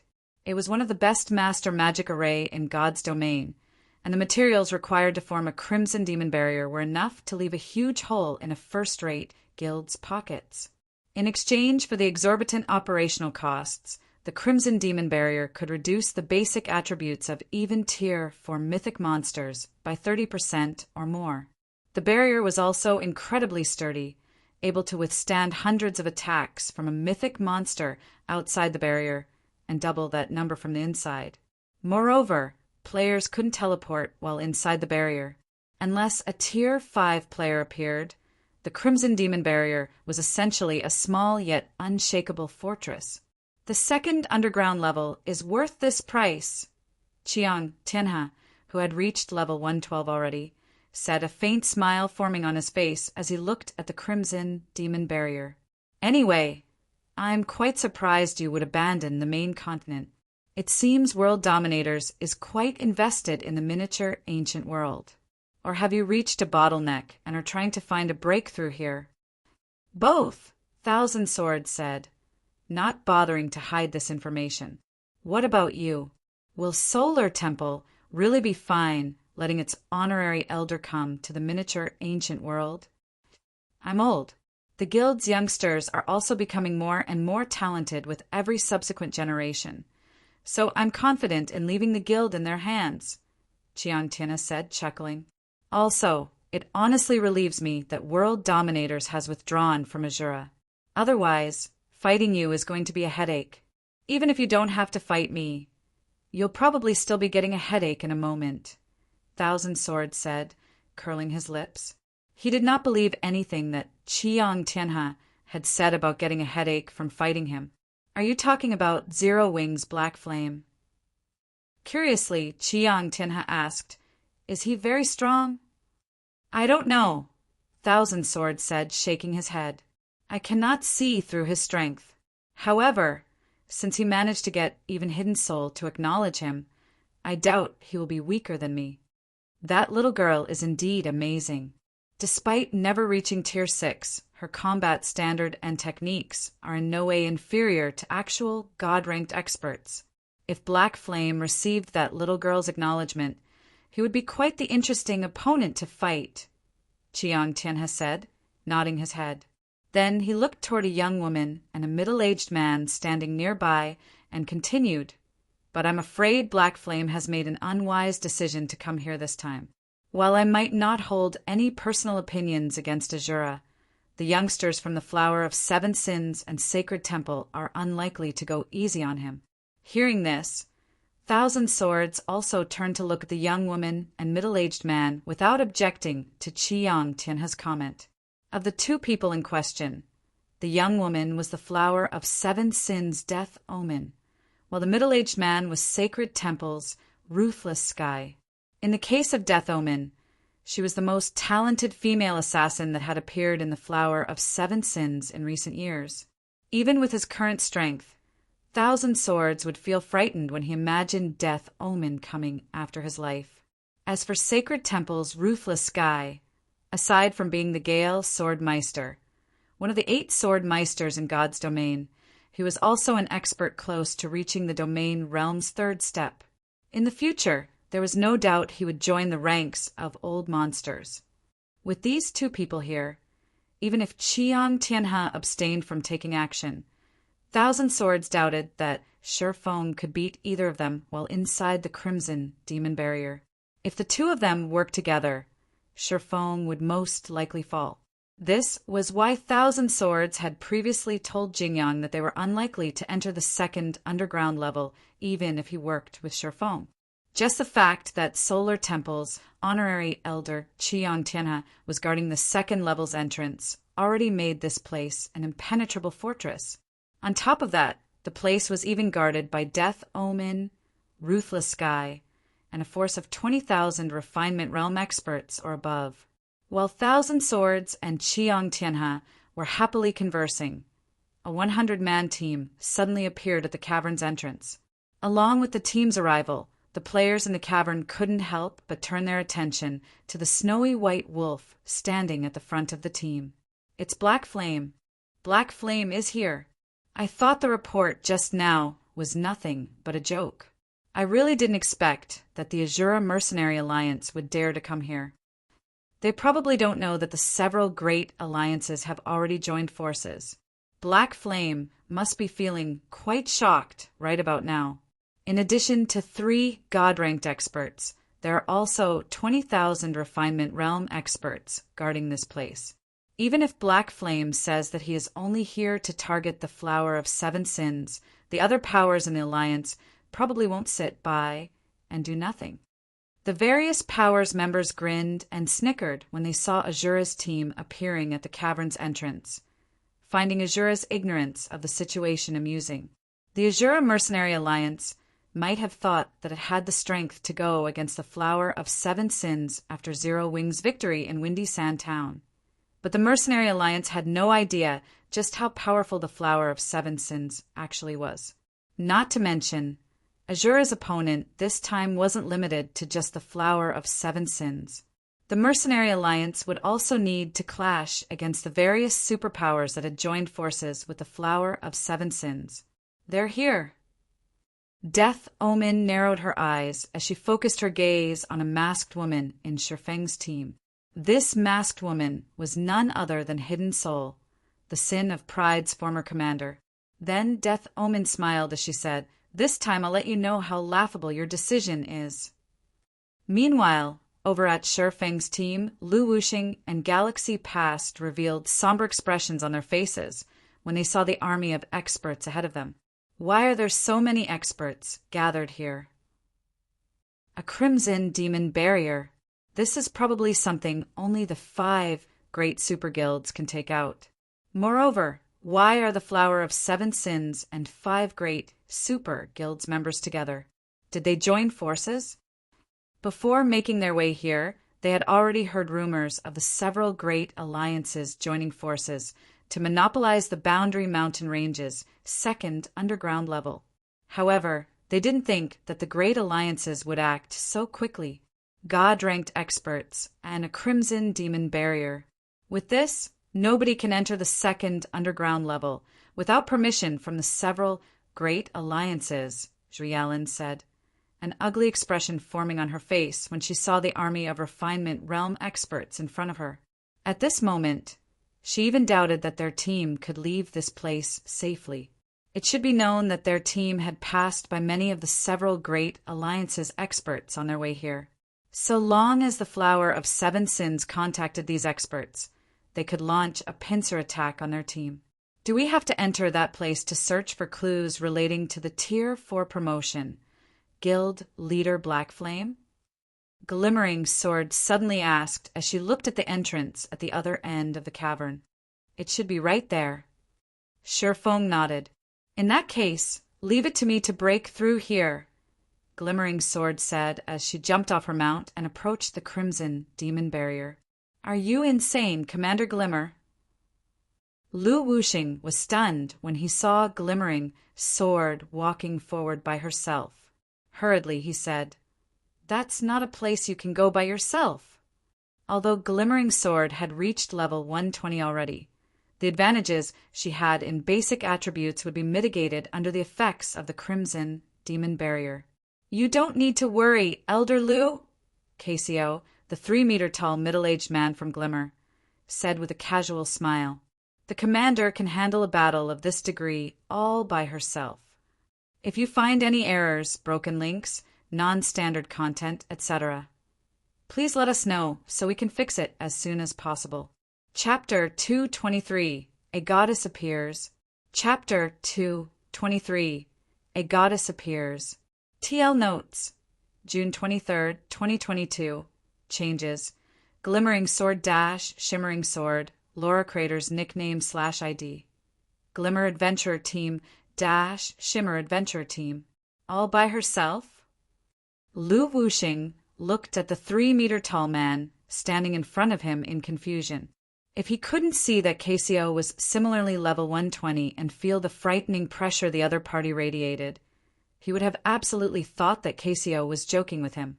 Setting the 20,000 refinement realm experts aside, just the presence of the 3 God-ranked experts and the Crimson Demon Barrier was already enough to elevate the defenses of this place to the level of a fortress. Not to mention, due to the Boundary Mountain Range's environment, players would expend stamina and concentration much quicker. The destructive power of all skills and spells would also be severely weakened. While subjected to these penalties, even a God-ranked expert would die from exhaustion if they tried to fight against a force of 1,000 refinement realm experts. Let's trust in Commander Shimmer, Elder Lu, Shifeng said after thinking it over. Shifeng was honestly curious to see how strong Laura Crater was. After all, he had never heard of this name before. Yet, judging by Laura's achievements in Slumber City, it didn't make sense that he had never heard of her when Wordless Ember and Sleeping Quicksand had spread their names across the entire Greater Gods domain. Since Laura was willing to take action, Shifeng naturally welcomed it. Even if Laura ended up not being a match for the enemies, Shifeng still had the strength to resist the Flower of 7 Sins. Lu Wuxing stopped speaking after hearing Shifeng's words. It didn't matter whether they attacked as a team or sent only one person anyway. Nothing would change with how many powerful enemies they faced. Meanwhile, Hidden Soul, Crimson Heart, Gentle Snow, Lin Yaoyue, Su Qianlu, and Rampant Blade couldn't help but focus their minds as they watched Laura walking into the distance. If it was before they had entered the stratified abyssal realm, none of them would believe that a single person could go up against the powerful army before them. However, after experiencing the stratified abyssal realm, they felt that if it was Laura Crater, the person publicly acknowledged as Slumber City's #1 expert many years ago, it might just be possible to accomplish this impossible feat after all. Despite how powerful Solitary Soul, the Death Curse Adventure Team's commander, had shown himself to be, he had merely gained the qualifications to challenge Laura. Moreover, that was the Laura Crater of several years ago. Currently, aside from the Shimmer Adventure Team's several vice commanders, probably nobody else knew how strong Slumber City's #1 expert was currently. Now that they had the opportunity to witness Laura in action, they could use this opportunity to gauge how powerful she was exactly. The Boundary Mountain Range was battered by snowstorms all year round. Even the tunnels underneath the mountain range constantly had freezing winds billowing in them. As her long, light blue hair fluttered along with these howling winds, Laura took a deep breath and fixed her gaze on the crimson demon barrier, situated 1,000 yards away from her. Then she took a step forward and vanished, leaving behind an afterimage as she charged at the distant barrier like a lightning bolt. What speed! Galaxy Past was stunned when he saw that Laura had already disappeared from her original location. Galaxy Past used to be a Tier 5 expert. Even if he was now only at Tier 3, his 5 senses were so sensitive that he could perceive the movements of Tier 4 mythic monsters with perfect clarity. Yet now none of his senses could keep up with Laura's movements. Meanwhile, inside the Crimson Demon Barrier, the several Great Alliance's members laughed when they saw a lone figure suddenly approaching their direction. Why is that woman walking over by herself? Don't tell me she got scared and is here to surrender? That woman sure is pretty. She can definitely give those publicly acknowledged goddesses a run for their money. It's a pity that she's with the Azura Mercenary Alliance. Even if she comes over to surrender, I doubt the people from the Flower of Seven Sins will spare her. Nobody was surprised to see the Azura Mercenary Alliance's team halting their advance. After all, anybody who saw their formation would be scared witless. What they did not expect was for Azura's team to send only one player over. After all, this could only mean one of two things. Either Azura was trying to negotiate or surrender. However, so long as Azura's team wasn't made up of idiots, they would understand that any negotiations would be futile. In that case, it could only mean that Azura was planning to surrender. After all, this was the only way Azura's team could safely leave the Boundary Mountain Range. Otherwise, death would be the only outcome that awaited the team. Foolish! Do they think they can still surrender after all this time? Death Omen revealed a contemptuous expression as she looked at the approaching Laura Crater. Wolf, head over with a team and kill her. Understood. Summer Wolf responded. Then he quickly organized a team of 30 Flower of Seven Sins core members. In the Boundary Mountain Range, such a team was more than enough to kill a God-ranked expert. However, before Summer Wolf and his chosen teammates could get on their mounts, Laura Crater suddenly vanished from everyone's vision, leaving behind only an afterimage and a streak of flowing light. A God-ranked expert? Death Omen's eyes narrowed, a wary expression appearing on her face. The only players who could move so quickly at Tier 3 that they could escape her senses were God-ranked experts adept at footwork, and nobody else. It seems I have underestimated Azura, Thousand Swords thought to himself, a hint of surprise flashing in his eyes when he saw Laura Crater disappearing. I didn't think there would be another God-ranked expert hidden in Azura. With her level of footwork, few from even the 5 great super guilds could match her. During the brief moment everyone was in a daze, Laura Crater had reappeared above the Crimson Demon Barrier, her light blue longsword giving off a dazzling glow that brightly illuminated the entire cavern. What is she trying to do? Is she trying to attack the Crimson Demon Barrier? Is she trying to make a desperate attempt? The Crimson Demon Barrier can withstand several hundred attacks from even a mythic monster on the outside. She will only be wasting her stamina by attacking the barrier. When the several Great Alliance's members saw Laura seemingly launching an attack on the Crimson Demon Barrier, they couldn't help but feel that the woman had a few screws loose in her head. After all, rather than utilize her astonishing speed to flee out of the Boundary Mountain Range, Laura was attacking the Crimson Demon Barrier instead. Such an action was beyond foolish. The next moment, a ray of light, which moved so fast that nobody could react, landed on the Crimson Demon Barrier. Ping! Followed by a crisp sound echoing throughout the cavern. A hole the size of a thumb had appeared on the Crimson Demon Barrier. Meanwhile, following this small hole's appearance, cracks began forming all over the barrier. Subsequently, accompanied by the sound of shattering glass, the entire barrier broke apart into countless particles of light that scattered across the ground.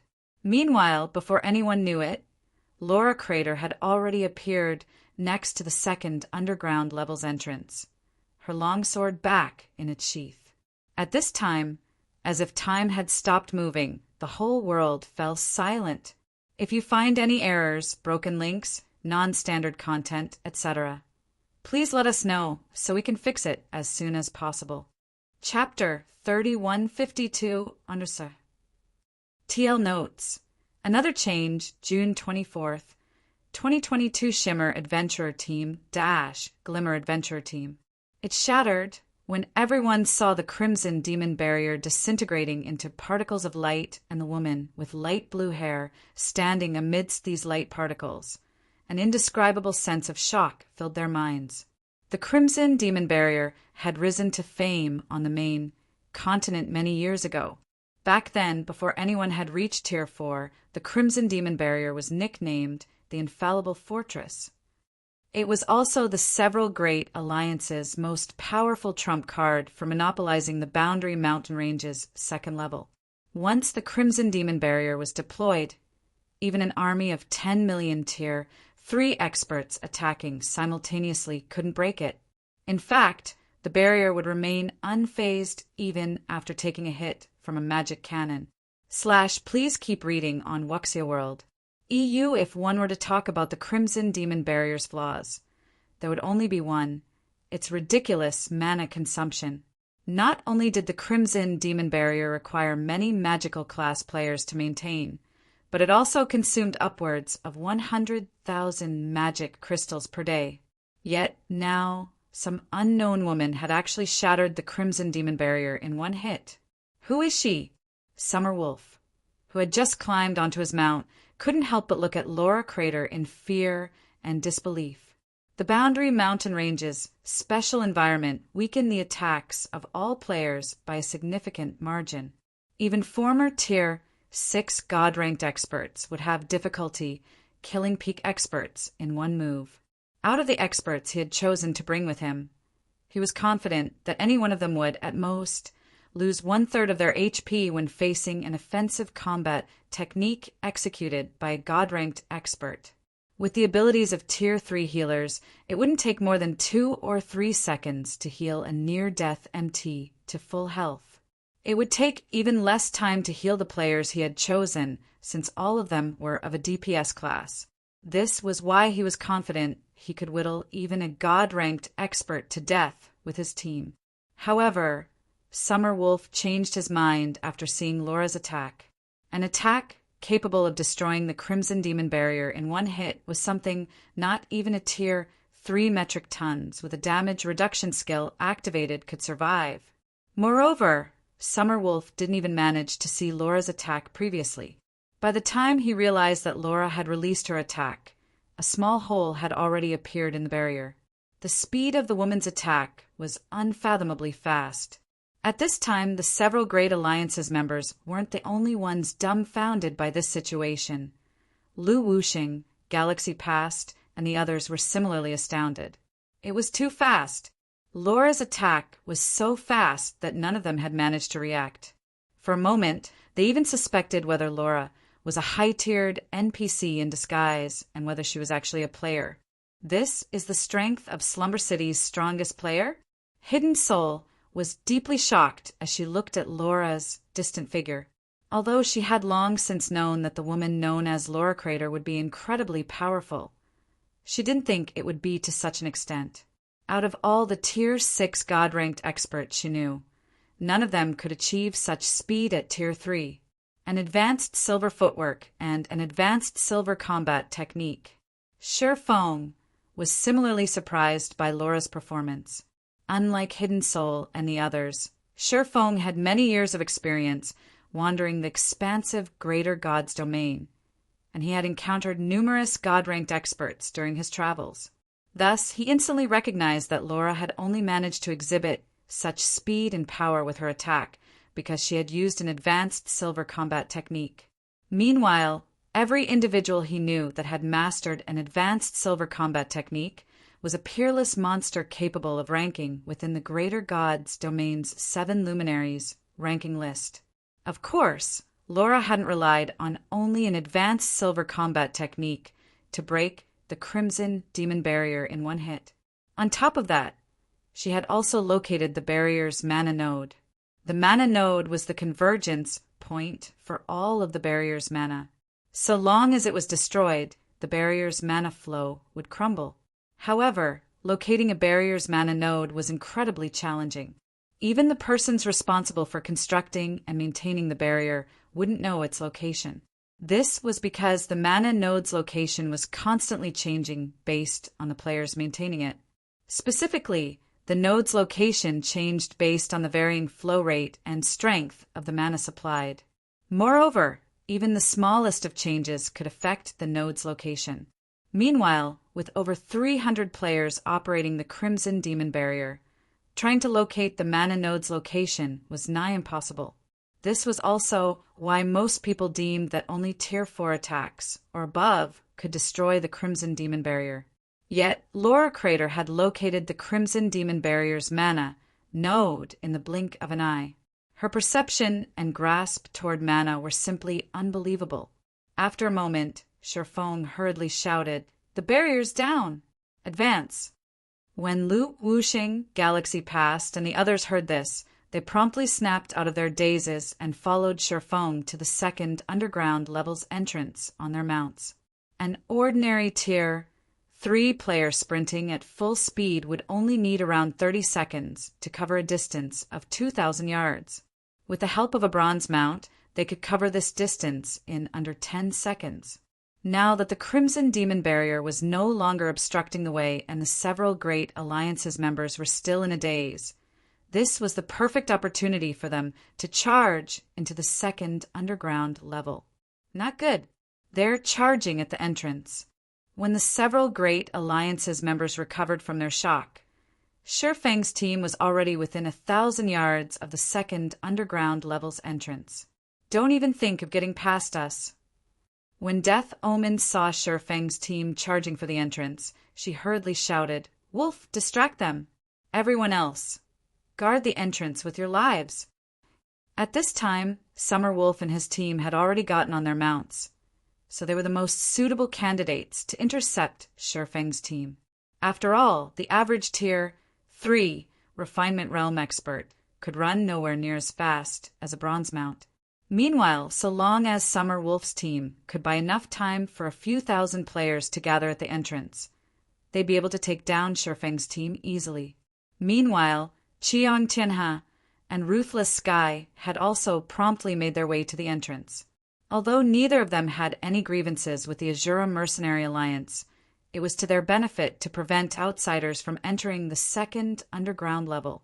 If they allowed Azura to freely enter the second underground level, the other alliances that were subjected to the several Great Alliances' oppression and arrangement would definitely have an opinion and try to secure more entry slots for themselves. They might even try to mimic Azura and forcibly break through. When Summer Wolf and his team of peak experts had moved within 300 yards of Sure Feng's team, a figure suddenly appeared before them. This figure was none other than Laura Crater, the person responsible for destroying the Crimson Demon Barrier. At this time, Laura Crater had already unsheathed the shimmering rapier one she carried around her waist and was poised to strike. Upon seeing this, the members of Summer Wolf's team couldn't help but grow fearful and hesitate. Noticing his team's anxiety, Summer Wolf shouted, "What are you scared of?" "We are in the Boundary Mountain Range, and she is alone. Even if she can kill one of us with every hit, how many times do you think she can repeat that attack?" After thinking it over, everyone quickly realized that Summer Wolf's words made sense. The Boundary Mountain Range's environment not only reduced the standard of player stamina, but also increased the burden of using skills, spells, and combat techniques by several times. Even a God-ranked expert using only basic combat techniques couldn't fight in the Boundary Mountain Range for a long time, much less use combat techniques as powerful as the one Laura had used previously. Immediately, everyone stopped hesitating and charged at Laura. However, when Summer Wolf's team resumed its charge, Laura had long since disappeared from her original location, transforming into a streak of flowing light and arriving next to Summer Wolf's in the blink of an eye. Then, she began stabbing and slashing at the mounted players around her, those targeted by her attacks disappearing from their mounts after getting hit. "Don't even think of getting rid of me so easily." Summer Wolf hurriedly activated his Tier 3 Berserk skill, Rampant Shadow, the skill drastically increasing his attack speed and reaction speed. It had also increased his strength and defense by 100%. 1 attack, 2 attacks, 3 attacks. With each subsequent attack Summer Wolf blocked, the fear in his heart grew deeper and deeper. This was because he found it increasingly difficult to keep up with Laura's attacks. The feedback he received from the attacks he blocked also grew stronger with every subsequent attack. By the 8th attack, Summer Wolf could no longer keep up with Laura's speed. He could only watch as Laura's rapier cut across his neck one time after another, continuously draining his HP until nothing was left.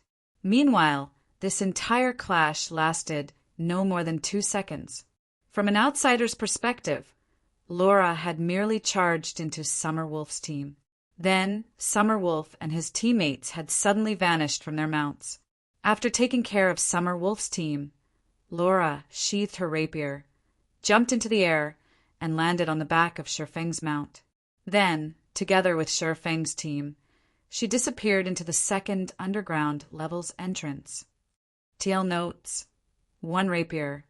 The rapier mentioned in this chapter wasn't described in much detail, so I can't tell if it is Laura's second weapon or if the author forgot that the weapon Laura previously used was a light blue longsword. I have also double-checked chapter 223 and made sure that she was using a longsword. For now, I am going to assume that the rapier is Laura's second weapon. If you find any errors, broken links, non-standard content, etc., please let us know so we can fix it as soon as possible. Chapter 3153_Dammit. Dammit. When Death Omen, who wore crimson leather armor, saw Shifeng's team disappearing, rage instantly filled her eyes. She could have intercepted Shifeng's team had she had a few more seconds. Then she could have bought time for Qiang Tianhe, Ruthless Guy, and the rest of their army to arrive. At that time, they could definitely keep Shifeng's team in the first underground level. She is most likely at the Beyond Domain realm already. Qiang Tianhe was very surprised when he saw Laura Crater in action. To think an expert of such caliber would come to our miniature ancient world. Could Zero Wing be insane? Unlike Death Omen, Qiang Tianhe wasn't blinded by rage, so he could process the situation with a calm mind. Meanwhile, his evaluation of the situation confused him greatly. Beyond Domain realm experts were extraordinarily rare, even among the 5 great super guilds. They were the ceiling of the 5 great super guilds' combat power. They were also a large part of why the 5 great super guilds could have their current positions. Meanwhile, according to his knowledge, beyond domain realm experts were likewise incredibly rare in the greater God's domain. Such experts would receive respectful treatment even from the various hegemonic powers. Should a beyond domain realm choose to join a hegemonic power, they would instantly receive a core executive position and enjoy authority rivaling grand elders. They would even receive some of the guild shares. Normally, not even the various hegemonic powers would be willing to send a beyond domain realm expert to a miniature ancient world. After all, these experts represented the guild's deterrent power and foundation. The presence and absence of even one beyond domain realm expert could impact a hegemonic power's influence greatly. At the same time as Qiang Tianhe was calmly analyzing the situation, an uproar had occurred among the several Great Alliance's members. Crap! Who is that woman? After breaking the Crimson Demon Barrier in one hit, she even killed 30 of the Flower of Seven Sins core members in one move. / Please keep reading on Wuxia World. EU, she's ridiculously strong. I've never seen a god-ranked expert as strong as her. She's so cool. She's like the Valkyrie recorded in libraries, sweeping across an army of millions all by herself. This is definitely the luckiest day of my life. Not only did I get to see the birth of a war goddess, but I even got a recording of it. If any of you want to rewatch the battle just now, I'll sell you a copy for 100 credits. Everyone was awed by the miraculous feat Laura had just pulled off, and many players had even uploaded screenshots and video recordings of the battle onto the official forums. For a time, players across the entire miniature ancient world went into an uproar. Previously, everyone was of the opinion that the Azura Mercenary Alliance was overestimating itself by challenging the Flower of Seven Sins. Everyone also thought that Azura was merely seeking its own demise by entering the Boundary Mountain Range. However, facts had proven them wrong. Not only did Azura's team remain unharmed after entering the Boundary Mountain Range, but the team had even successfully entered the second underground level. What surprised everyone the most was that another god-ranked expert had appeared in the Azura Mercenary Alliance. Meanwhile, not only did this god-ranked expert shatter the Crimson Demon Barrier, but she had also single-handedly helped Azura's team break past the several Great Alliance's army of 20,000 Refinement Realm experts and above. The Valkyrie of Light. In no time at all, this nickname had spread across the entire forums. Some people have even analyzed Laura Crater's battle video and felt that the Valkyrie of Light might become another peerless monster in God's domain. As a result, the number of players seeking to join the Azura Mercenary Alliance increased again. After all, God's domain's 4 peerless monsters were existences feared by even the 5 great super guilds. Or, more specifically, the 5 great super guilds treated the 4 peerless monsters like natural disasters and avoided butting heads with them as much as possible. This was because making an enemy out of these peerless monsters was in no way a wise decision. Even if they managed to win, it would be a Pyrrhic victory. While the miniature ancient worlds players were excitedly discussing Azura and Laura Crater, the several great alliances quickly prepared to enter the Boundary Mountain Range's second underground level. The great alliances reorganized their joint army and formed a 1,000-man team of Flowing Water Realm experts and above. The team was also led by Qiang Tianhe, Death Omen, and Ruthless Sky, and the team would be responsible for hunting down Shifeng's team in the second level. Teacher, are we really going in with them? World Dominator's Tao Yue quietly asked as she looked at the elderly Thousand Swords. They have a 1,000-man team. We won't receive any good loot if we follow them. World Dominators and Blackwater had only co-formed a 100-man team. Although every member of the team was at the Flowing Water Realm or above, with half being at the Void Realm, it was still an incredibly weak team compared to the several great alliances' 1,000-man team. It didn't matter even if their team was led by Thousand Swords, a former Tier 6 sword god. Yes, we'll be safer if we enter with them, Thousand Sword said. The second level situation is completely different from the first level. It might have many more opportunities to offer, but these opportunities come with equal amounts of danger. In addition, I won't be able to take care of everyone because of the special environment there. The death penalty isn't something as simple as losing a level, either. According to our sources, players who die in the second level will enter a forced sleep in the real world. Although it isn't life-threatening, nobody has regained consciousness thus far. Even you won't be able to take care of all of us, teacher? Is the second level that dangerous? Gu-Irin asked, astonished by Thousand Swords' words. Even after reverting to Tier 3, a god-ranked expert geared in only epic items could easily exhibit combat power at the Tier 4 standard and hold their ground against mythic monsters of the same level. It should be known that Thousand Swords owned a fragmented, legendary weapon. Even when subjected to the special environment of the Boundary Mountain Range's first underground level, he could still effortlessly annihilate the 100-man team co-formed by World Dominators and Blackwater. He could even single-handedly defeat several hundred great lords of the same level. Meanwhile, the void creatures in the Boundary Mountain Range would, at most, appear in groups of several hundred. Logically, even if the second underground level's environment was harsher, Thousand Swords still shouldn't have any trouble going up against these monsters. You'll find out once you enter. Moreover, even if you don't acquire any loot, just entering the second underground level will benefit you all greatly, Thousand Swords said, not bothering to offer any additional explanations. The Predators have arrived already, Commander Omen. We can set off any time. A level 109 assassin from the Flower of Seven Sins said to Death, Omen, respectfully.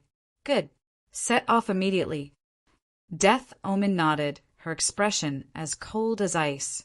Azura might think that they have humiliated us by entering the second level, but it has no idea that it is only sending its members to their graves. If you find any errors, broken links, non-standard content, etc., please let us know so we can fix it as soon as possible. Chapter 3154 _ upon entering the second underground level's entrance. The several great alliances, 1,000-man team and World Dominators and Blackwater's 100-man team, found themselves arriving at a rainforest. Upon entering the second underground level's entrance, the several great alliances' 1,000-man team and World Dominators and Blackwater's 100-man team found themselves arriving at a rainforest. The environment here was completely different from the first underground level. There were large floating islands above the expansive rainforest and a gigantic divine statue at the heart of the rainforest. The statue was several dozen kilometers in height, like a giant that overlooked the entire Boundary Mountain Range. Before everyone could get a closer look at the gigantic statue, an indescribably oppressive feeling enveloped them, causing them to suffocate for a moment. What a powerful mental oppression! Gu-Irin held his head in agony as he experienced a restrictive feeling enveloping his entire body. He also felt as if he had gone from being in a superhuman state to becoming no different than an ordinary person. You'll start to feel better once you get used to this feeling, Thousand Swords said when he saw the pale complexions on Gu-Irin's and Tao Yue's faces. Then he quietly explained, the Boundary Mountain Range's second underground level is completely different from the first underground level. If your concentration standard isn't high enough, you might even lose consciousness directly. In addition, you'll also find your character bodies becoming no different than your real-world bodies. You might retain your basic attributes, but your physique has already fallen to the standard of a Hunglian master in the real world. Your stamina should also be the same as a real-world Hunglian master. Because of the stamina restriction, even god-ranked experts with Tier 4 basic attributes would be incapable of defeating mythic monsters. They might even die to a Grand Lord of the same level if they aren't careful. So, you must be extremely cautious when fighting the monsters here. You must eliminate the mindset that you are fighting in God's domain. Instead, think you are fighting those monsters in the real world. Understood. Gu-Irin instantly understood the meaning his teacher was trying to convey. He also finally understood the horrors of the second underground level. The reason players could be in combat for more than 10 hours consecutively was because God's domain was a virtual world, and players were manipulating virtual bodies governed by artificial parameters such as stamina and concentration. However, if players were given the same limitations that their bodies had in the real world, even if they could kill every monster with just one full-powered attack, they could still die easily when surrounded by hundreds of monsters.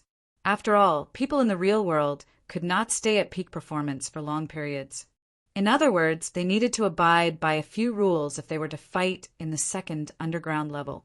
Firstly, they couldn't use combat techniques, which required the continuous use of their full strength.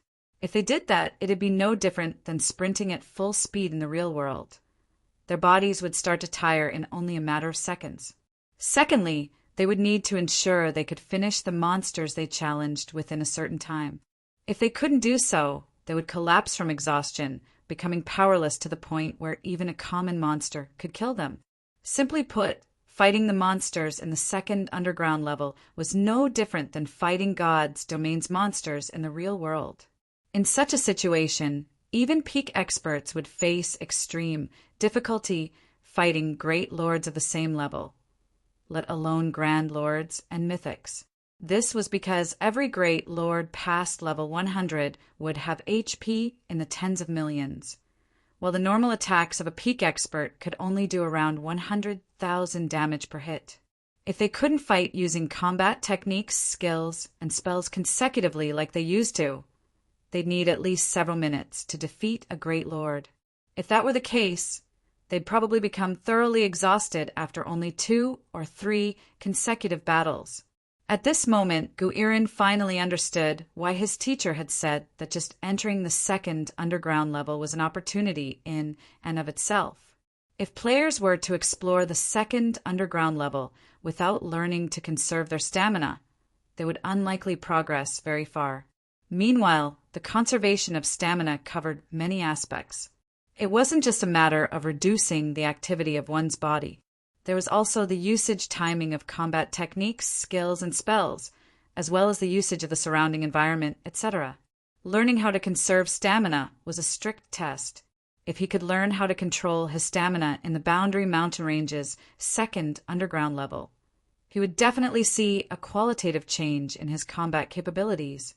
Everyone here must move in a defensive formation.